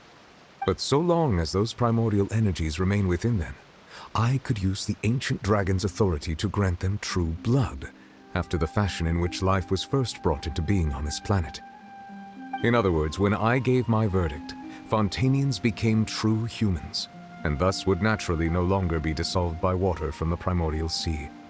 Focalor must have counted on you to make that decision as well. Your verdict was the key to making the prophecy appear to have come true while saving everyone. Yeah, and in a manner of speaking, Focalor finally managed to fulfill the original Hydro Archon's wish to turn Oceanids into real people too! It seems from your expressions that you still have more things you wish to ask. Ask away. I will tell you the truth as I know it. I have investigated his case along many avenues, and I have learned that he once fell into an unknown chasm when he was young. There, by chance, he awakened the all-devouring narwhal. But whether it be by sentiment or reason, that should not have been enough to consider him the root cause of the disaster. At most, he would have had tangential liability. As for the judgment passed by the Oratrice during the trial, whether it was due to that liability by association or Focalor deliberately using him to buy time for us on the assumption that he would be able to hold the creature off, I cannot say. Guess Focalor had Fontainians in mind the whole time. In the end, it was thanks to her that they finally became real humans. Hang on a second. Paimon suddenly got another question. Back when Fontainians hadn't yet become real humans, were the children they had also transformed Oceanids? Life has always flowed like water.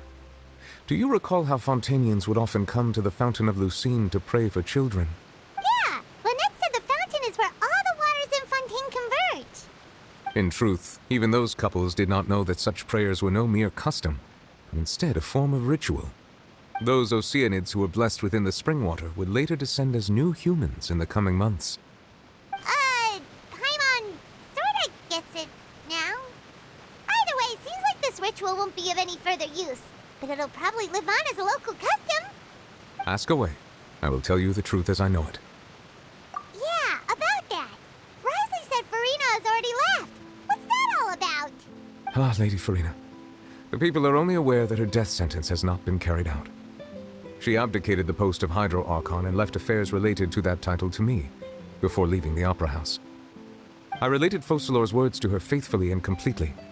After hearing them, she seemed neither saddened nor comforted. She simply said that she was tired and needed to rest. Having said that, she then packed her things and moved out of the Opera House, not unlike how an ordinary person might. But she's still got a place to stay, right? You need not worry. I will make arrangements to ensure that she will not want for food, clothing, board, or travel. In truth, I am somewhat happy for her. The wear and tear on her spirit will, of course, take time to heal. But now that she no longer has to play the role of Focalor the Hydro Archon, she can finally lay down her burdens and lead a normal life. What about you then? What are your plans now that you've regained your full powers as the Hydro Dragon? After Focalor passed on, the Oratrice also ceased to function. This matter will directly affect our trials. After much careful consideration, I've decided to take over its role in our courts. From now on, I shall hear cases and pass verdicts by myself. Looks like you're still considering stuff from the perspective of the Udex, huh? As an elemental dragon, there are indeed many things that I must do. But this power and this duty, in a manner of speaking, you could say that both were granted to me. As such, before I attend to my other responsibilities, I must first and foremost continue to serve Fontaine as its highest judge. The duty of the Hydro Sovereign and the duty of the Udex shall coexist within my person. Additionally, the Hydro Archon's departure has brought about another problem, which is that the Opera House shall no longer produce indemnitium. That's true. That power was derived from the people's faith in the Hydro Archon, wasn't it? Wait, but the various mechs and machines in the city are all still okay. Where are they getting their energy from? As I am now, I have full command over New Musia, and it can serve as a complete substitute. Another reason why I cannot quite leave Fontaine immediately.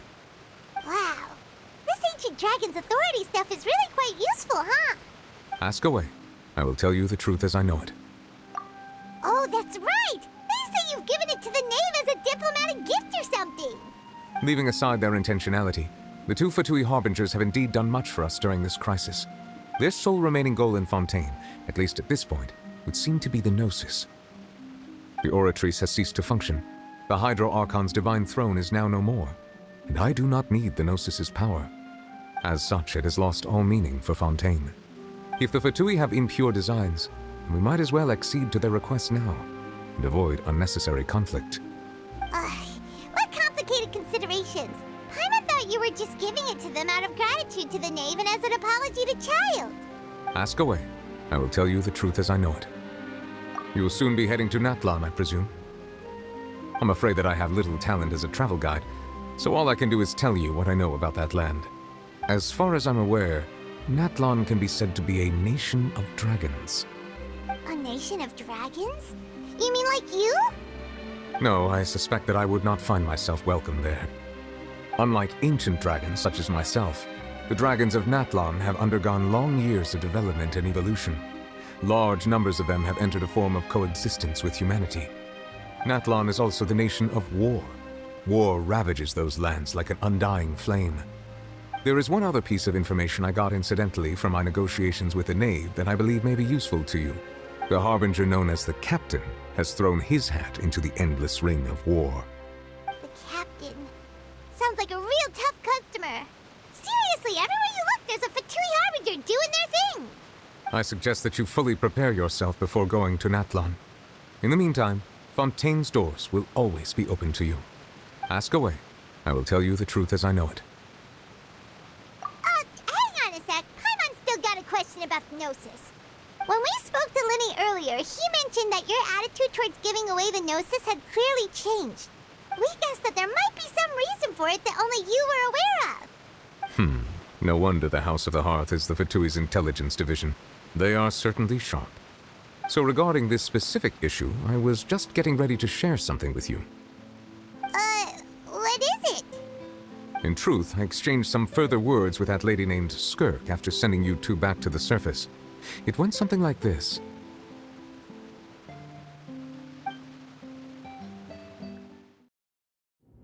Well, we're going to head topside to see what's going on. You hurry over soon as well, all right, Nervalet? What next? The all-devouring narwhal isn't here, so I'm no longer getting any interference. I can finally catch the scent of your power, what it's made of. It is the authority of the planet's primordial dragons, but with something very similar to a god's curse mixed in. It's quite a novel blend. I'm sure I've encountered something like this before. What was it again? I do not know what you speak of. Of course. How could I forget? You should have the remains of the third descender on your person, yes? Remains? I've never heard of any such thing. According to your parlance, I believe it may be called a gnosis. Well, that much is true. After Focalor's divinity faded, she handed her gnosis to me. But I fear I have never heard of it described in the manner that you just did. I've been training with my master, the Foul, ever since I was young, and I have never returned to the surface since. So most of the information I possess, I got from him. It is only natural for those who are greater than humanity to possess a different sort of common sense, which is why there are so many problems in our attempts to communicate with humans. Regardless, you should probably get rid of objects of misfortune to prevent any disasters from befalling you. To live in itself is a blessing, but once a person dies, the bonds he once had with this world shall all turn to curses. What do you mean by that? No need to fret. These are just my personal thoughts, and my reason for no longer wishing to return to the surface. This third descender you refer to, who are they, and when did they die? Master never mentioned them to me. Perhaps it just wasn't that important for me to know. If you're interested, though, I could ask him. I'll be sure to pass the answer on to you next time. Next time? You believe we will meet again? I do. Wait, I have a disciple of my own, don't I? He can be the messenger then. That's what she told me. Whether it would prove useful or not, I wanted to pass that information on to you. The remains of the third descender? So that's what the Gnosis actually are.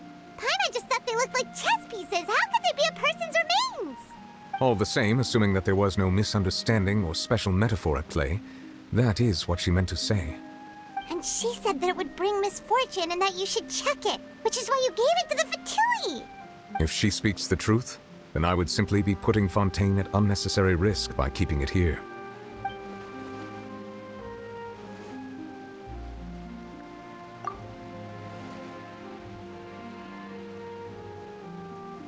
I guessed that you might already be familiar with this concept, but I did not expect you to be one of them. That means that the Gnosis, which are exceedingly element-compatible and can even enhance elemental abilities, do indeed come from the third Descender. I wonder, does your body also possess similar properties? Like being able to use elemental powers without a vision. That does sort of count as special compatibility, right? No, let's not think about this stuff right now. It just feels creepy. Comparing the Traveler to the dead third Descender and all. That's what you say, but this topic still feels like bad luck. Once Child recovers, let's get some more answers out of him. Or go look for his master and get the answers that way. I too believe it unwise to make too many blind guesses when information is lacking. The same is true of being at court. All right. Whatever the case, it seems like the crisis here in Fontaine's over for now. Yes. All of Focalor's efforts were for this moment as well. But she sacrificed herself in the end as a god, and she suffered through all those years as a human. Was that really what she wanted?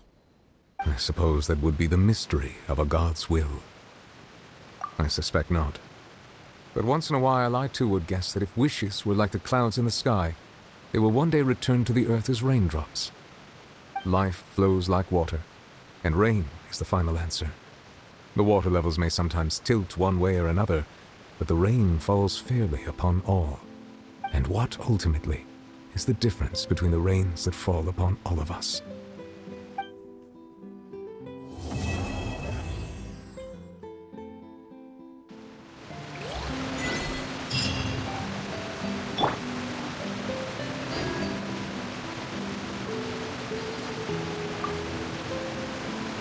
It seems from your expressions that you still have more things you wish to ask.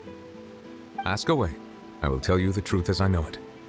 I suggest that you fully prepare yourself before going to Natlan.